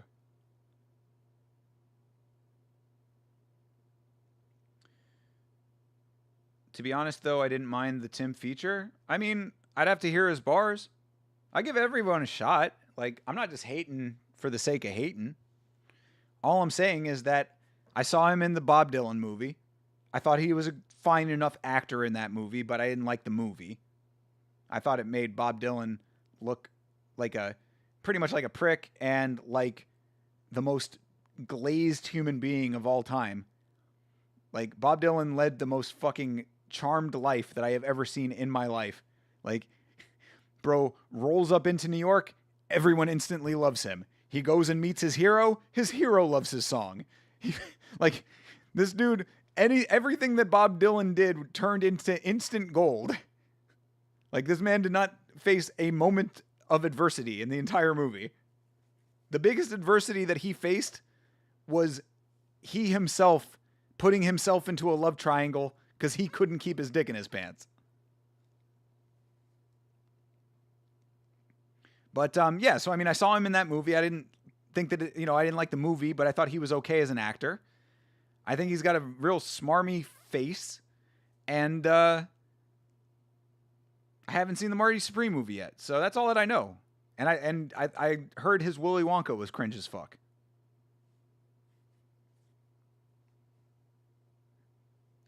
She's got the most popular video on that one site, kind of mid though. Oh yeah, no, her tape is terrible. Her tape is awful. Yeah, her tape is the worst tape of that kind out there. Literally no visuals in it at all. Bob Dylan music pretty good? No, Bob Dylan's music is classic. Yeah, I mean, I respect Bob Dylan as an artist. I'm just saying his life story did not inspire me in movie form. And I'm not even saying that that's not how his life was. Like, if that's legitimately how his life was, that's fine. Like, great. I'm glad that he had such an easy life. But, like, I don't care about seeing that in movie form. It was not like a character that, like, inspired me in any way. Like, how am I, like, I'm down bad always, right? I mean, I'm scraping for every dollar. I'm out here trying to make a life for myself, starting a business, clawing my way to success. We're counting every single sub that we get on the channel. All the super chats mean the world to me, kind of thing, all this kind of stuff. Bob Dylan walks into a room and everyone just starts sucking his dick. It's like, how am I supposed to, like, how is that supposed to inspire me in any way? All I do is say congratulations to you for that, Like, wow, dude, must be great to be you. I mean, like, I don't relate to that,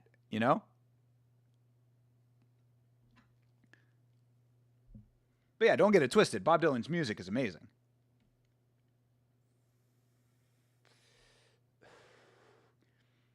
Very great American poet right there.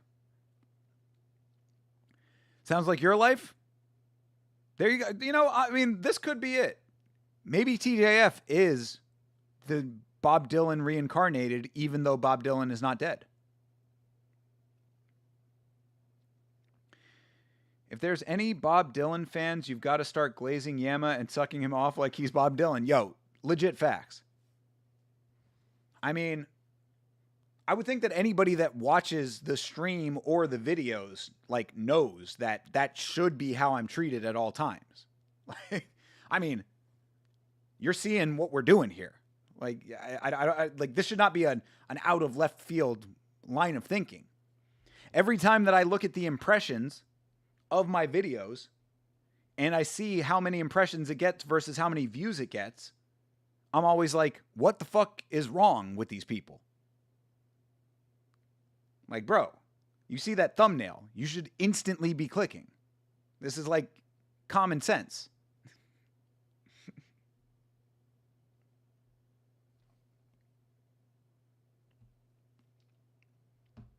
You love Yama glazing? Well, I appreciate that, TJF. Thank you very much. Every time that you come into the chat, I feel more and more like Bob Dylan.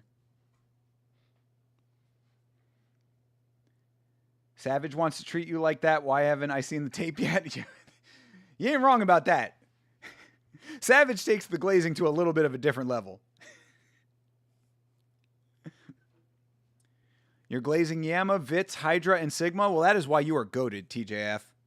And that is why we are supporting you in your boxing endeavors. Let us know where we can watch. Even if I'm not on the stream, like, if it's not, like, set up for me to actually be on stream to watch it, I will legitimately sit there on my phone and watch it.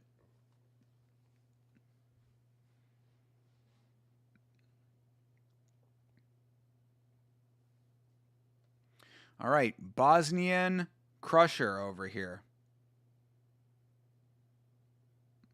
versus Takeru. Oh no, he's the natural born crusher. My bad. Takeru is the natural born crusher versus the Bosnian Bangaranger. TJF, the only boxer I care about. Fuck the sport, but I love my boy. Yo, seriously, dude. Seriously. After the last Misfits boxing card, I vowed never to watch boxing again if it wasn't bare knuckle or dirty. But I will make a legitimate exception for the GOAT TJF.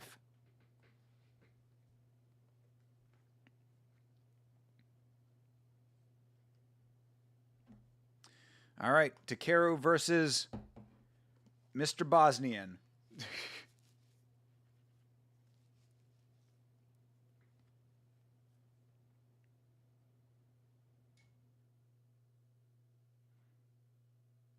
Oh, yeah, Denis Puric from Bosnia. Shout out to Bosnia.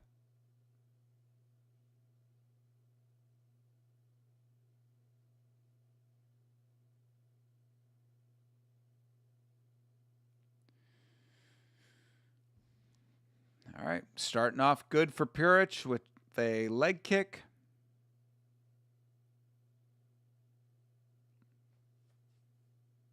Oh, there's the clinch. Bathroom break. Yeah, I mean, we've been watching so much kickboxing, dude.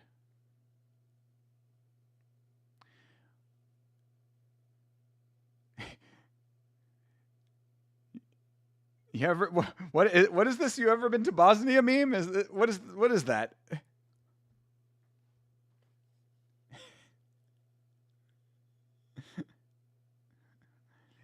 Both of y'all coming in with that. Must be something I am not aware of. What are y'all referencing?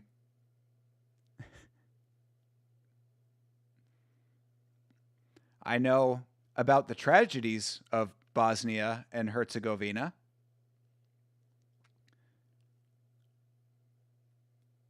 Blue Mountain State quote? Blue Mountain State? What is that?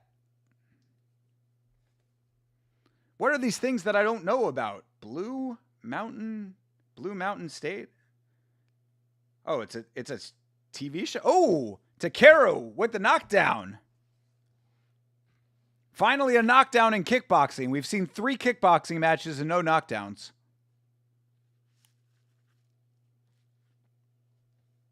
No idea where the clip is from, but some guy's talking about the fleshlight his dad got for him from Bosnia. Okay.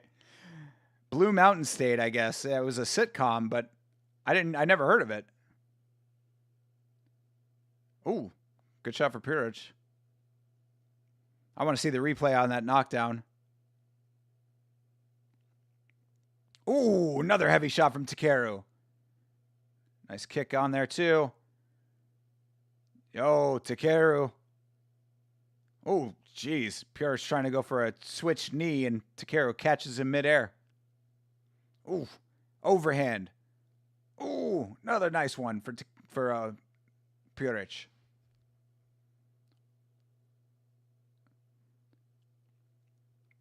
Oof, nice counter shot for Puric.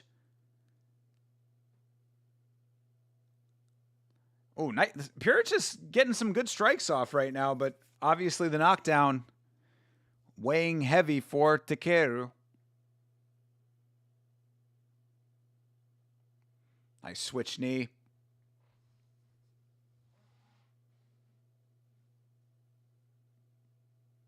Ooh, another knockdown. Damn, dude. Puric landing all of those strikes and Takeru just getting the easy knockdowns. No kicking.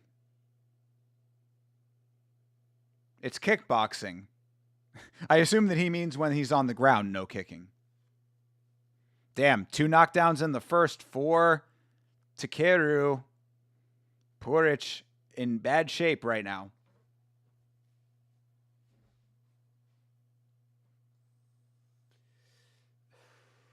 Yeah, I want to see the first one.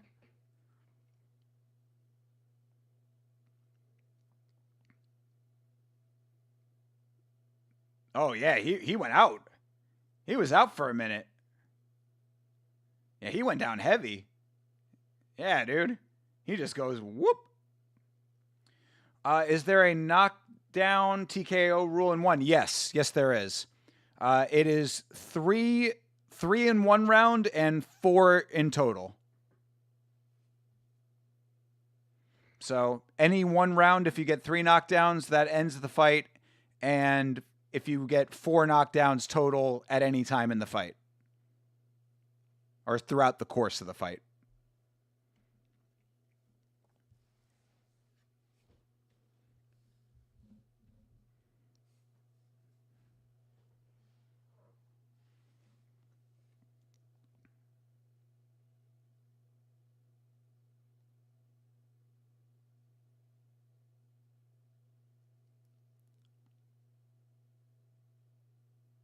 Oof. Yeah, I mean, Purich's hands, like, he is landing some really nice shots, but they're just not doing anything. He must not have power in his hands. Ooh, nice knee. There's the switch knee.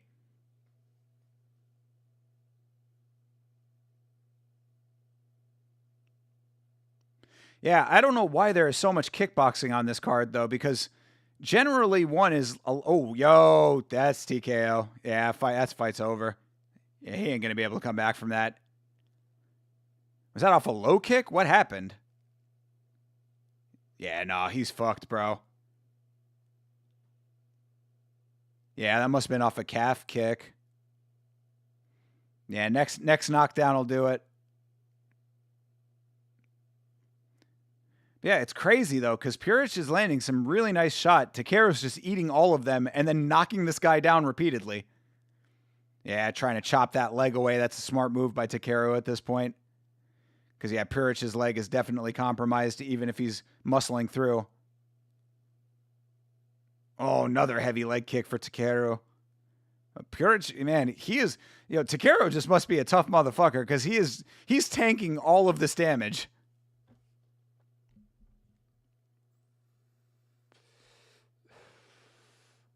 Oh, another nice switch knee for Purich. Oh, Takeru.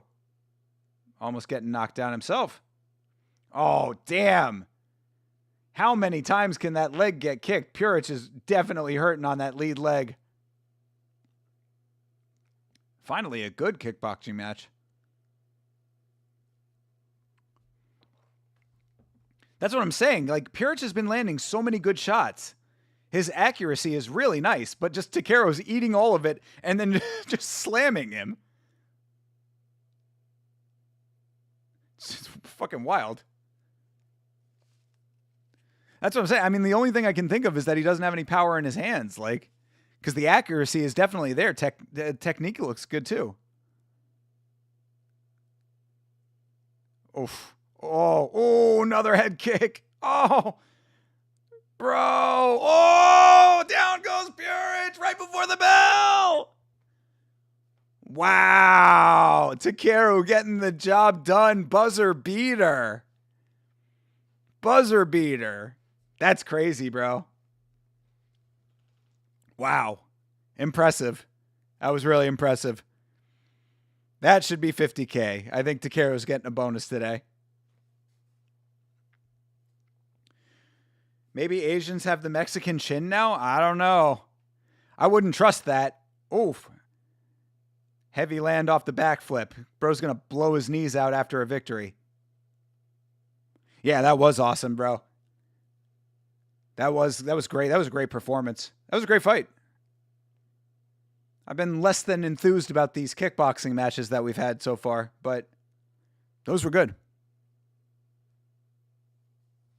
Are all of these kickboxing? Is that what we...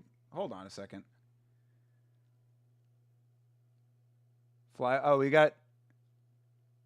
Okay, we've got Muay Thai coming up. Yeah, okay. Pretty much every fight after this. Yeah, we've got MMA, Muay Thai. Okay, we're getting into the meat and potatoes here. Except the main event is kickboxing.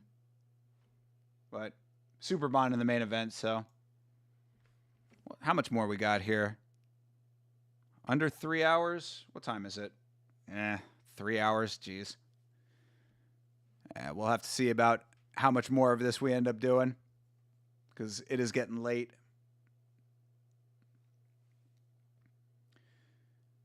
Leave it to Japan to make me like kickboxing. Yeah, I mean, telling you, man, like the kickboxing has been, okay. I'd like to watch some Glory at some point. There probably is some value in Glory, but yeah, kickboxing. Again, if we're ranking things, you'll be here for 3 hours. All right, hey, I might be able to make it happen. You've got MMA at the top. Muay Thai next. Actually, Muay Thai might even be more exciting than MMA at times. But MMA, of course, because you can do everything.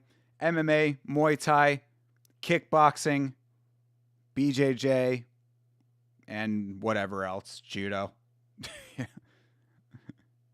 Freestyle wrestling. Yeah. Nice work for Takeru. Glory is going to lose any value they have if they lose Rico. You think so? I mean, it's not an if. Rico is signed to the UFC now, so you think that that's the case? Because, yeah, Rico Verhoeven, big name in Glory. I don't know what the rest of their roster looks like.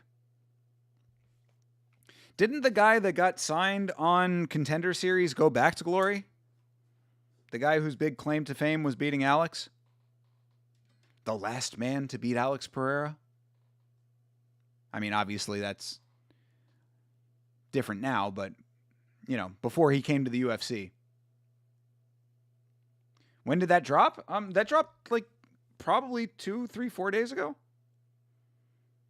I mean, unless it's just a rumor, but, I mean, I thought it was legit.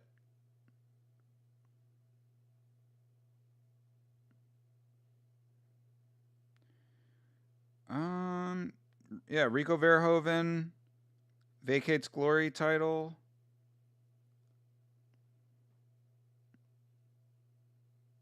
Maybe it is just a rumor. I thought that I thought I had heard that he had legitimately signed.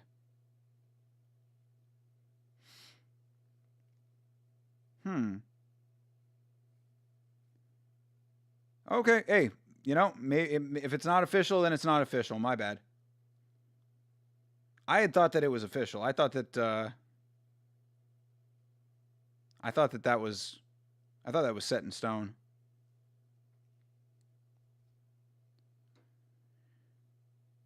Tracy Cortez asks Alex Pereira if he wants to marry her, and Alex says Chama. Uh-oh. Things heating up between the two of them.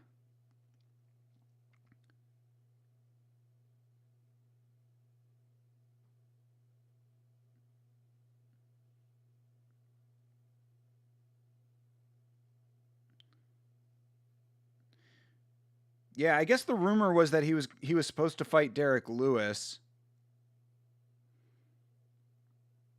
2 heavyweights we think the majority of fans want to see in the UFC. Huh. Yeah. No, okay. Fair enough. My bad. Oh, he reportedly turned down the UFC offer? Damn.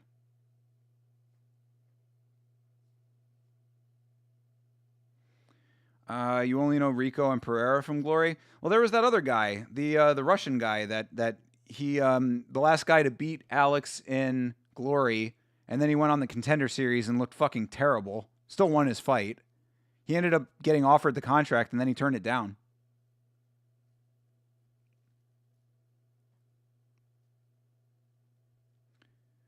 I thought he declined Lewis not joining the UFC. Yeah, that's yeah. Maybe we're talking about 2 separate things here. Yeah, the guy who beat Alex turned down the UFC contract. Rico Verhoeven was supposedly, at least according to Lewis, he was offered the fight with Rico, and then it fell through, but Rico did not turn down coming to the UFC. But it was the rumor that he was signing with the UFC, and I thought that it was confirmed, but I guess it's not confirmed, so. Yeah, 2 separate people. She's a trap, Tracy? I mean,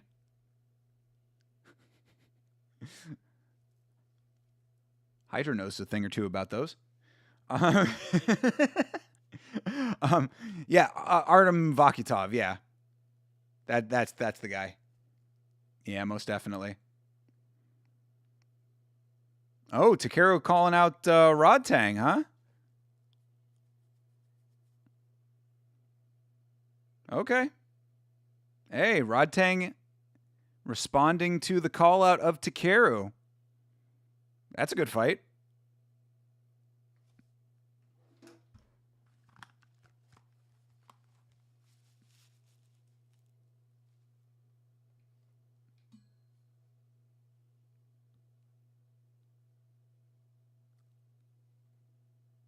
You're an expert, obviously. I mean,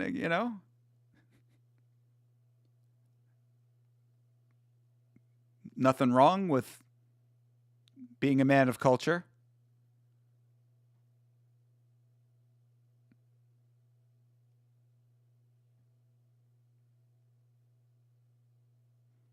Oh, Takeru's retiring. Is that unless he's saying that he's going to retire him? Yeah, I guess Takeru's on the verge of retirement and wants Rodtang as his retirement fight.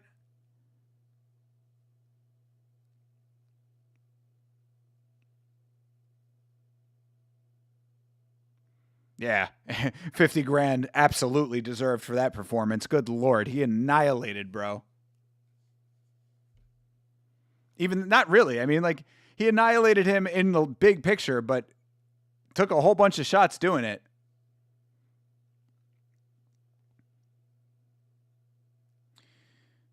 I'm straight, so if it gets me hard, it's a woman. Hey, that's a great motto. It's 2026. That is a valid motto. I'm straight because I say so.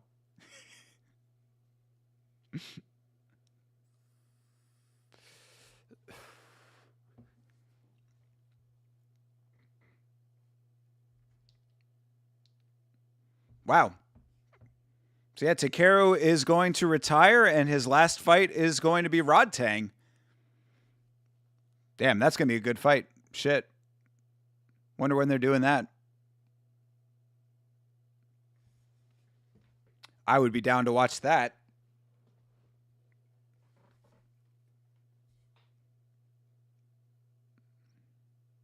I like the little one glow in the dark bracelets that they have.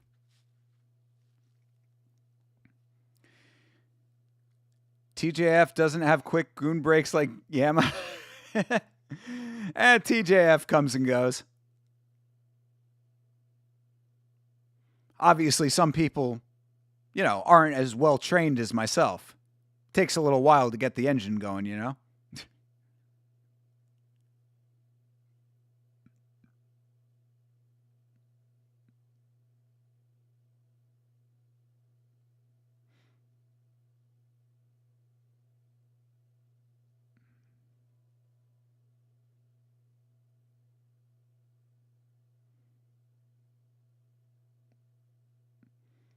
Yeah, the Burmese Python recently retired. Got a very nice win in his retirement fight as well.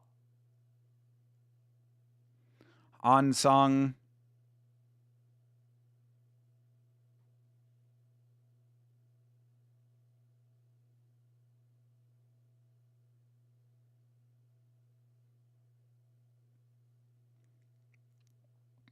On Song En Long.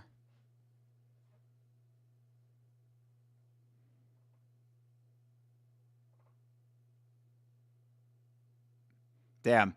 Fucking legendary hero in the country of Myanmar. Think you're hitting the no hand mind body control technique before the piss. I know what's happening on those breaks.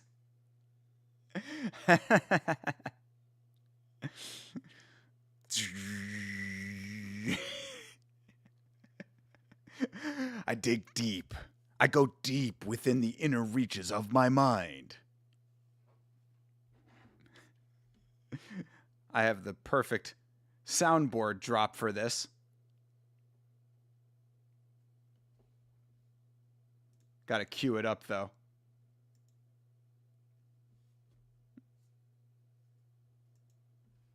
Hold on a second. Mute that. Unmute that. I am a Matawahakan shaman.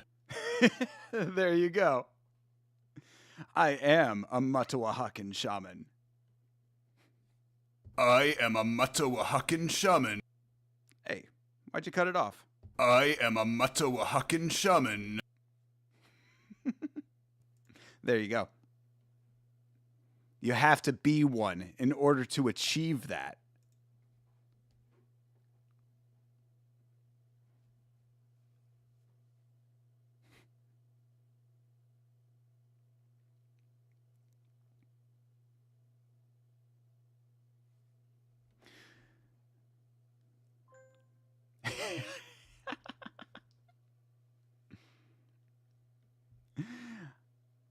I mean, the secrets are revealed.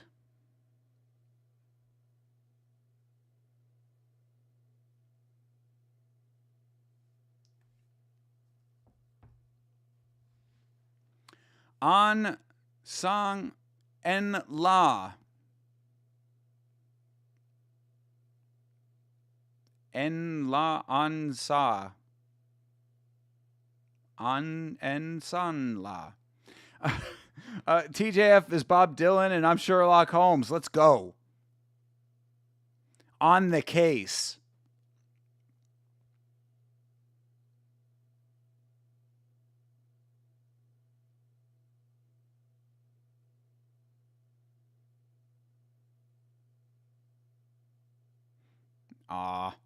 This is all very sweet. And don't get it twisted. I mean, Ensong is he is a legendary fighter and a hero of the Burmese people.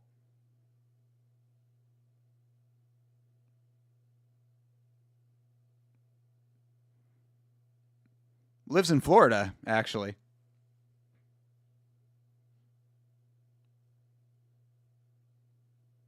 I think they live in Jupiter, if I'm not mistaken. I saw his retirement fight.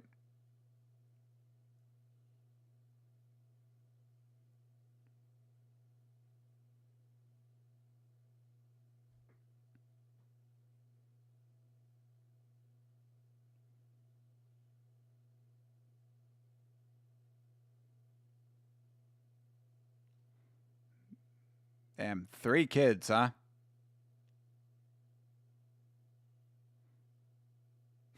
Three kids that probably speak, obviously, English, but then also speak a language that they're never going to be able to speak to anybody but themselves in the United States.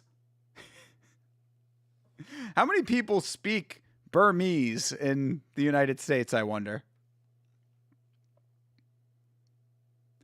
Hate to break it to you, thinker, but Jupiter isn't in Florida. It's actually an entirely different planet than Earth. These are factual statements, but also there is a Jupiter, if you can believe it, there's a Jupiter in Florida. Jupiter, Florida. There's also a Christmas in Florida. That's true. There is a place called Christmas in Florida. One of the most busy post offices in the country because everyone goes to Christmas to mail letters. There's Christmas, there's Jupiter, there's Boca Raton, which means the mouth of the rat. There's a lot of towns that are named after Native American sayings and tribes and stuff.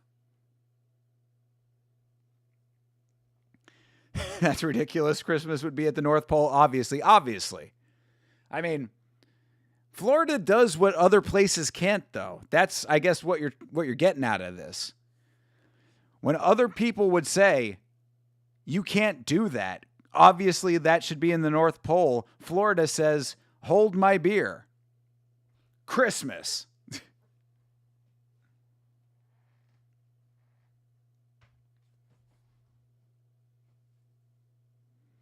All right. Ensong getting inducted into the Hall of Fame. Sure that he is very happy about that.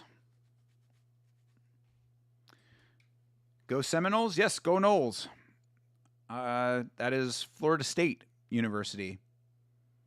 And yeah, they're a good football team. Probably not as good as the Gators, but that's University of Florida is the Gators. Go Gators. God bless. God bless. Go Gators.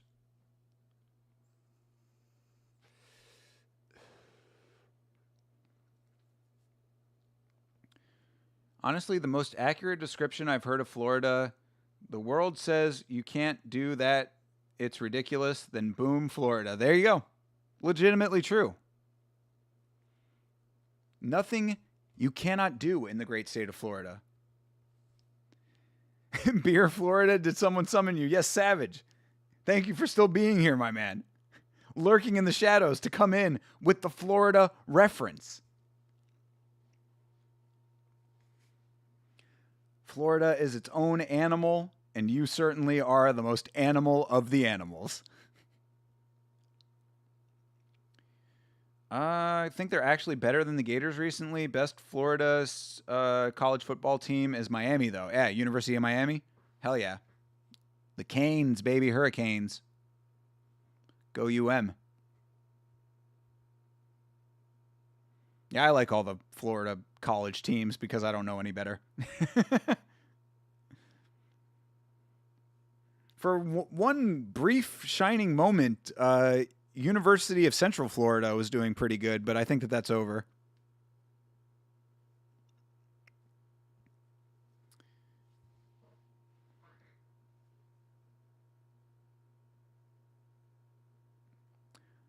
Ang La Ensong, inducted into the Hall of Fame. University of Miami is where the Tennessee Titans quarterback played. All right. Cool. How are they doing this year? Never hear about them in the playoffs.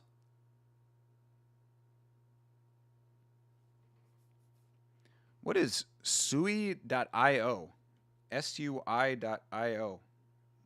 SUI.io. Sponsors work. SUI, the full stack, build full stack. SUI delivers the full stack for a new global economy. I've heard the term full stack before, but what does that mean? SUI is the only platform where assets, data, and permissions can be owned, programmed, and verified. Okay, this is like some tech thing. I don't know. I don't know what all that means. UCF is still a decent program. With the new transfer portal rules, they have a better chance to get better. All right, good. The Tennessee Titans are very bad. It's not his fault at all, though. He's doing everything on that team. Sometimes it be like that. Sometimes the team can be good and still not, be good enough to win. Shout out to Connor McDavid. All those Oilers up there. Great team, but just one little step out of the light,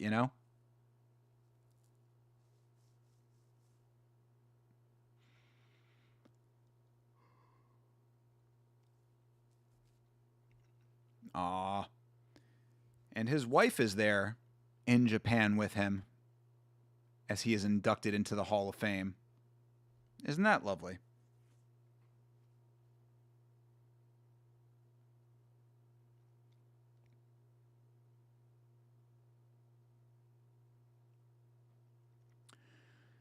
All right.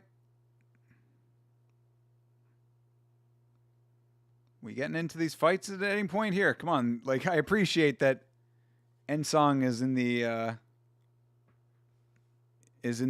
Hall of Fame.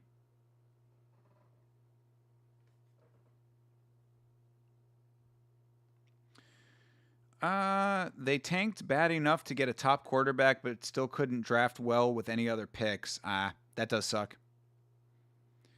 If it's not the most obvious choice ever, they'll always flub it. Yeah, that will happen. All right, we're getting into the championship fights finally. We've got a couple of them on the card. Titans have been and always will be bad, at least in my lifetime, unless they change ownership and GM. It can happen. I mean, that's literally how the Panthers got good. All praise the one true Lord and Savior, Bill Zito, turning that team around. Yeah, let's go Lee, indeed. Such tragedy in that family.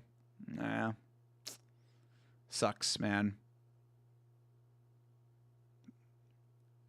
Fighting family with such unfortunate circumstances surrounding them.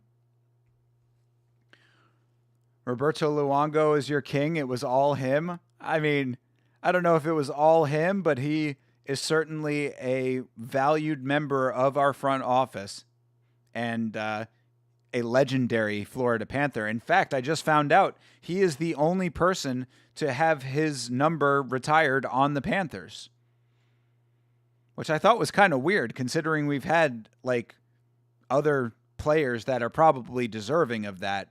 But yeah, Van Beesbrook, fucking Ed Jovanowski, Pavel Bure. Like, we've had some, really like strong players, but for some reason he is the only one, even though he went to Vancouver for all those years. So yeah, he is a Panther through and through. And I got a lot of love for that guy, too. Won us the gold at the Olympics and single-handedly made the Panthers good? Single-handedly? No help whatsoever, huh?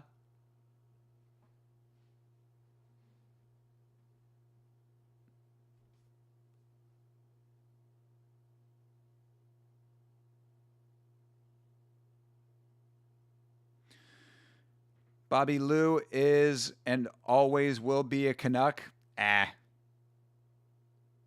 He is a Panther for life. That's why he came back. Alibeg Rasulov versus Christian Lee, the champ. Come on, champ. Keep that belt. He's just visiting the Panthers, practicing to rebuild the Canucks. I mean, they could certainly use it. Although they won the belt. Wow. MMA brain. They won the cup not too long ago.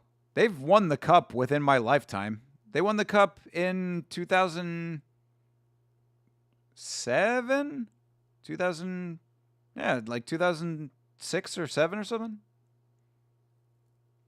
I remember that because they won the cup. I believe it was the night that they won the cup was a night I was battling.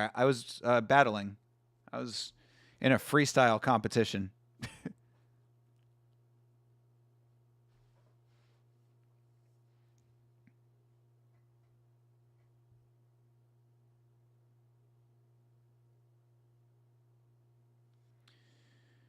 In my lifetime, I only remember the riots and then the Dark Ages, then the new Dark Ages. Double Dark Ages. How do you say this new name of yours, Rwand? Capuchin? What does Capuchin mean? If those FBI and NYPD nerds knew some shit about UFC and stuff and been there, greatest UFC channel, they still wouldn't be able to catch the Bay Harbor Butcher because Thinker does what the fuck he wants. Rwand, the GOAT, checking in. How are you, sir? Appreciate you, bro. Rwand, you have a new assignment, my man. This is coming straight from the chat. You have to go and make a Thinker fighter edit. Like the same way that they do the hard fighter edits, where like the music hits real hard and like, it's all these clips that make you look like you're badass as fuck.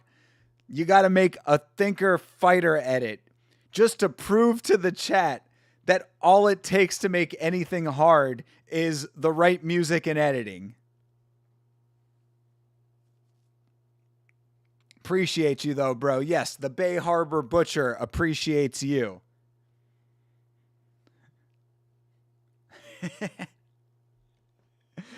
I am not the Bay Harbor Butcher.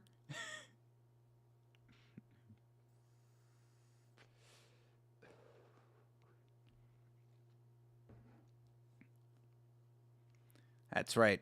You out there killing people in a serial fashion. I'm coming after you. The piss break edit. I love the piss break edit. The lore of the piss break edit is deep.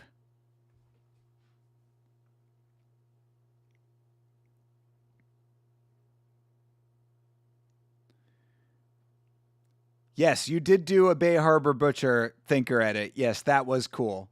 That did go hard. But it's not the same as the fighter edits, though. You know what I'm talking about? We'll have to show you an example. Actually, you can probably go see those over in the MMA Hive. Are you still in the MMA Hive?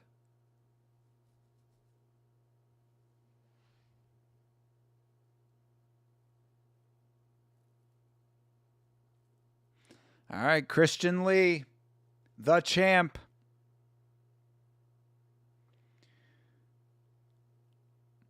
I'll tell you how to pronounce the Capuchin, and it means hood or the hood.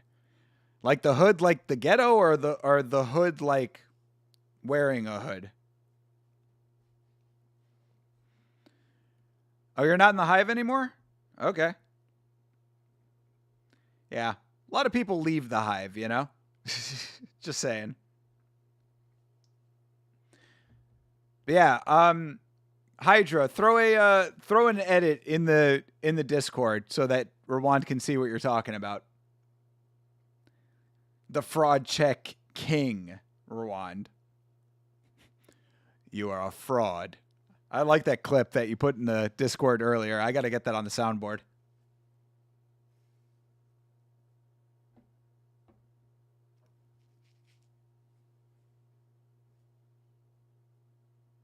Pure aggression coming out of Christian Lee.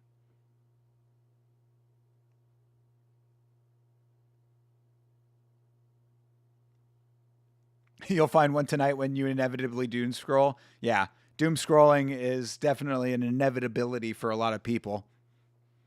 I don't doom scroll very often. I'll occasionally scroll Instagram, but like normally what I do is I check the socials like pretty quickly.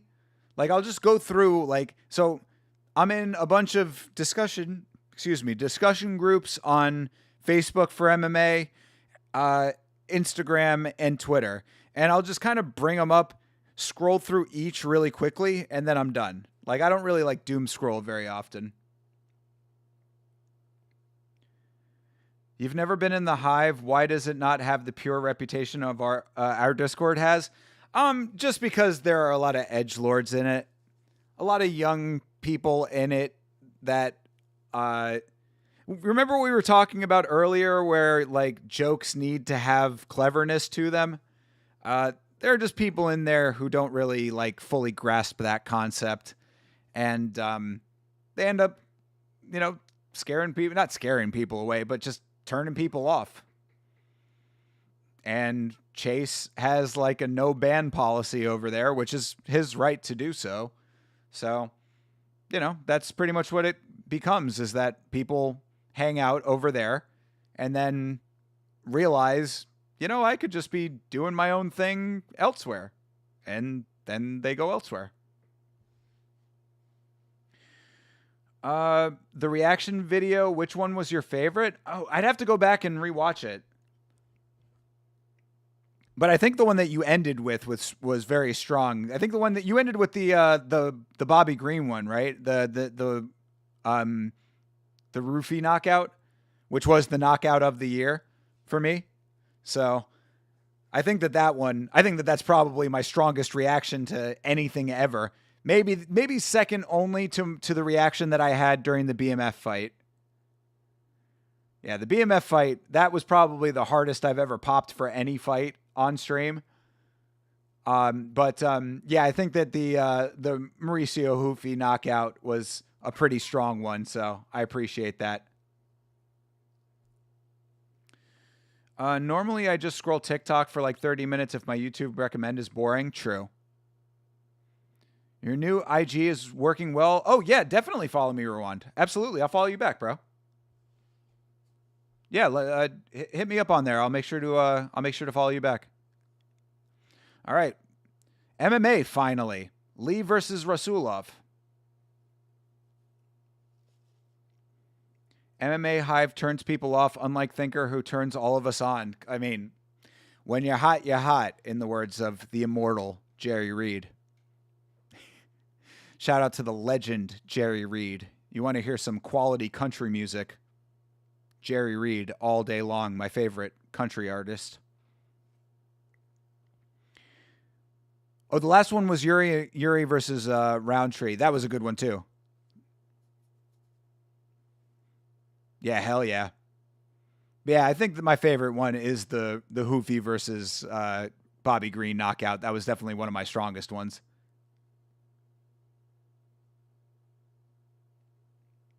You agree? Appreciate you, Rwand. You're the fucking man always, bro.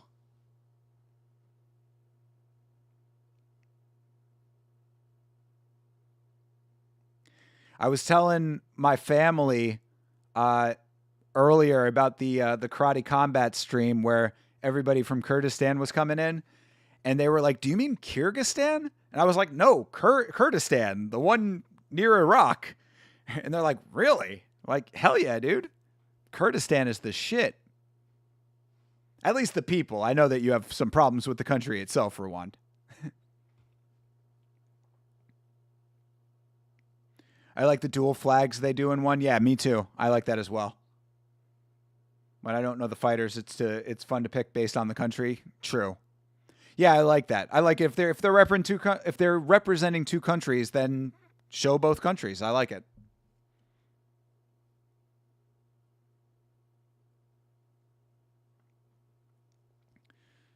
All right, Razulov, a lot of control.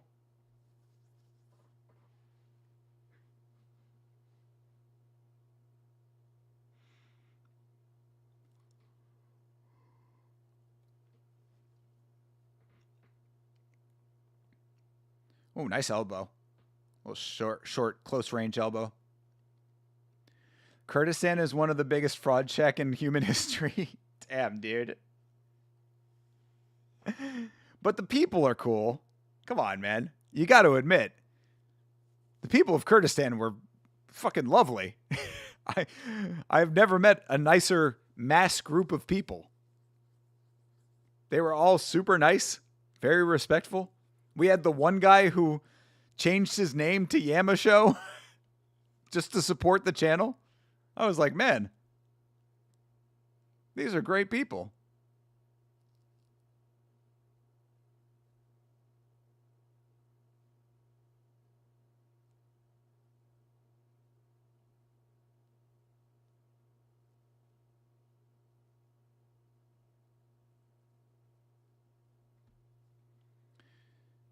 Yeah, no, not the Link people. That was the polar fucking opposite. Yeah, I'm so glad that we're done with that. Cuz like earlier in the channel's history, I think that there was like part of me that was like, "Oh, well, if you have a no link policy, you might just scare people off." And like that might have been kind of guiding my decision making a little bit then. But like I'm really glad that we like have grown the community to the point where like that doesn't matter anymore. Like those people, I don't need that. I never needed that, but like I definitely don't need it now more so than ever. So yeah, I'm very glad that we changed that and will no longer be having that. Even if we do another Andrew Tate boxing watch along. We will not have a stream like that one anymore. Fake Yama with no mod to police the chat with a, hey, stop that, true. I mean, but I didn't think that they needed to personally. I mean, not on the Karate Combat one, because at least the Karate Combat one, I could give them the link. The link was on YouTube. It was easy. Remember that one? Bro had... he has logo and name Yama and wrote in Kurdish alphabet. I was confused on how the fuck Thinker can write in Kurdish. Hell yeah, dude. You know, I'm learning, bro. I got to I got to get hip to it, man. I've got Kurdish friends now. I got to learn Arabic, right? I would assume it's Arabic over there. To be fair, man, Arabic is a hard language for me to even understand, bro. It just looks like a bunch of like swippy lines.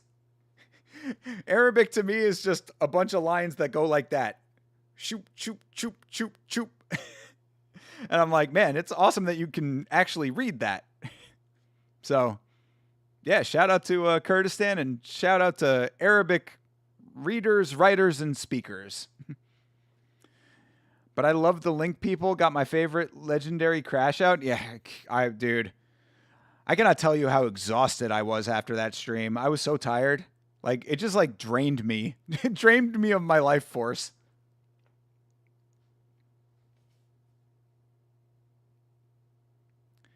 I think Chase gave me a link when I first came in chat. Well, see, it's like, it's different where I just say, hey, join the Discord. But like when 800 people are doing it, I'm just like, nah, fuck that. We don't give links out.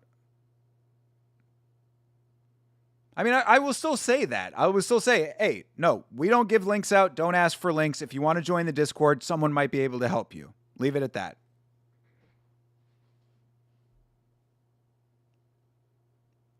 I'm Kurdish and not know nor even understand a single Arabic word. But really, what do you speak over there? Is it Kurdish is its own language? And own writing? I didn't know that. I thought it was Arabic.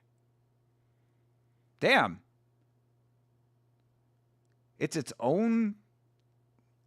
How does Kurdish look?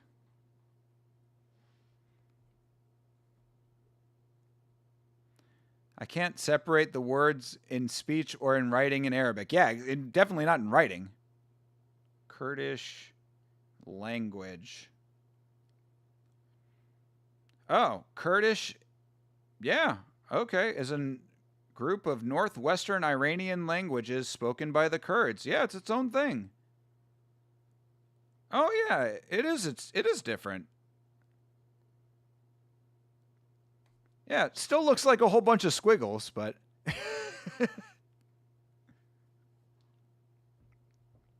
The alphabet is very close to Arabic. Yeah, okay. Yeah, they do look similar. You can understand me confusing the two as a ugly American.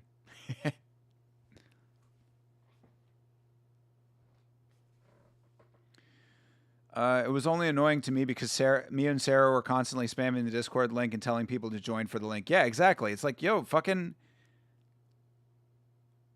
figure it out. Jesus Christ.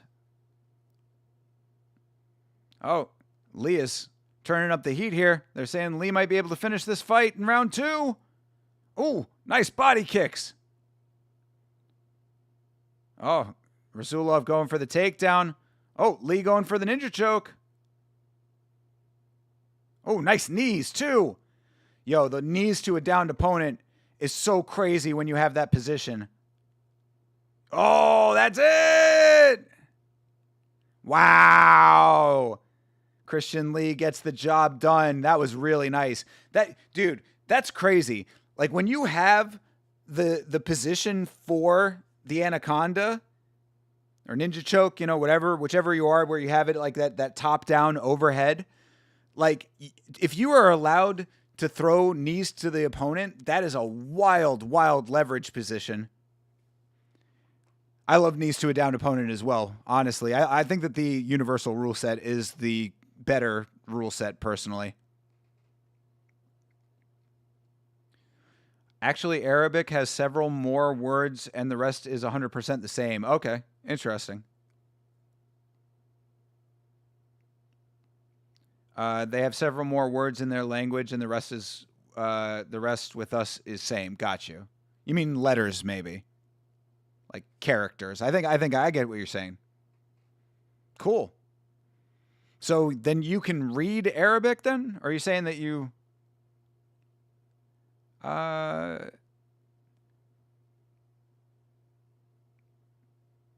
you don't know you don't know or understand a single Arabic word. Okay. Interesting. But if you have same letters or same characters, I would think that there's got to be some crossover, no? Like the same way that like Portuguese and Spanish is not the same, but like there's similarities. I don't know, maybe not. Wish that happened to the crotch sniffers in the UFC, bro. Yeah, I mean, look at this. So he sets this up here. Yeah, sinks in, anaconda choke because he has the arm, and just knees banging away. Yeah, that is such a deadly position. That's so crazy, man.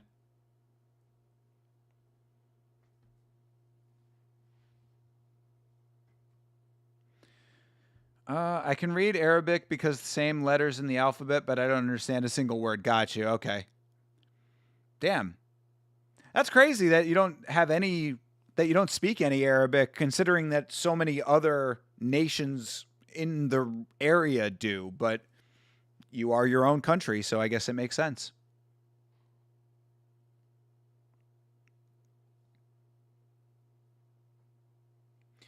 Joe Rogan always saying BJJ is the true street fight martial art until somebody does that shit. Saying that BJJ is the true street fight martial art is a wild thing to say ever. The true street fight martial art, I mean, it is definitely helpful in a street fight if you can get somebody's back or whatever, but I mean, come on, dude. Someone swinging fucking haymakers at you. If you can get them to the ground, then great. But like, street fight where people can knee you in the nuts and fucking bite your ears and shit?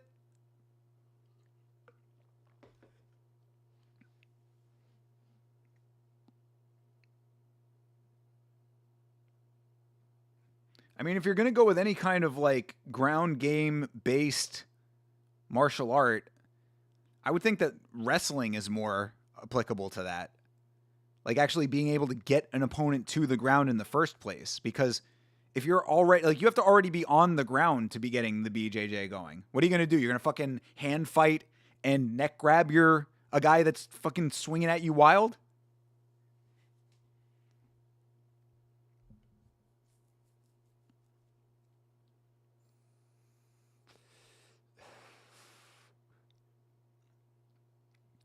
Christian Lee, 5-time one championship champion. Bro has defended his belt 5 times successfully now. That's awesome. Yeah. Ah, man. I always got to wonder what happens in situations like that with his sister. You know? Like, what made that happen? Why? You know, a lot of questions, I'm sure. Sucks. Joe, it'll always go to the ground no matter what, Rogan. When someone pulls out a Glock with an extended clip, flashlight, laser dot, and red dot sight. Yeah. Yeah. I mean, a true street fight is not a fight at all, right? Curious what Joe Rogan gonna do with BJJ when someone tries to throw a fucking brick at your face. Exactly. Throw a fucking brick at your face. I don't know why that caught me so much, but that's just really funny. Throw a fucking brick at your face. Joe Rogan just tries to double leg the guy and just fucking beans him with a brick.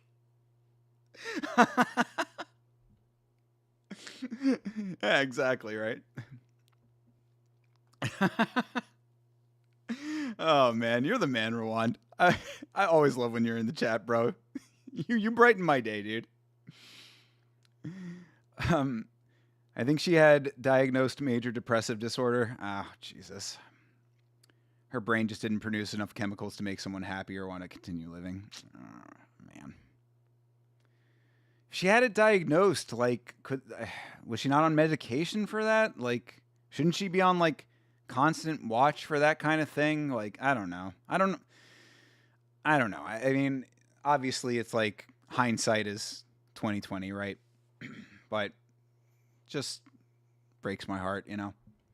As a person who also deals with those kinds of problems, you know, it's just it sucks. I'm the man, you're the man, Rwand. Joe Rogan butt scooting at the guy about to get his head cracked open with a Hennessy bottle being thrown like an MLB pitch. Yeah, it's like, Joe Rogan, have you ever seen an actual street fight? Like, with how chronically online he is, which don't get it twisted. Joe Rogan likes to pretend like he's not in the comments reading comments. You know that Joe Rogan is online as anybody else. So like, Joe Rogan, you've seen street fights before. They're not exactly playing fair. Joe Rogan trying to butt scoot while someone's about to fucking curb stomp him. That's a major problem with BJJ, is someone stomping you in the face. Bro's just sitting here trying to gain position. Dude just fucking kicks straight to your jaw. Fucking throws a knife right at your eye socket. Get that fucking Chris Padilla tomahawk elbow directly to your eyeball. Oh my god. Oh, cracking me up, man.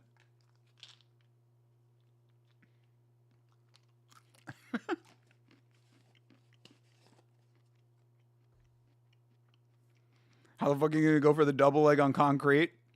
Well, to be fair, those fucking crazy guys in King of the Streets do it. Y'all ever seen that shit? I guess we should watch that at some point on the stream. But that King of the Street shit is it's kind of even a little bit too brutal for me, man.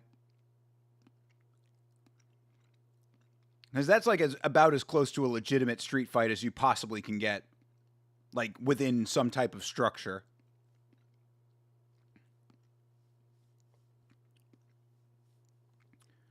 Most realistic street fight story was Theo Vaughn got jumped by 5 black guys at night. Well, it felt like 5 guys I couldn't really tell curled up on the ground. They blend into the sky. Damn. That's funny. See? Cleverness. That's a racial joke to an extent, but clever. You love some King of the Streets? I'll do it, dude. I would watch it. Like I'm down to do it sometime, but like you're gonna see me cringe because it's that shit is brutal, man. That shit is like legitimately brutal. Possible, but also possible to smash your own head in. That's big facts. That is big facts. Go for the double leg and knock yourself out on the concrete. Bro goes for one of those up and over takedowns where he like does a football tackle and just fucking goes face first backwards.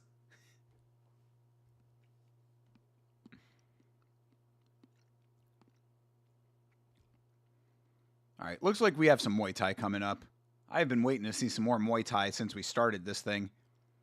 Started on a banger Muay Thai fight. I know it was an MMA fight, but still. Banger fight. R.I.P. to Shinya Aoki. But started off on a banger fight, then went through this little stint of kickboxing that was not that great. Then we ended up with some good kickboxing and then a good finish in MMA.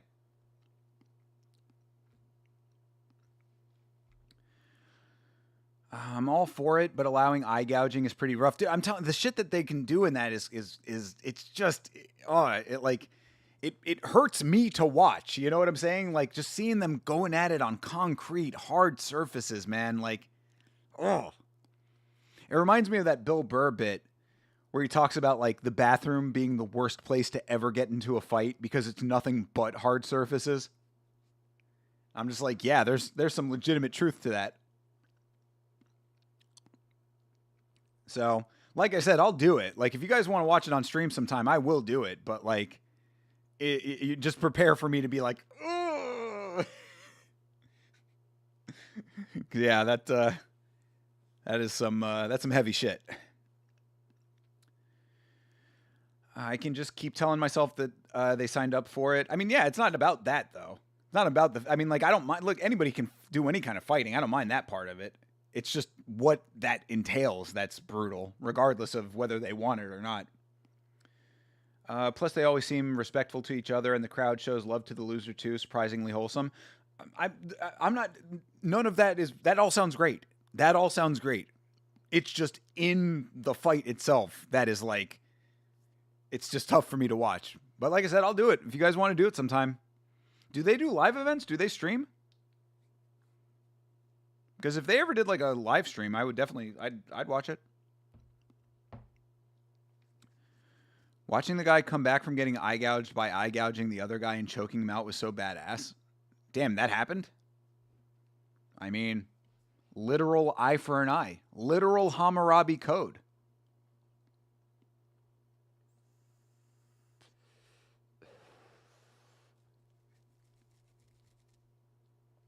Yeah, I've never actually like watched a full event of theirs. I mean, while we're waiting for this to start, check it out real quick. Oh, that's dope. I didn't know that. That if I change tabs, it goes picture in picture for YouTube on like the corner of the screen here. That's dope as fuck. It sucks because it cuts off a little bit of the chat, but still pretty goddamn awesome. That is great to know. King of the Streets. Let's see here. Does not look like they do not do live events.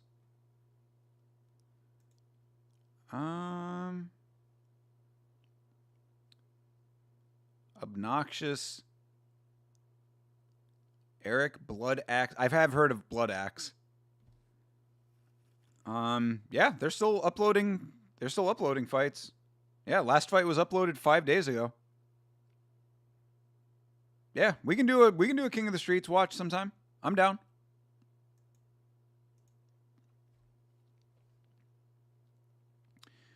I don't think they do streams. They post full events on a paywalled website or a Patreon. Got you.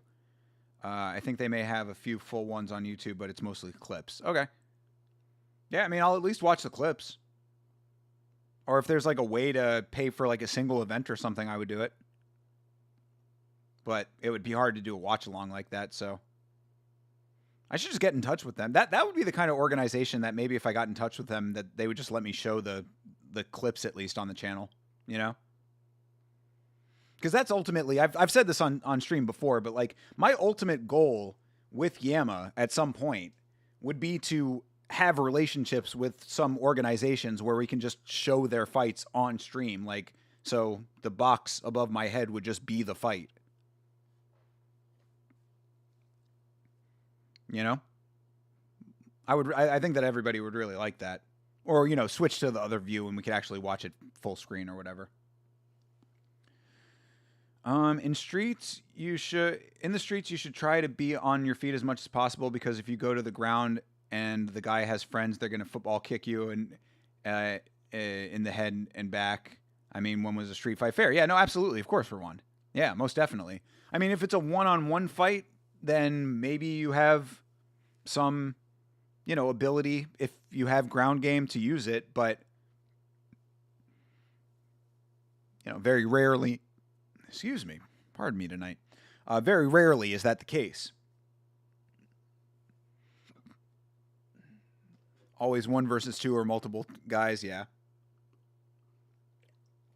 That does seem to be the case, doesn't it? No honor in the streets. What is this thing that bro is wearing around his chest here? Looks like some Power Ranger shit. What is that?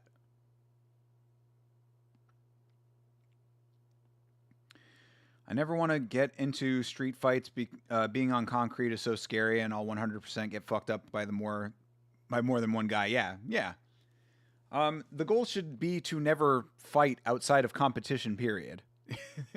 In a perfect world, that would be the case. But as we've discussed already tonight, that's not always the case.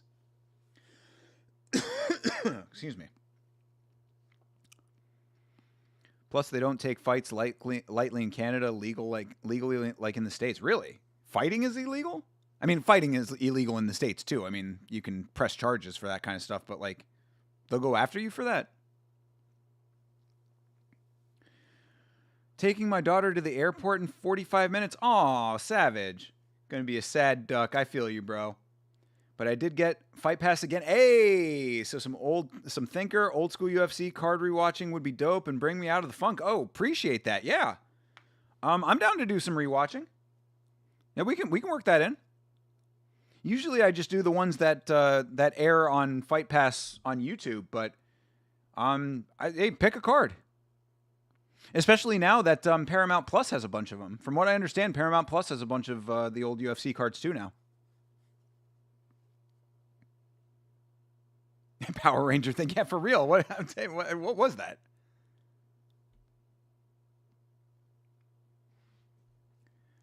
Unless you're fucking Joe Rogan, who can stop the brick attempt with his BJJ defense. Yo, Rwand, these are big facts. Never let it be over or understated that Joe Rogan, a legend in the streets with BJJ. These are facts. Mutual combat states is where it's at. True. Yeah, mutual combat states, indeed. That is a legit thing in the United States. I want to fight, you want to fight, let's fight. Cops press charges most of the time, even if parties involved don't want to. Assault will normally get you 3 to 6 months. Damn, dude. In a country that drinks as much beer as you guys do, I would think that would be not the case, but,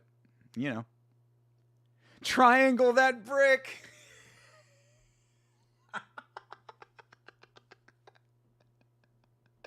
Bro, triangle the brick.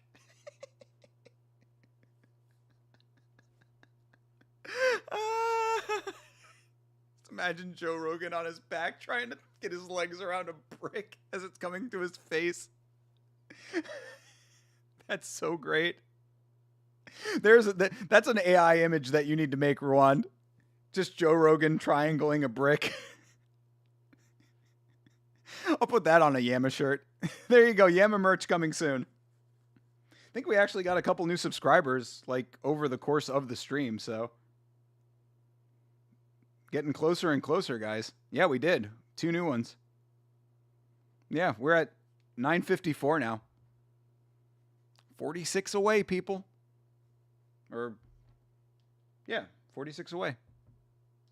Right? 46? Yeah.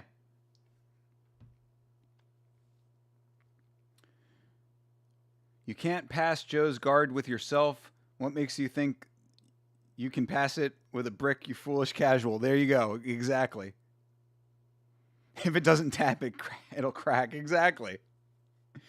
You've got 2 options. You either tap or you crack. Say it like Joe Rogan. Well, really, you only got 2 options. You either tap or you crack. That's basically all that's going to happen. It's a cigar. Or a joint.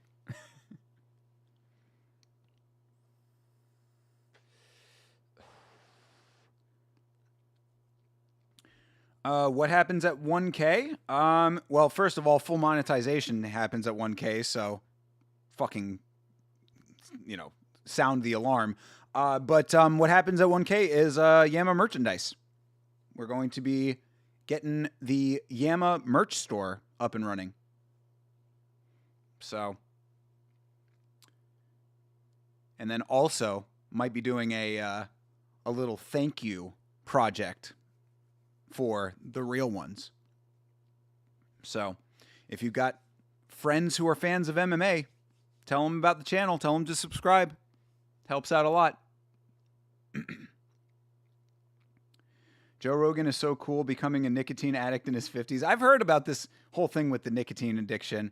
I mean, look, there are way worse addictions. Trust, I know that one very well.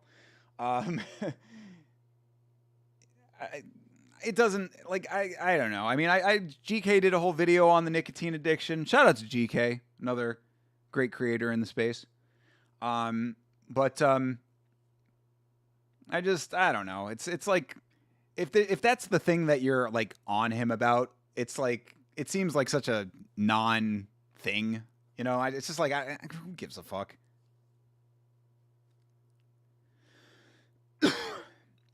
Of course, I say that, you know, as I puff away on my electronic watermelon.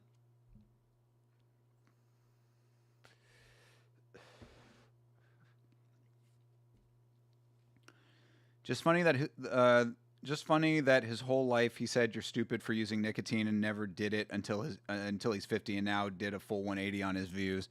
Fair enough on that then. Yeah, I mean, yeah, I'll give you that. You know, like, that's the thing about Joe is, like, this is I funny to say, I'll actually tell you this. I didn't, you know, obviously I didn't say it. I cut it out of the video, but I actually did cut a portion of the most recent video out. Nadaka versus Numsurin is underway, by the way. I cut a portion of the Ilya Taporia video out where I was kind of criticizing Joe a little bit, and I had said in there that I was like, if you are going to Joe Rogan as like a person that you're holding to some higher standard, then that's your own fault. Joe Rogan is a podcaster and commentator. That is what he is.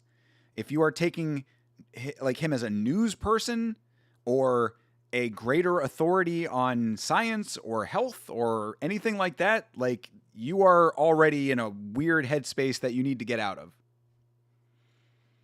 Like, you need to take Joe Rogan and his podcast for what it is, an entertainment product.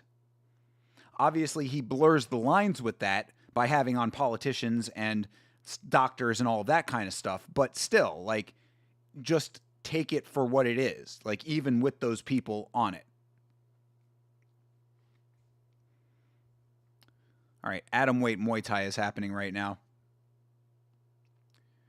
I also vape and smoke, so I'm not judging the nicotine use, just the view changing. Yeah, true. I mean, it is kind of ridiculous to do an entire 180 just because you suddenly like something. At least admit that you were wrong, you know? People have a hard time admitting when they're wrong. I don't. I'm perfectly happy to admit when I was not correct about something. There are some people, and some people that I know very well, who will argue a point into the ground for the sole purpose of just being right, no matter how wrong they are. Nah, well, you know, but you know, I mean, it's like, no, you're just wrong. You're just wrong. Just say you're wrong. Just take the fucking L. There's no shame in it. I don't understand this mentality. Joe is such a silly boomer now. Yeah, well, I definitely talked about that. The thing that I hate the most about Joe when it comes to that is that, like, he literally has said before that, like he like thought an AI video was real, and then someone said, no, it's AI, and he was like, I don't care. So it's just like, he literally is like just believing AI, like, he's being willfully ignorant of AI. You know what I mean? Like, knowingly watching something false and just being like, no, but I like it, so it's real. And that, I think, is very bad. That is really, really bad. And yeah, the more that I see AI, the more that I don't like it either, honestly. because somebody posted in the Discord recently like an AI video of a bunch of like artists covering that Gautier song, and like it was very well done, but I just hate it. Like I just don't like it. I don't like seeing Amy Winehouse reincarnated in AI. It's like it just feels weird. I don't like it. I don't like it. That's also something that I take pride in with the channel. You know, I don't use any AI for anything except for clipping clips from the podcast. But like, it's not, that's not AI content. That's just taking clips of the show and clipping it.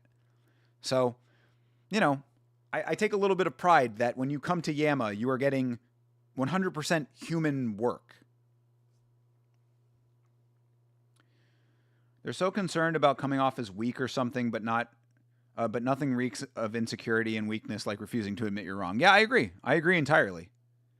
Yeah, I really don't see that mentality. Like, it just can't be wrong.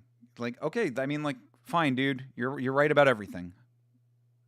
All it does to me is just make me not want to be around you. You know what I mean? Like, I'm just like, all right, well, if that's how you're gonna be, then I don't feel like I can have an honest conversation with you then. Unless I just agree with everything that you say.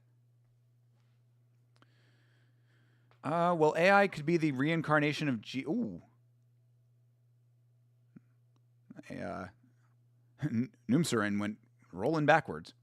AI could be the reincarnation of Jesus, potentially, if you ask Joe the scientist. Yeah, that's what I'm saying. Like, people putting way too much into AI. But I think that the AI wave is starting to recede a little bit. I think people are starting to realize that all that AI is good for is being used as a tool and creating little silly videos,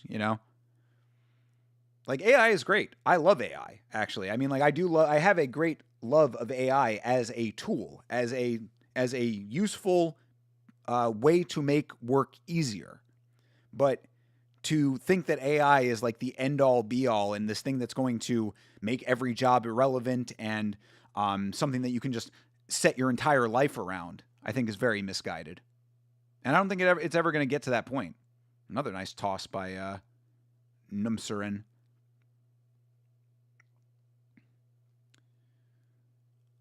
I like it so it's real bad. Yeah, for real. Definitely. Really, really bad. If it makes me hard, it's a woman good. I'm getting my world views right this street. Yeah, absolutely. I mean, those are two different things, right? Apples and oranges. AI is good for rooting out the people who should be outcast from human interaction. Damn. Yeah, I'm not as much of an AI hater as you are, Hydra. I know that you really hate that shit.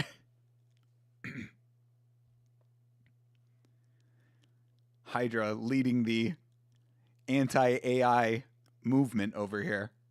There's got to be like a society for that.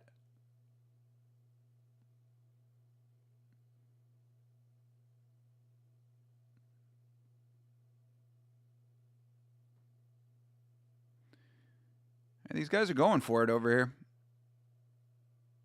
Good trades.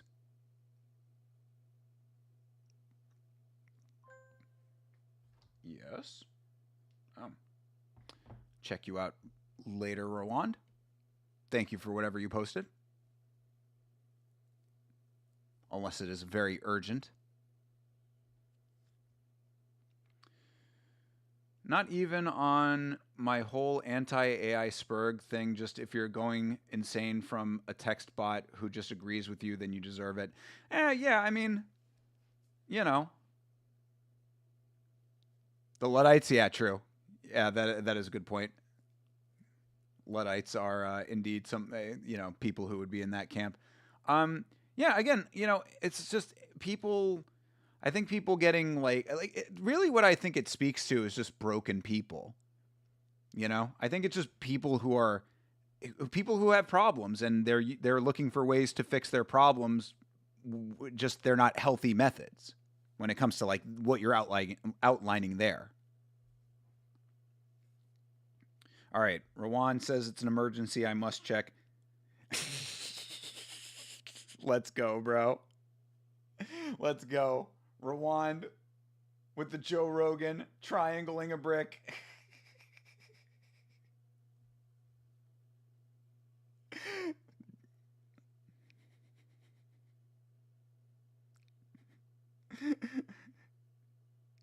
I might have to talk to an artist about this. We might have to get the Joe Rogan triangle brick squad going. A plus rewind. Good job, my guy.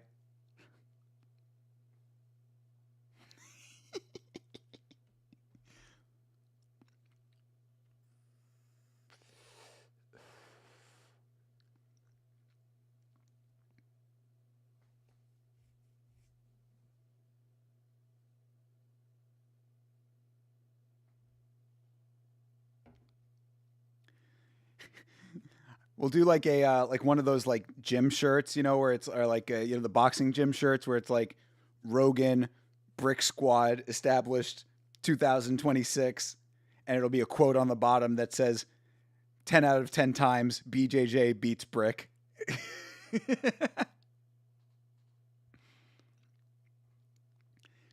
A plus rewind. Very good work, my friend.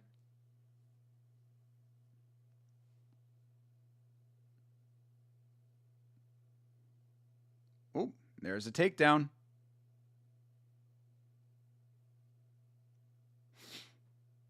I can't even get AI to tell me when the F1 starts in Eastern time properly. I'm so confused on people who spend hours a day talking to it. Yeah, because AI, like, it doesn't. Okay, so people don't seem to understand why AI is not good with sports.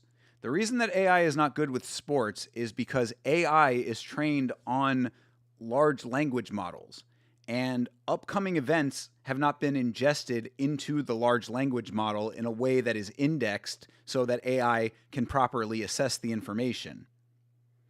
So that is why AI will tell you that Justin Gaethje won his fight with Paddy Pimblett already and stuff like that. But what AI already has been very well trained for is conversational interactions. So that's the reason for all of that. We need a step-by-step tutorial by Joe Rogan on how to triangle that shit. I mean, could be a good use of AI.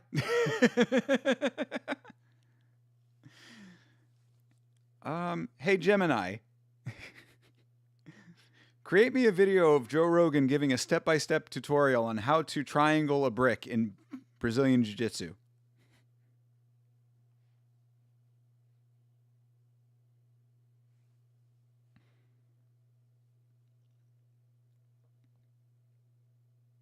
Ooh, nice head kick.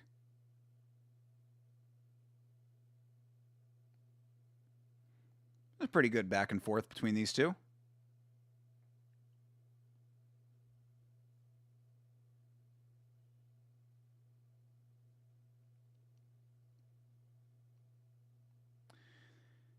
Thinker's so smart. Too bad I only want sports schedules for my robot and interactions from humans. Okay. I mean, but you can't get them from the robots is the problem.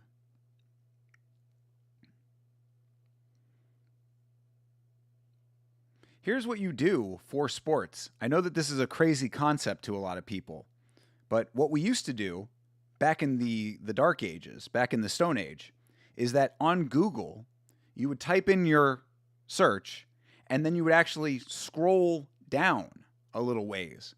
And then you would do something. I know that this is a crazy idea, the crazy concept to a lot of people, but what you would do is once you scroll down, there are these things called links on the Google page. And what you do is you click those links. And then on the pages that those links take you to, you actually find the information and the information is accurate. I know that this is a wild concept.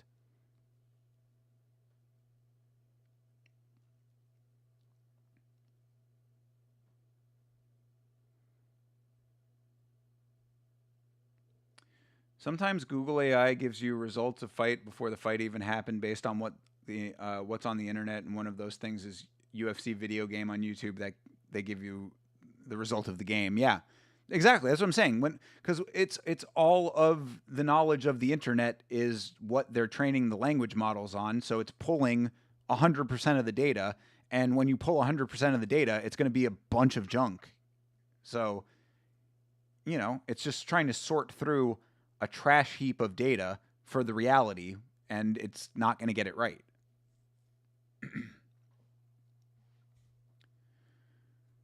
I swear the F1 and NHL websites just lie about start times when they're in a different time zone.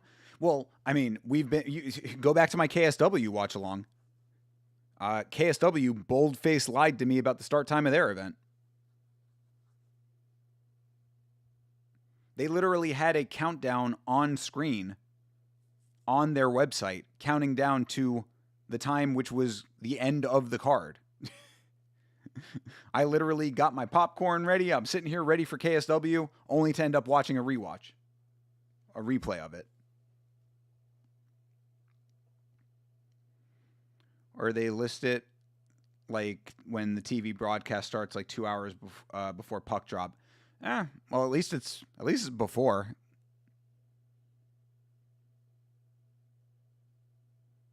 Because nothing bothers me more than like getting ready to sit down for an event and I turn it on and it's halfway through. I'm just like, well, fuck, great, screwed my entire watch along up.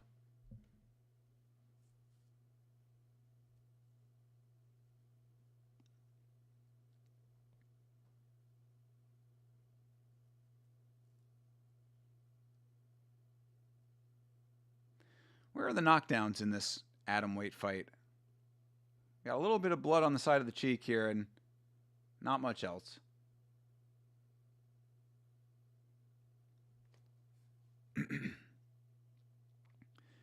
That's why you should not trust those results, but hey, you can trust my fraud check statistics. I can give you some results if you want. Is the number 100%? Legitimate facts. This guy's been fraud checked.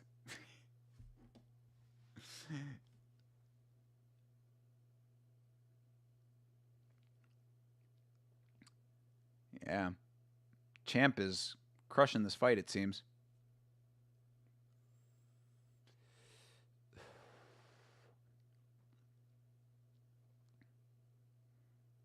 Those Noiri jackets that Kanada's corner is wearing are pretty dope.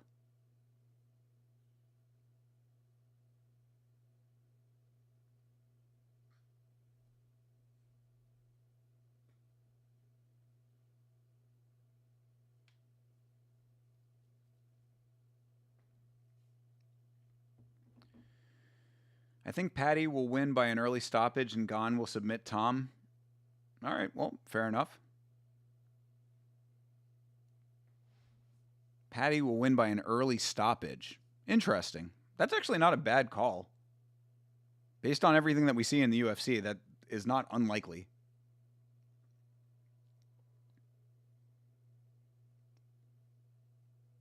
But we didn't see too much ground game from Gon. And Gon does not have much ground game to begin with, so that one a little bit more wild.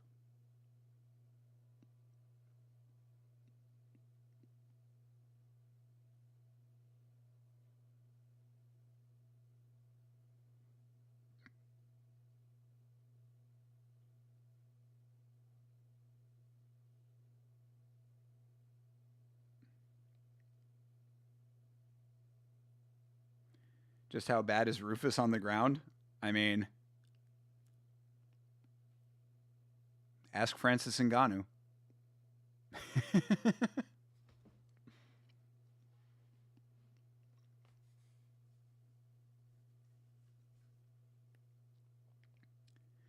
It's Combat Sports Welterweight GOAT Fight Week. Colby will fight. Well, where's Colby fighting? Oh, in Real American Freestyle? Yeah, we got to do a Real American Freestyle watch along. We got to do that for Sigma. What day is that? That Friday? If that's Friday, we'll definitely do it. If it's during the week, that'd be even better. I'm hoping we do a Friday show this week.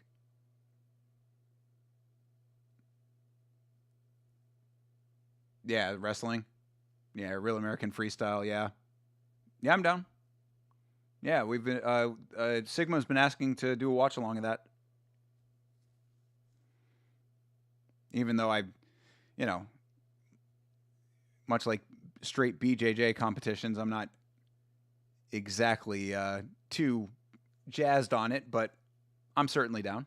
Again, try to give the people what they want.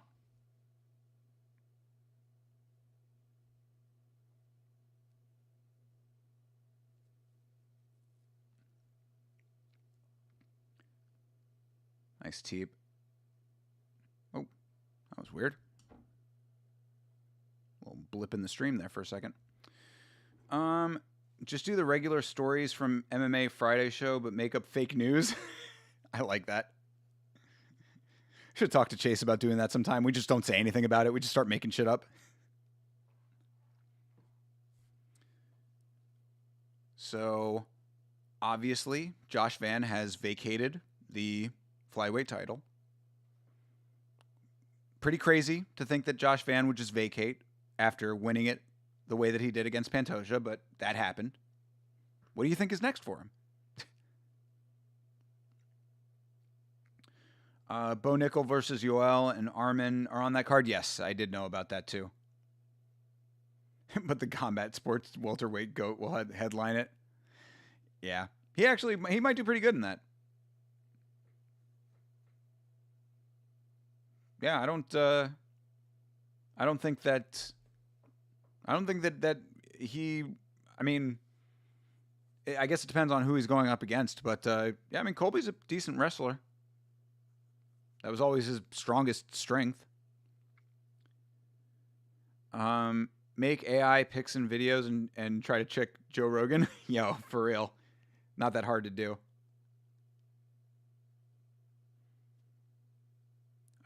Why would he? No, Rwanda. I was joking about that. Josh Van has not vacated his belt. See, this is the problem if you do that though, is people will believe it. Josh Van read all the comments and decided on Instagram was right. He's a paper champ, so he vacated for real. I mean, Malcolm Wellmaker was on Instagram talking about how pissed off he was that everyone believed when he said he was quitting the sport. You know? He literally had that joke post that he made where he was like, I'm going back to pipe fitting or, welding or whatever. And everybody started believing it, and he had to come out with a second post. He was like, dude, I was obviously joking. Hard to tell on the internet. People don't know. They take everything seriously, I guess. Either that or they take everything as a joke. You just frauded. Never that, Rwand. You are unfraud checkable. We know this.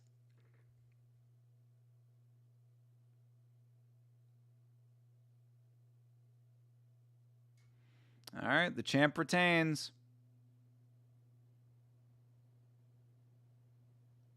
Deserved.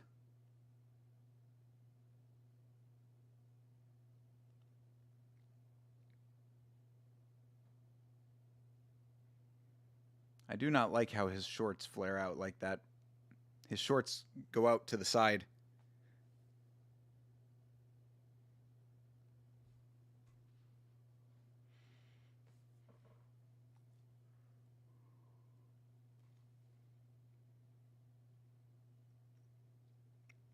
All right. How much more we got of this? Oh my god. Another fucking hour. Jesus Christ. Oh, well, in for a penny, in for a pound, as I say.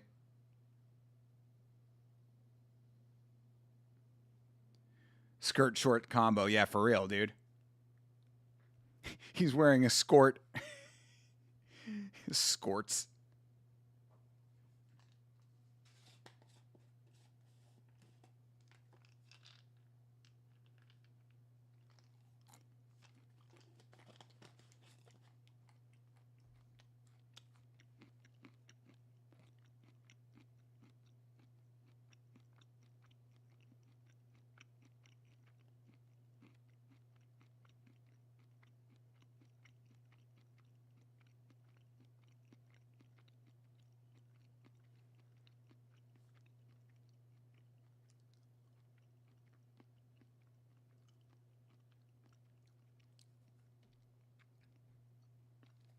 I have a suggestion. Don't put, do not hashtag stuff on the description. Put those hashtags in the title. It'll be more active and it'll get on people's YouTube more.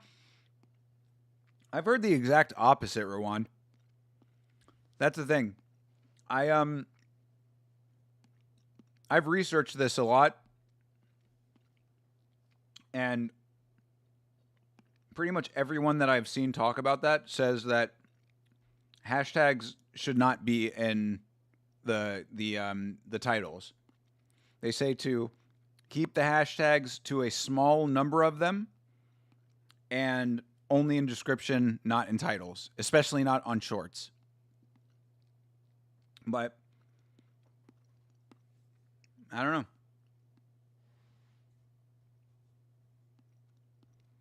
I mean, I could try it and A/B test it, but you know, I go with what I have heard before.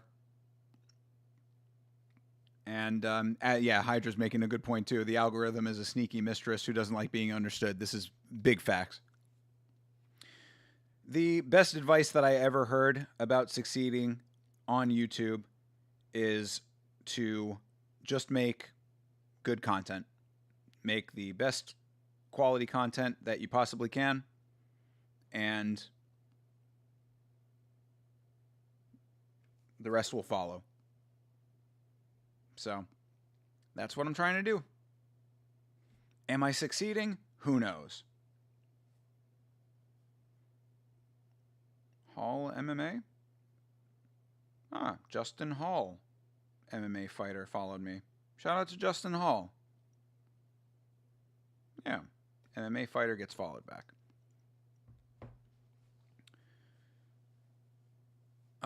Based on your experience, you genuinely believe hashtags are better to be in the title? Well, I mean, but what are you basing that on? What experience are you talking about?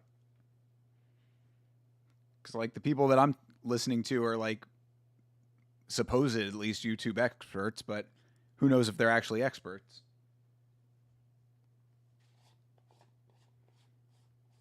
I mean, do you have a channel with lots and lots of viewers?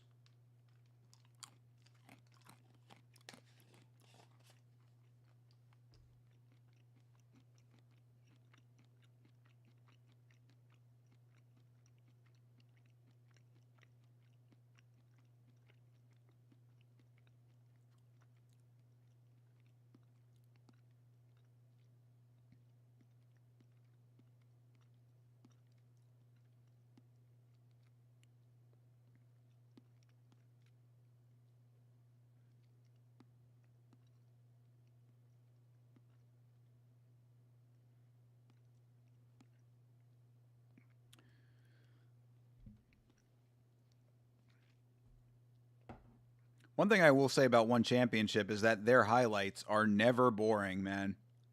Every one of the fighters, especially like when you get up the card, like their highlights are legit, dude. It is always them severely rocking someone. Doesn't even look like they have to dig deep. The rest will come, man. Keep doing what you're doing. Yeah, dude. Hey, I appreciate it, Bleeding Edge. Thank you very much. Yeah. Yeah, that's what I was saying. The best advice that I ever heard was just to do stuff that people actually want to watch. And I'm hoping that that's what I'm doing. So you saying that reinforces that idea, and I appreciate that.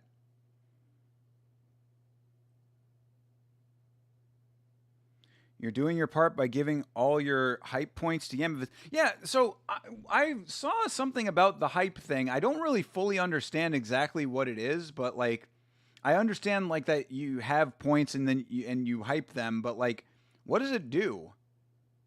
Like, does it like?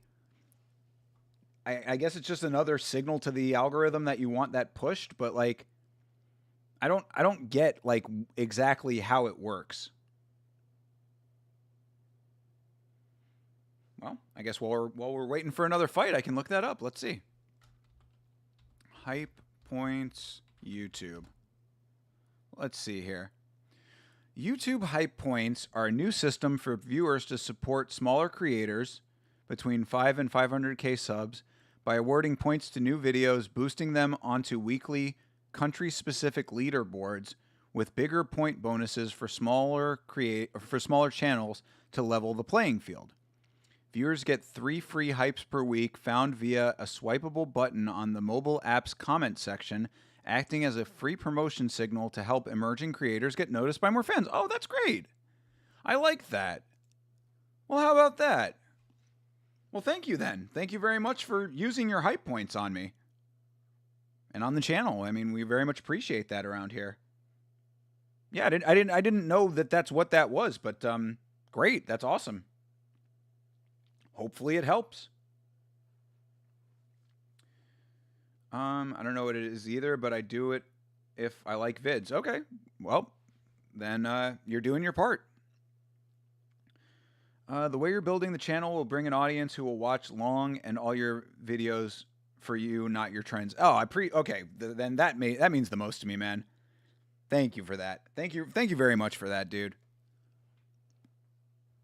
I mean, that really means a lot to me too, because like, you know, obviously like I talk about the sport and, you know, the sport is where the stars are. I'm just a guy, but something like that means a lot to me that you think that.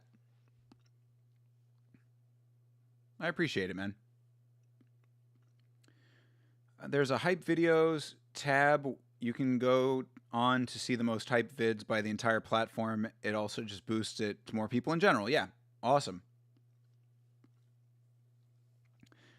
I uploaded a couple of Rainbow Six Siege clips. Putting hashtags on the description, and the view was low and getting lower. But I uploaded a short, and for fun, throw a couple of hashtags. I got 300 views. Well, see, that's the difference, though, Rwanda, is that shorts are distributed different than videos. So shorts get fed to people via the shorts feed. Because like we get great views on shorts, and we do get subs off of shorts sometimes too. So that's definitely helpful. But, in general, like shorts and videos videos and live streams all have a different algorithm associated with it. Like it's all within the same kind of field, but like they operate slightly different to each other. And, so it makes sense. Also, the more that you upload, the better your views are going to be anyway. So you're probably getting better views because you're uploading more. So there's a lot that goes into it. I don't think it's just the hashtags, but could be. Like I said, try it without hashtags and like do it consistently, and then see if it stays that way. And you know, you just gotta be testing it constantly. I don't know if I've ever seen any hype points before on any of my stuff. I'll have to look, because there is a thing on the analytics that like tells you about hype points. Let's see, engagement. I think it's engagement. Yeah, no. Maybe it just doesn't like tell you if you actually got them or not, because like try to go some of the older videos. I'm just curious because we're talking about this hype point thing. Let's see. How about the karate combat video? Did that get any hype points? Oh, it did. Wow, got a lot of hype points. 8.3 thousand hype points with 2 hypes. Cool. Okay. Well, thanks, guys.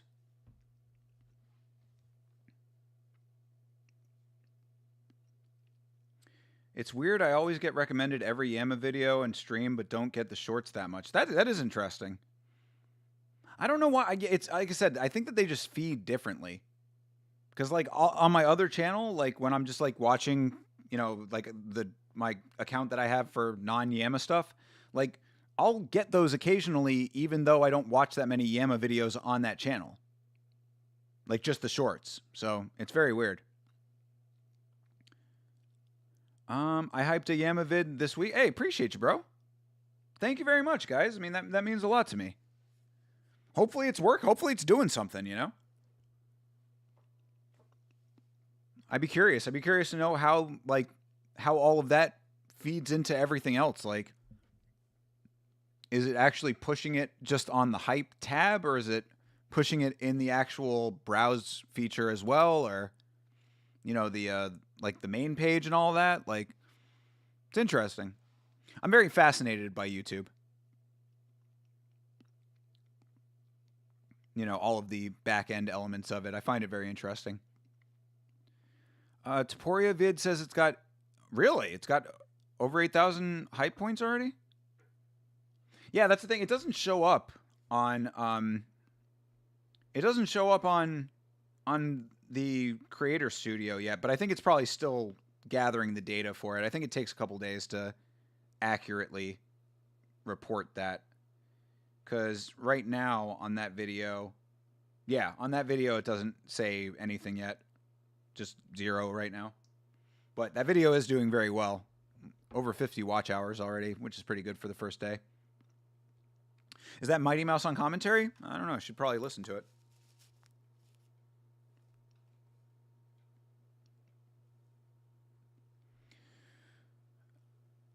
The way I understand it is it works like a super like. Okay, advances it higher on the hype tab. Also on YouTube mobile, it shows a section of hype vids sometimes. Okay, excellent.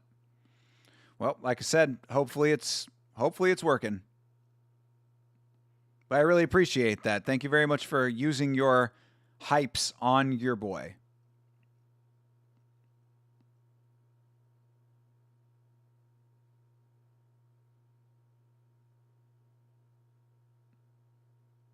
Yu Yu Wakamatsu. Yu Yu Wakamatsu sounds like a Muppets catchphrase. Yu Yu Wakamatsu.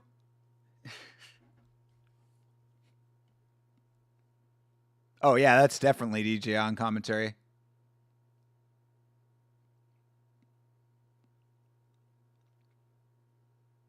Yeah, that's absolutely DJ.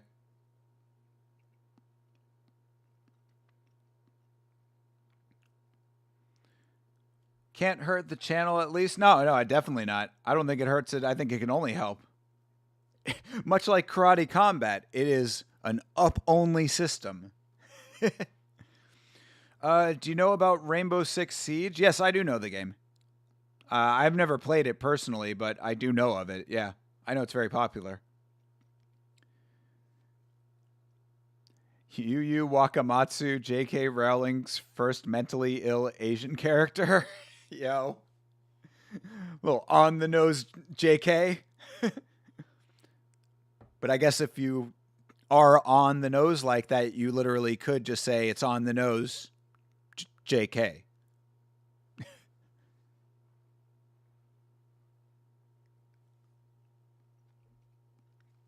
Dom Lau.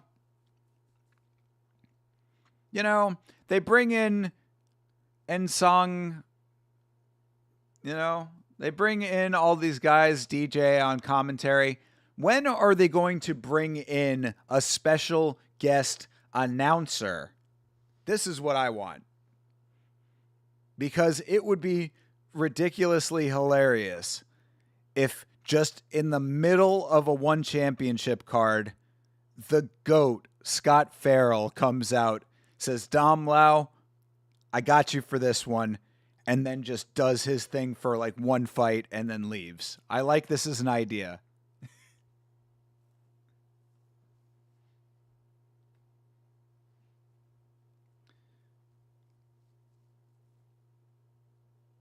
The Passion.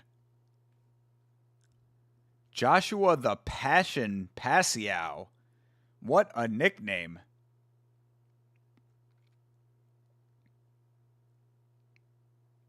Crazy how the first black character's last name was Shackleworth and first Asian character was like Ching Chang. Bro, no way. No way she did that. Shackleworth. That's bad. And she could just be like, it's just a name. You're the one reading into it. Last night, I was live on Twitch playing Rainbow Six Siege on mobile because now it's available on mobile for certain regions. Damn, dude. You were live on Twitch playing on mobile? How did you set that up to stream? Like, how did you capture the game footage and send it out to the stream? Hey, yep, there you go. Demetrius Johnson. Proving that black don't crack every day of his life. She's so culturally aware. That's ridiculous if that's actually real. Her first Asian character was Ching Chang. Come on, bro. All right. Wakamatsu versus Pashiao. Ooh. Heavy hands early. Wakamatsu hitting him with that Waka Waka shot.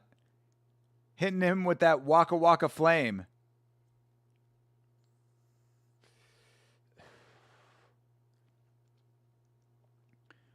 Oh, it's in Streamlabs for mobile. I didn't know that. I didn't even know they had Streamlabs for mobile. That's interesting.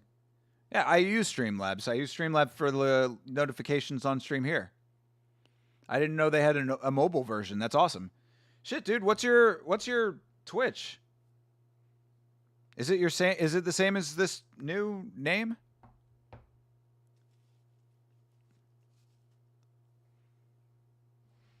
It was actually Kingsley Shacklebolt and Cho Chang. Oh, Lord.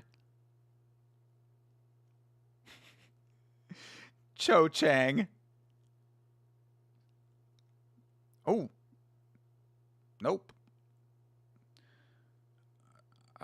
Goldstein is the only Jewish character plus the goblins at the bank. Yeah, I've heard about the goblins at the bank thing.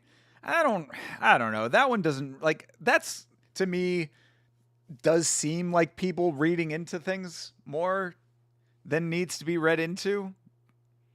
But, you know, I don't know.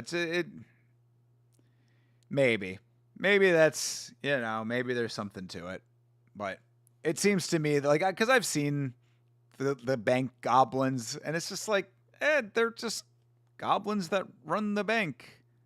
If you make it what you're implying, then okay, but she didn't necessarily do that.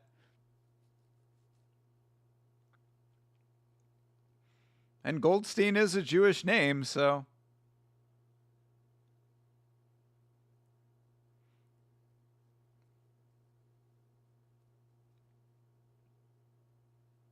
I mean,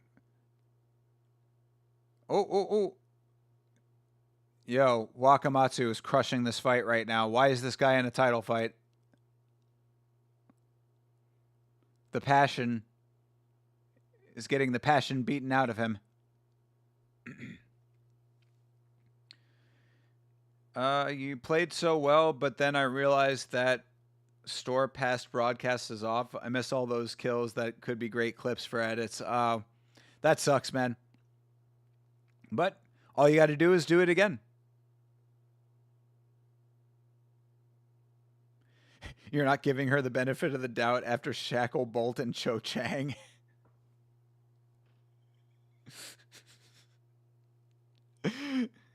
Shacklebolt.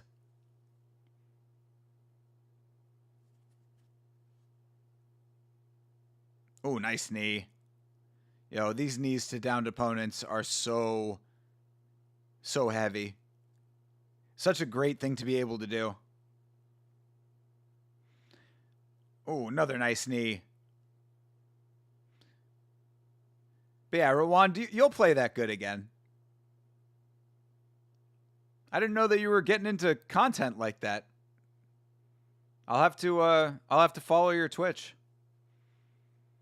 I guess if you're on your phone, you're not doing face cam or anything like that, right? It's just gameplay footage. That must be a hard game to play on mobile. How do you control it? Like just with your fingers?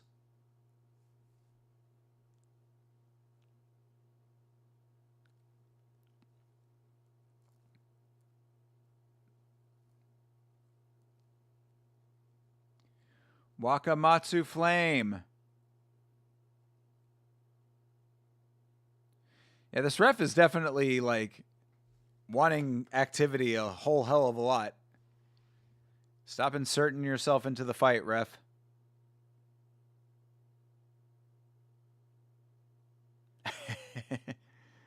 Please stream on data on mobile so you get funny bit crush mic and visuals. I like it. Cool way to achieve a glitch edit.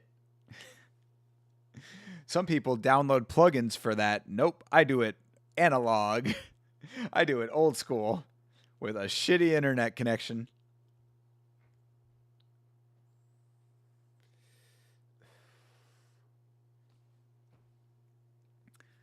Natsumi Tsunoda. Tsunoda? Tsunoda. Olympic judo gold medalist. Dope. I wish that it was the Winter Olympics coming up so I could watch some judo.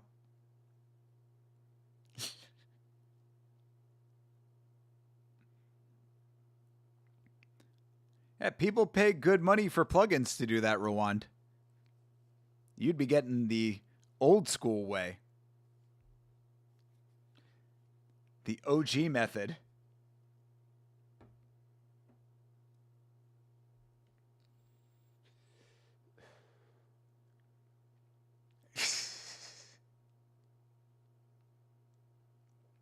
Dana just announced the White House main event, Joe versus the Brick. I love it. Funny Mike always gets me. I need to find out if I can get a bit crush filter for me.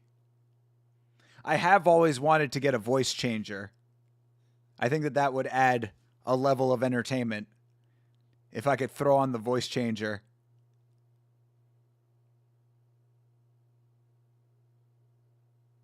Actually, I think I had one at one point. Hold on, let me see if I still have that. I don't even remember what it was called.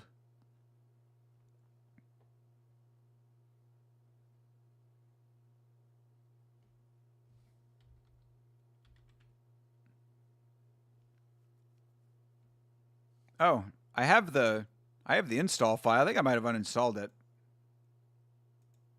Oh. Yo, dude, come on, dude. This is going to be stopped, bro. Ref is giving him, yep, there it is. Yo, Wakamatsu fucking crushed that fight. Why was this dude in this fight? Yeah, Pasiao should not have been in that fight. He got worked in that fight, boy. He didn't do anything. BitCrush mic plug-in for when you're begging the ref to stop the fight. Instant viral clip. Let's go.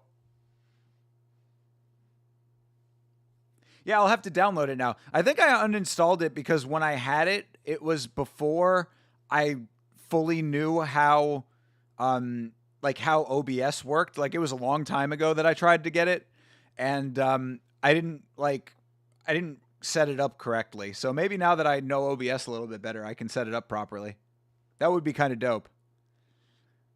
Because I've always thought about being able to like turn on like the really deep voice to like be like, you know, Satan willing a fighter to fight, you know. You must go back into the fight. Tony, take another MMA fight, Tony. Tony, things will be different this time, Tony. Try to have a rematch with Michael Chandler, Tony.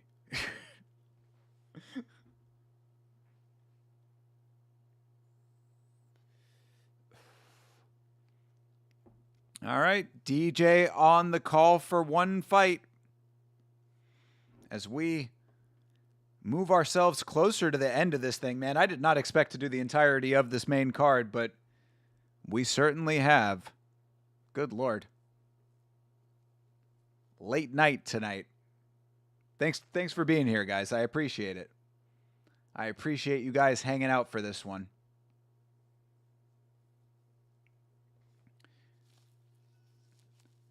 Change your voice and announce yourself as the one, the only, the Bay Harbor Butcher.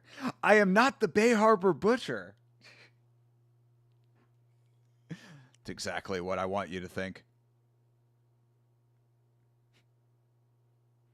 Wakamatsu. You. Wakamatsu. That's a great chant for the crowd. Come on, dude. I'm too nice with it. You. Yakamatsu. End the influencer, Tony. This match isn't even real. You can do whatever you want. I actually have done that type of voice for a voiceover before. It's been a while. Plus, my voice is a little shot from talking so much now.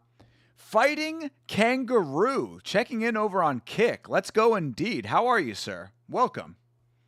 The often underrepresented platform of Kick. Appreciate you, man. Let's go indeed. Let's go. Thank you for checking in over on Kick. Yeah. Actually got to do some voiceover work recently, which was fun. I love doing voiceovers, man. It's one of my favorite things to do. What are your thoughts on John Anik that lately became... What? Pardon? You think John Anik has recently become redacted? What makes you say that? John Anik is the greatest commentator in the history of MMA to me. So I have not heard anything that would lead me to believe that. But if you've heard something that I have not, what are you referring to? What are you referring to? Tell me. Tell me what you mean.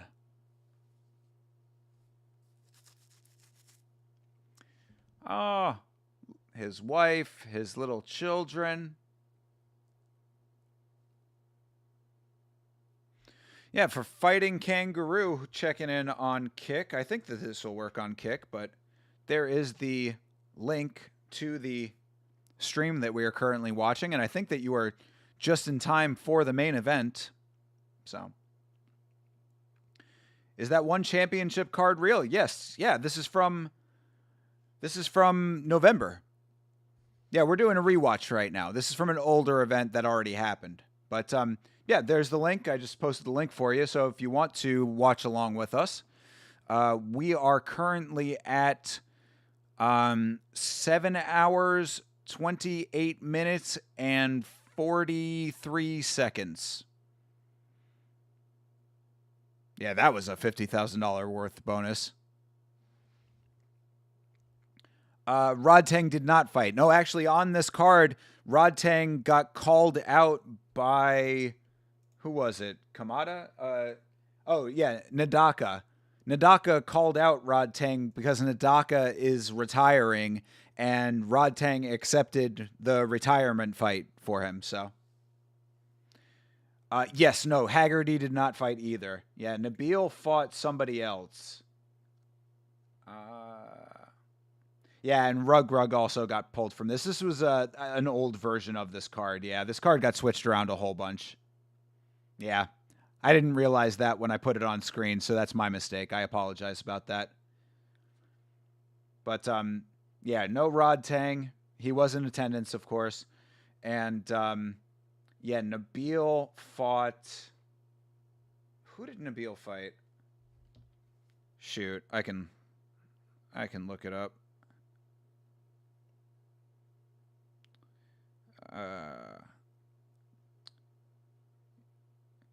But main event is intact, so yes, Superbon versus Noiri is coming up right now. On our watch along, anyway. Results. Yeah, who did Nabil fight? Oh, yeah, he fought Hiromi Wajima, and he won that fight. That's Anon. Our buddy Anon. Anon looks maxing his way to a Chad victory, taking the belt home to his trad wife. He said Umar is right now top 10 pound-for-pound fighter in the world and believes Hamzat versus DDP and Islam versus JDM was a good fight. I mean, those are not the worst opinions I have ever heard, Rwand. Just because you hate Umar does not mean that he is not winning his fights, you know? And I mean, as far as those fights go, as with Hamzat and Islam, they won convincingly. So you can't really be too mad at it. He's been getting more and more hyperbolic about certain fighters. I mean, Anik's animated to begin with. You know, that's why he's such a good commentator. So I don't know. Maybe I'm coping a little bit. Maybe I'm glazing Anik a little bit too hard for some people. But until I hear something that is truly brain dead, like John Anik would have to come out with the same opinion as fucking Dominic Cruz when he talked about the Pantoja fight that I did the video about a couple weeks ago. Like, that was one of the dumbest takes I have ever heard from Dom Cruz, who often has pretty bad takes when it comes to letting fighters go out on their shield and all that kind of stuff. So I will withhold judgment on Anik until something like that comes out. DDP versus Hamzat and Islam versus JDM were tough watches. Yeah, I mean, they were. But if you're talking purely from the standpoint of your job is to win the fight, then they were dominant wins. So again, I'm not trying to say that I loved those fights. Islam probably a little bit more than Hamzat, but either way, if we're talking about were they dominant victories and the job is to win the fight, then yeah. But again, I ascribe to our good friend CTE from the chat, who has said, and I think makes a lot of sense, that it is understandable to want entertainment in your entertainment, and fighting is for entertainment at the end of the day. So I get it. You're mad at the Islam JDM fight because you're Australian? Well, shout out to Australia. You are in very good company around here. We've got a lot of fine Australian viewers of this channel. But I mean, it's Islam, bro.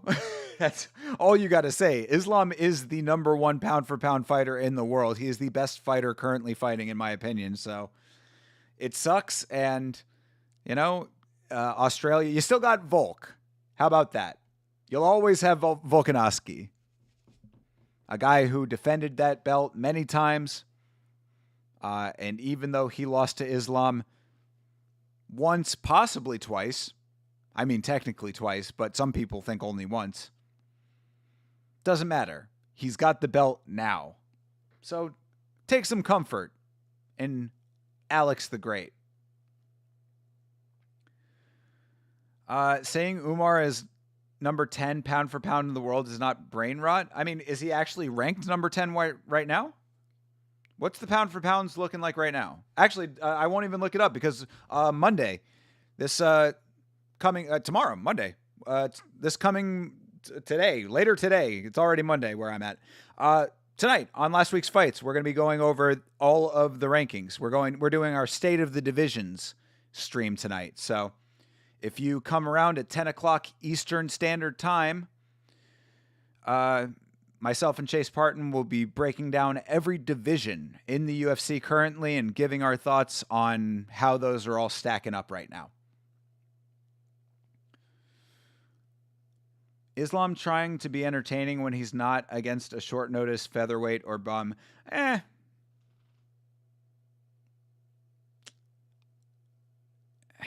I mean, Islam can do it, though. And Islam, again, it's like, it's not necessarily his job to be entertaining.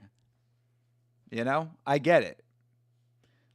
I get the fact that what you want to do is win the belt and keep the belt if you already have the belt. So I see it from both sides, I guess is what I'm saying. Those fights can't be called a good fight when it's boring as fuck. I mean, again, it can if you're purely looking at it from the standpoint of, is your job to win the fight?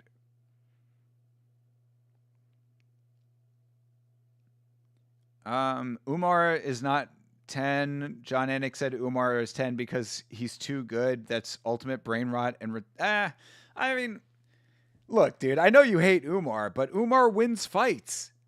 Like, this is the problem. We need more people who can get through Dagestan.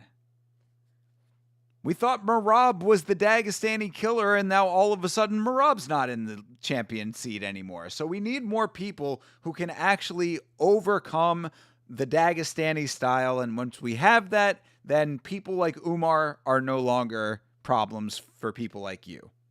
So that's all I'm saying. Until then, if they win the fight, they win the fight. You can't be that mad at it. I understand it not being entertaining, but a fight's a fight's a fight's a win's a win's a win. Oh, Singa is a sponsor of this event. Shout out to Didgeridoo Dave, another Australian, who was telling us about Singha beer. Also, Fighting Kangaroo, make sure that you subscribe on YouTube, by the way. Appreciate you being here. Of course, watch on Kick if you so choose, but YouTube is where you get the full suite of Yama content. Not everybody is combat sports goat Poatan who took Ank's head off. These are facts. The man certainly knows how to rip the head of his opponent clear off of their shoulders. As a Muay Thai fighter, I want to see a stand-up contest in the UFC for entertainment purposes, but I respect the ability of the grappling heavy styles and love seeing high-level scrambles. I agree with that entirely. I am to the exact same degree with that, not being a Muay Thai fighter myself, but yeah, no, I agree entirely. If it's going to go to the ground, we have seen people who can consistently make the ground fighting entertaining. Merab is a great example of that. Merab gets you down, he ragdolls you, he emotes, he knows all the things to do to make an often boring style not boring. So if you're going to, like, all I want, no matter where the fight is activity. I want people to be actively working towards the finish. That is always what you should be doing in any fight that you are in. You should be actively working towards achieving the finish of the fight. So if it's on the ground, be getting to the next position. If it's on the feet, be striking to gain an advantage. Poatan absolutely positively can be announced as the Bay Harbor Butcher. He's literally the Octagon Butcher. You're stealing my nickname and giving it to Poatan? Damn. I don't know how I should feel about that. I think 4 a.m. is my limit for tonight. Thanks for the stream. Going to bed. No longer upset about those damn Chechens. Hey, bro. Or Chechians. Appreciate you, bro. Thank you. Yeah, we got the main event coming up here, and then we will be wrapping things up. So no worries. You're going to be missing out on Superbon versus Noiri. But that is your choice. So have a great night, my man. Thank you for hanging out, Hydra. Appreciate you. E-Money J checking in at 4 o'clock in the morning. How you doing, brother? Good to see you, man. Yeah, we are going to be wrapping this thing up momentarily. Hopefully there's a knockout in this fight because I am tired as fuck. I don't know if you can see, but I can barely keep my eyes open right now. It's not even that my eyes are heavy. They just naturally get to like a closed position when I'm this tired. But like, I'm not like tired. Like, I'm not like falling asleep tired. I'm ready to like lay down and then just naturally turn off. I said can be instead of must be. Okay. Thank you for that. I appreciate that. My nickname stays with me for another day. It depends on if you let Bruce announce him as it or not. Okay, got you. Well, Bruce Buffer can do whatever Bruce Buffer wants. He is the man. So I don't know if I even have control over that.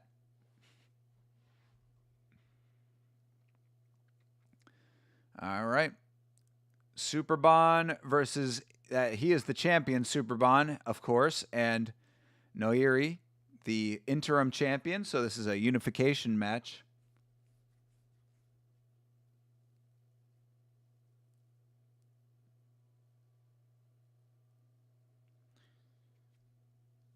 And there is the champ.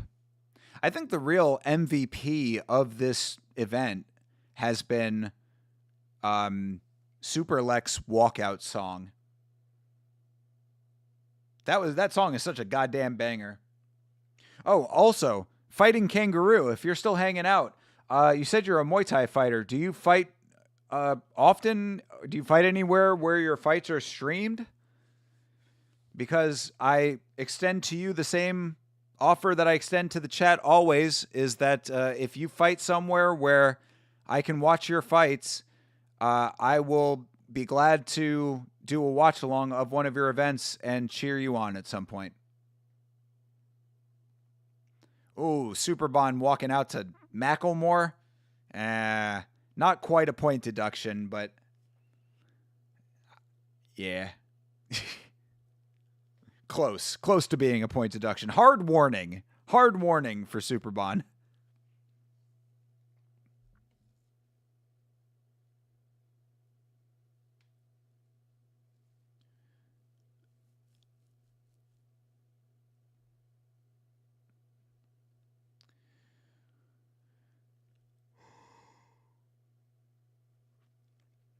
All right, getting ready to have Superbon enter the cage.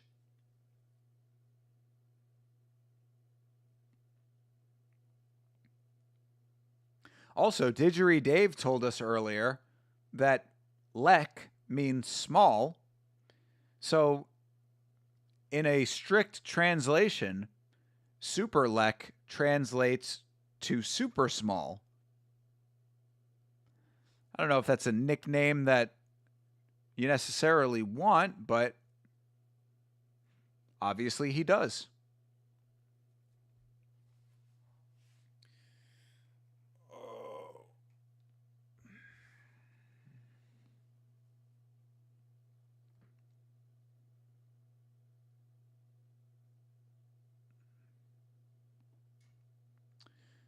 All right, let's get this thing going here. I am fading fast.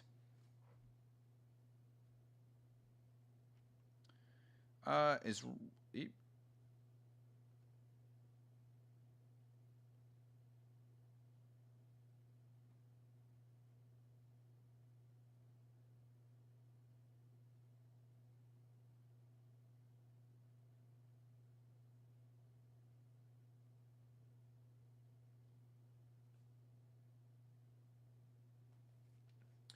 all right, the main event of the evening, this 8-hour event. Good Lord, 8 hours of fights. That is a long fucking card.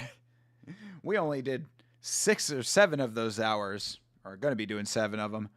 But yeah, didn't plan this one out appropriately. Because I am fucking beat. Hey, Australian referee.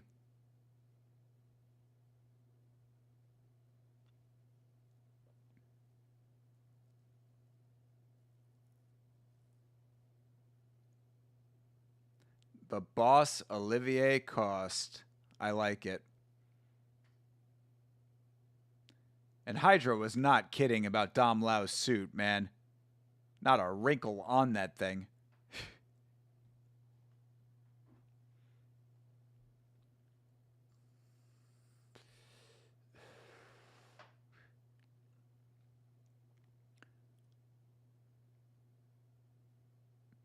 Dude, Dom Lau rules. He is a great announcer.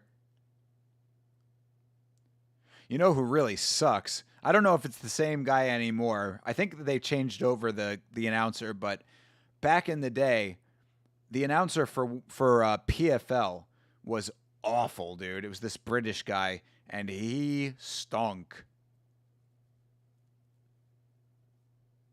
I think it was the announcer for the Yama episode I did about PFL.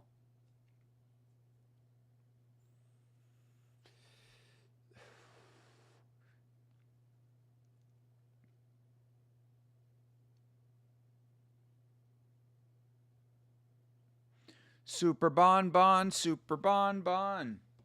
That's Ricky Martin. 116 wins, 37 losses. God, these records are so ridiculous.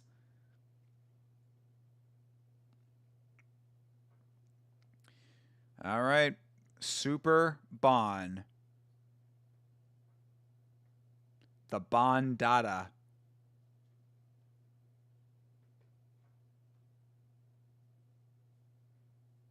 Superbon with the super fresh haircut.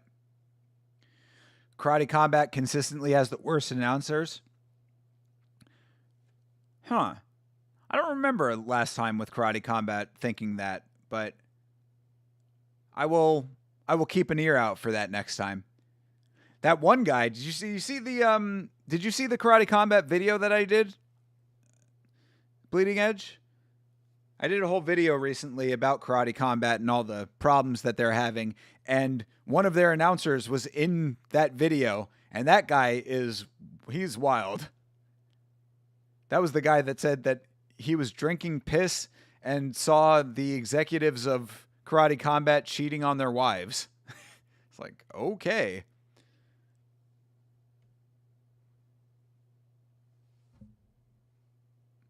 All right, Noiri versus Superbon is underway. We are at the 2 minutes 30 mark right there.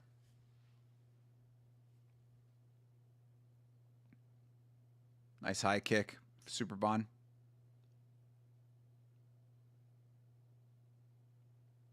You'll go back and check it out? Yeah, at least for that, just because that announcer guy was wild. He was saying some wild shit. He was also standing in the snow shirtless to say all of these things. It's very weird. Quite a character.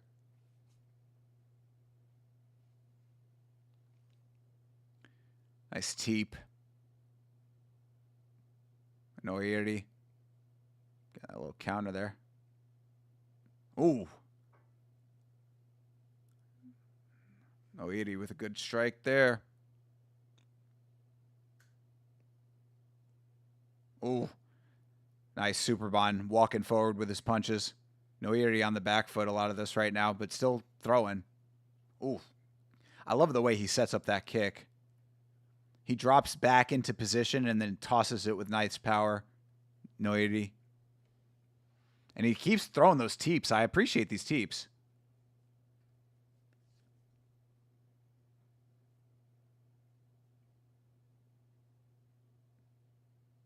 Oh, nice knee.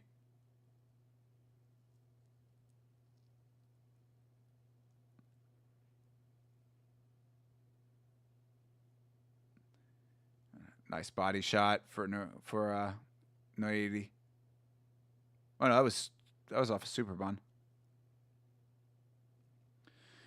It's usually either a dude that loses his voice halfway through or that Brazilian woman who is clearly someone's wife that got the job. Let's go. I mean, nice way to save some money if you're Karate Combat, considering what their alleged financial situation is looking like. I got to go back and check if that one guy, again, if you watch the video, you'll know what I'm talking about, but there is a person who's a photographer that I featured in that video who he made an Instagram reel about not getting paid and then apparently had a phone call with President Awesome, and he said that he was going to get paid, and then that was the end of the story up until the point where I made the video. So I need to go back and check if he's done an update. In fact, while we are between rounds, let me look that up real quick. What was his name? Was MMA Stars? Trap Stars MMA?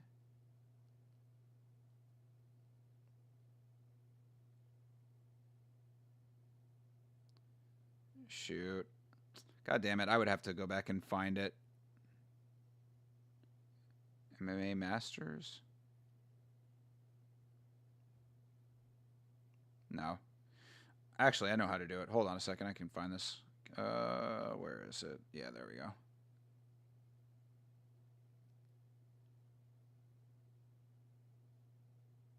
Yeah, what was this guy's name? Fight Stars MMA. That's who it is. All right, let me see. Fight Stars. Yeah, there we go. Oh, he did. He put out an update. Uh-oh. Partial payment receives. Let's see how long it takes to get the rest. Oh, I'll have to watch that in a minute. I'll actually throw I'll have to throw something in the description of that video. Give it a little update on that. It sucks that they're doing shitty now. It had some good stuff going for a while. Oh, I know. I talk about that in the video. Yeah, it sucks in general because I love the product.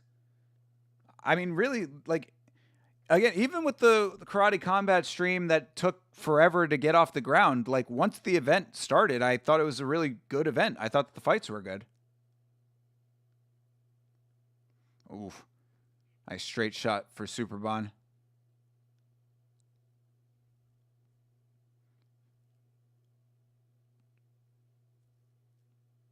Oh, that was a beautiful hesitation by Superbon.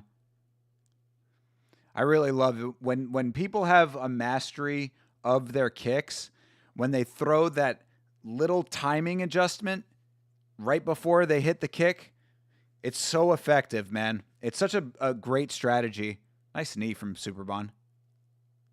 Superbon looking good in this fight. That was their best paced show? Yo.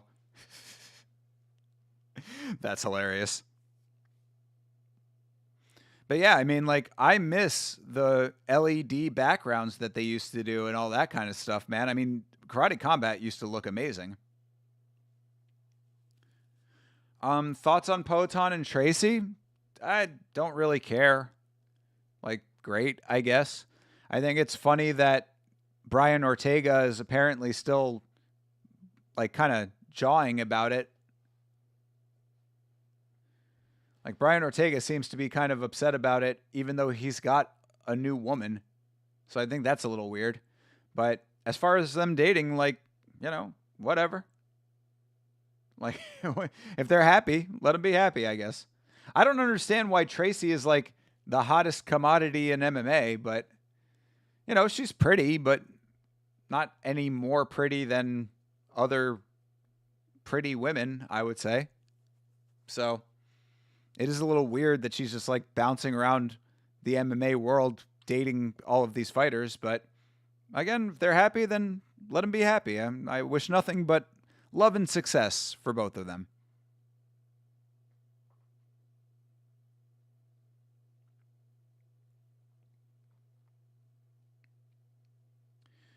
What's he gonna do? Jump on Poetan? Yeah, no, Ortega's not doing anything to Poetan. He could try to triangle him in the street. That would literally be like trying to triangle a brick in the street.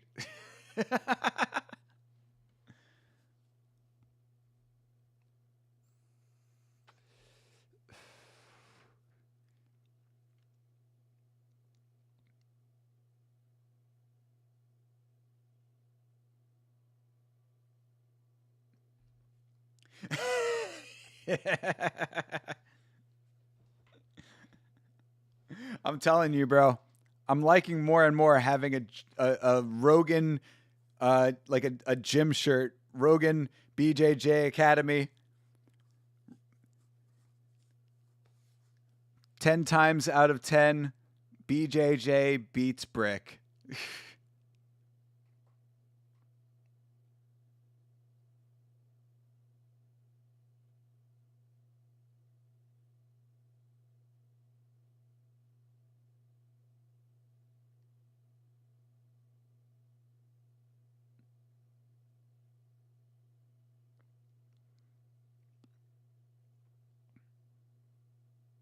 That was a nice uppercut for Superbon. They're playing the replay of.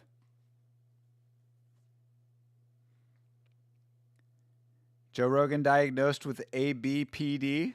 I did not hear this, Rwand.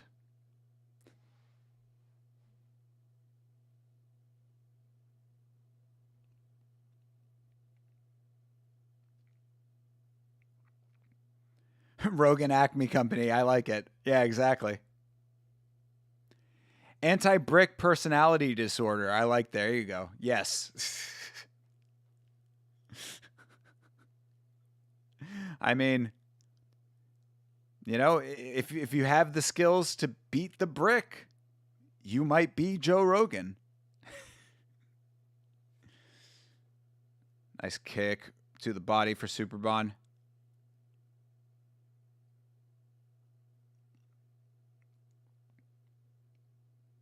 I like that short kick to the midsection that Superbon throws. That short side kick. You have AUPD, anti-Umar personality disorder. That is very apparent. That is definitely known. That might have actually been diagnosed by a real doctor.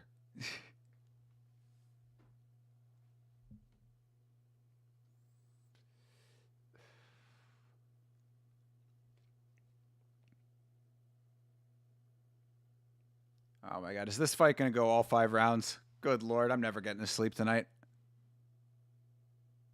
I'm going to be so tired tomorrow. I have a lot to do tomorrow too. This was this was not a very well thought out plan.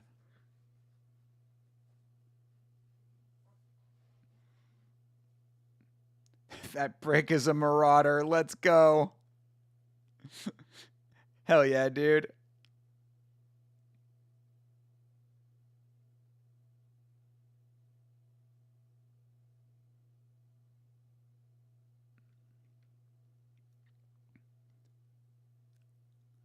Yo, Superbon with the teeps and then the high kick. Love it.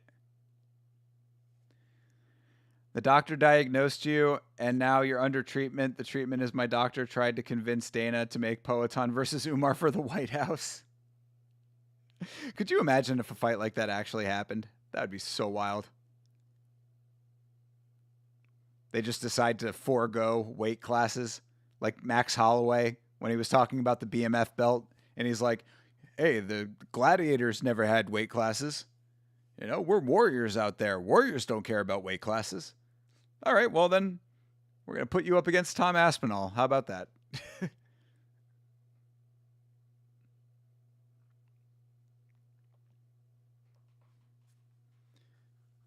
Trading these low kicks. Oof, nice body kick for Superbon. Superbon's working in this fight, man. Like, I've not seen a whole lot of big moments out of Noiri. Best you can do is Wario Bautista? Word. It's a me, Wario Bautista. I'm gonna hold you up against the fence.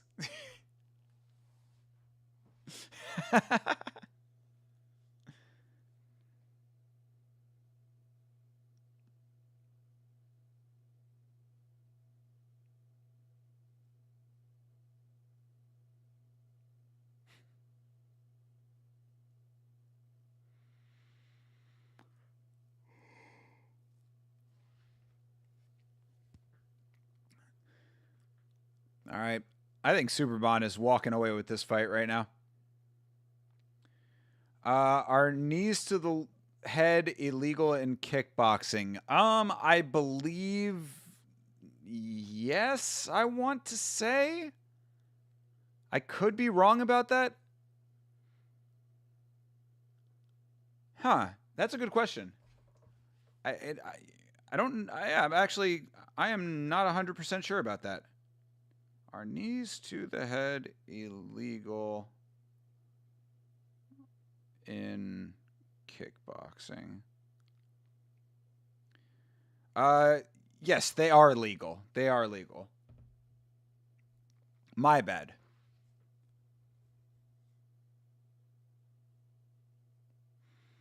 I guess you just have to throw it as a jump knee.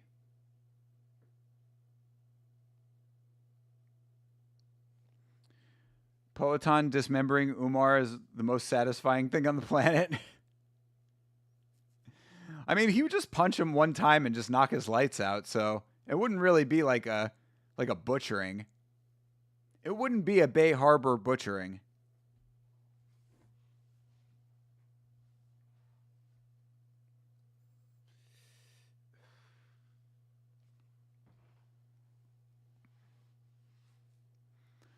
Superbon really nice with those high kicks. It's weird that body knees are legal, but head knees aren't. No, they are legal. Head knees to the head are legal.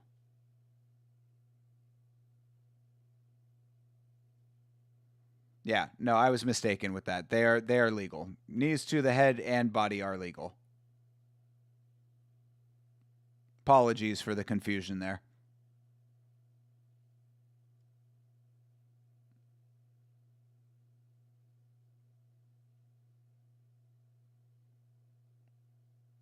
Yeah, there's a knee right there to the body.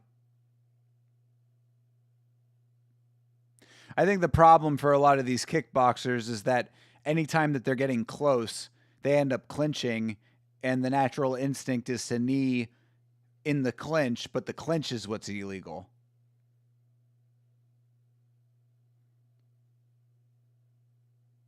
Yeah, I think what he's saying is no knee during the breakup. Like, when they're in a clinch, they're not allowed to clinch in kickboxing. So I think that he was probably warning him about kneeing while they're trying to be broken up, I would think.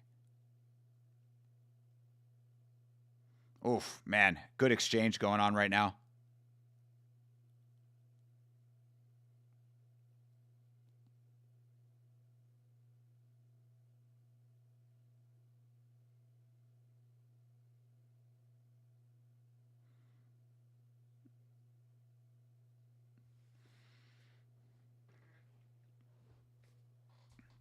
Another nice head kick for Superbon. Twitch might be the gayest platform on the planet because it won't let me watch your live stream there due to region stuff. What? What? Why would it be region locked? That's so weird. Oh, maybe because it's 18 plus. That might be why. Yeah, Twitch has we on Twitch have to have the channel we have to have the channel designated as 18 plus content, which severely limits our reach on that platform. Twitch has given Yama a lot of problems in the past, my man. A lot of problems. So to keep ourselves in the good graces of Twitch, we have to mark our channel as 18 plus. So it might have something to do with that.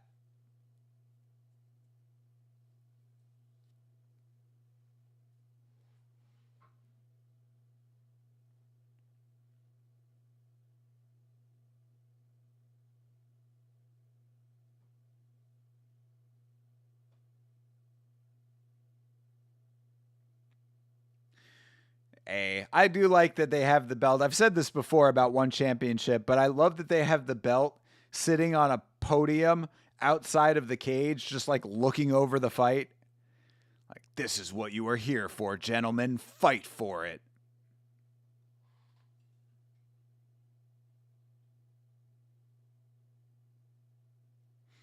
Well, I'm 21. I don't know why it won't let me because I guess the account is on my real birthday.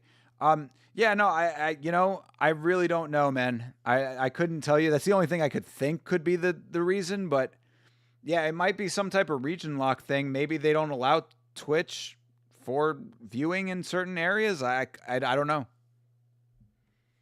Or maybe they just don't allow 18 plus channels in certain regions. Yeah, I don't get it. But that sucks though. Complain to Twitch. Say, hey, I want to watch Yama. Why you not letting me?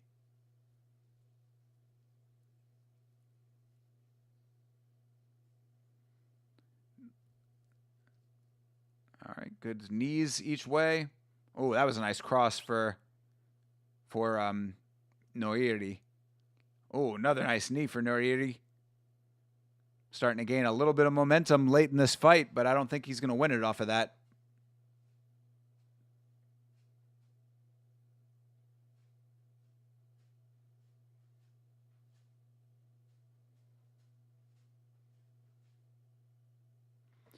All right, minute 30 left.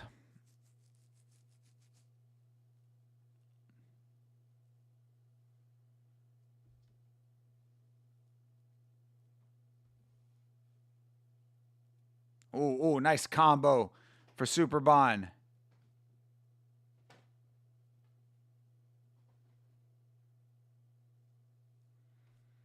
Yeah, Superbon getting the best of this fight for real. Nice uppercut for Noiri.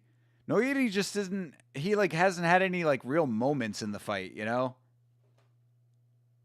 like we've not seen Noiri like really unload something that's like, damn, that's a fight altering sequence. Surprised at how few low kicks you're seeing. Yeah, we saw more earlier in some of the kickboxing fights for sure. These guys fighting more like Muay Thai style. You know what I mean? But you'd think that there'd be that level of low kicks in a Muay Thai fight too. So I don't know. Or more, actually, I guess more what I should say is like more straight boxing style as opposed to a traditional kickboxing or Muay Thai style.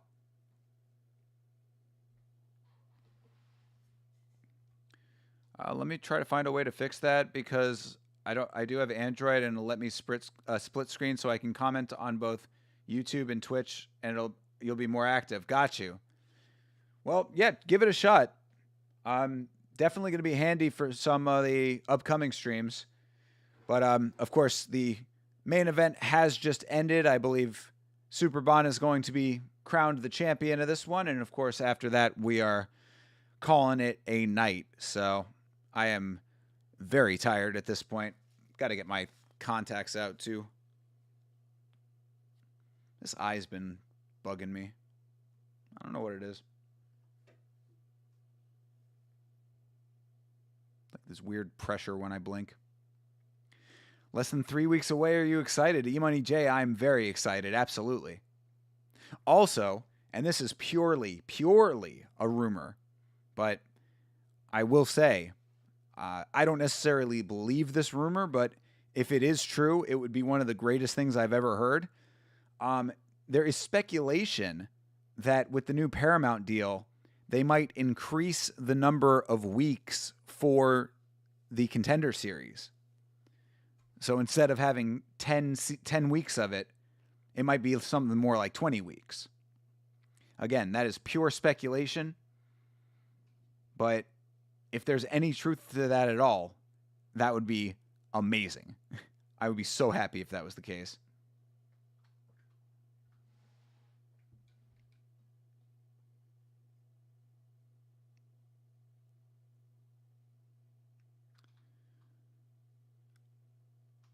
Yeah, I can't wait either, man. Yeah, I'm very excited. Don't get me wrong, I've been loving watching these other promotions, but ain't nothing like the real thing, you know? All right, your champion of this main event.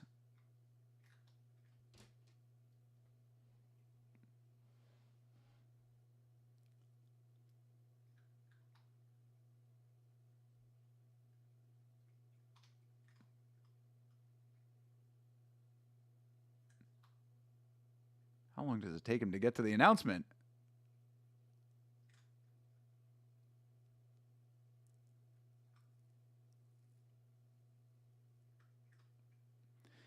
All right, Superbon gets the belt again, retains his belt, well deserved. That was a fine fight. No knockdowns, no knockout.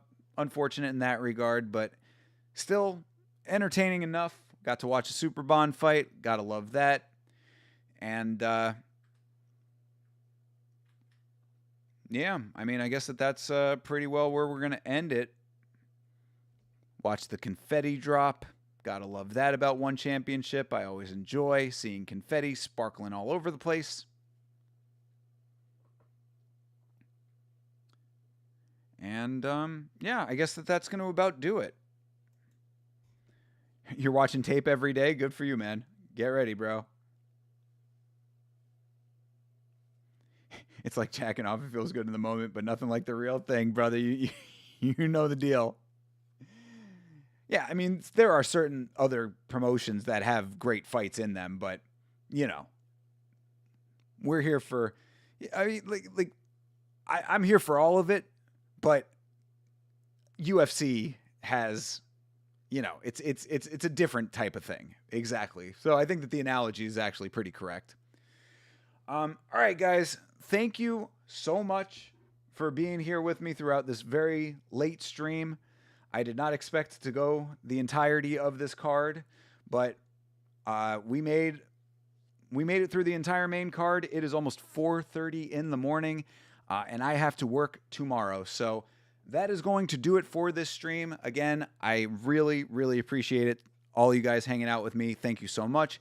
If you have not seen the video that is on the channel now about Ilya Taporia and the allegations against him, I encourage you to watch that. Give it a like if you enjoy it. Use your hype points on it if you enjoy it, now that we know exactly what that means. Other videos on the channel already, of course, karate combat, different things that I've covered in the past. And this morning, whatever, this coming evening, I should say, 10 o'clock p.m. Eastern Standard Time on Monday night, we will be doing last week's fights. We're going to be doing our State of the Divisions review.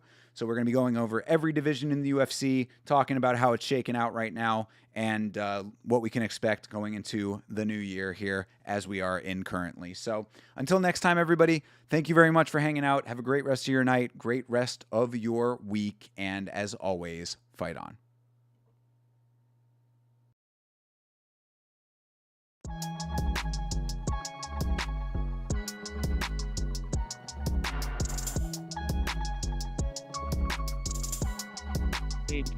It's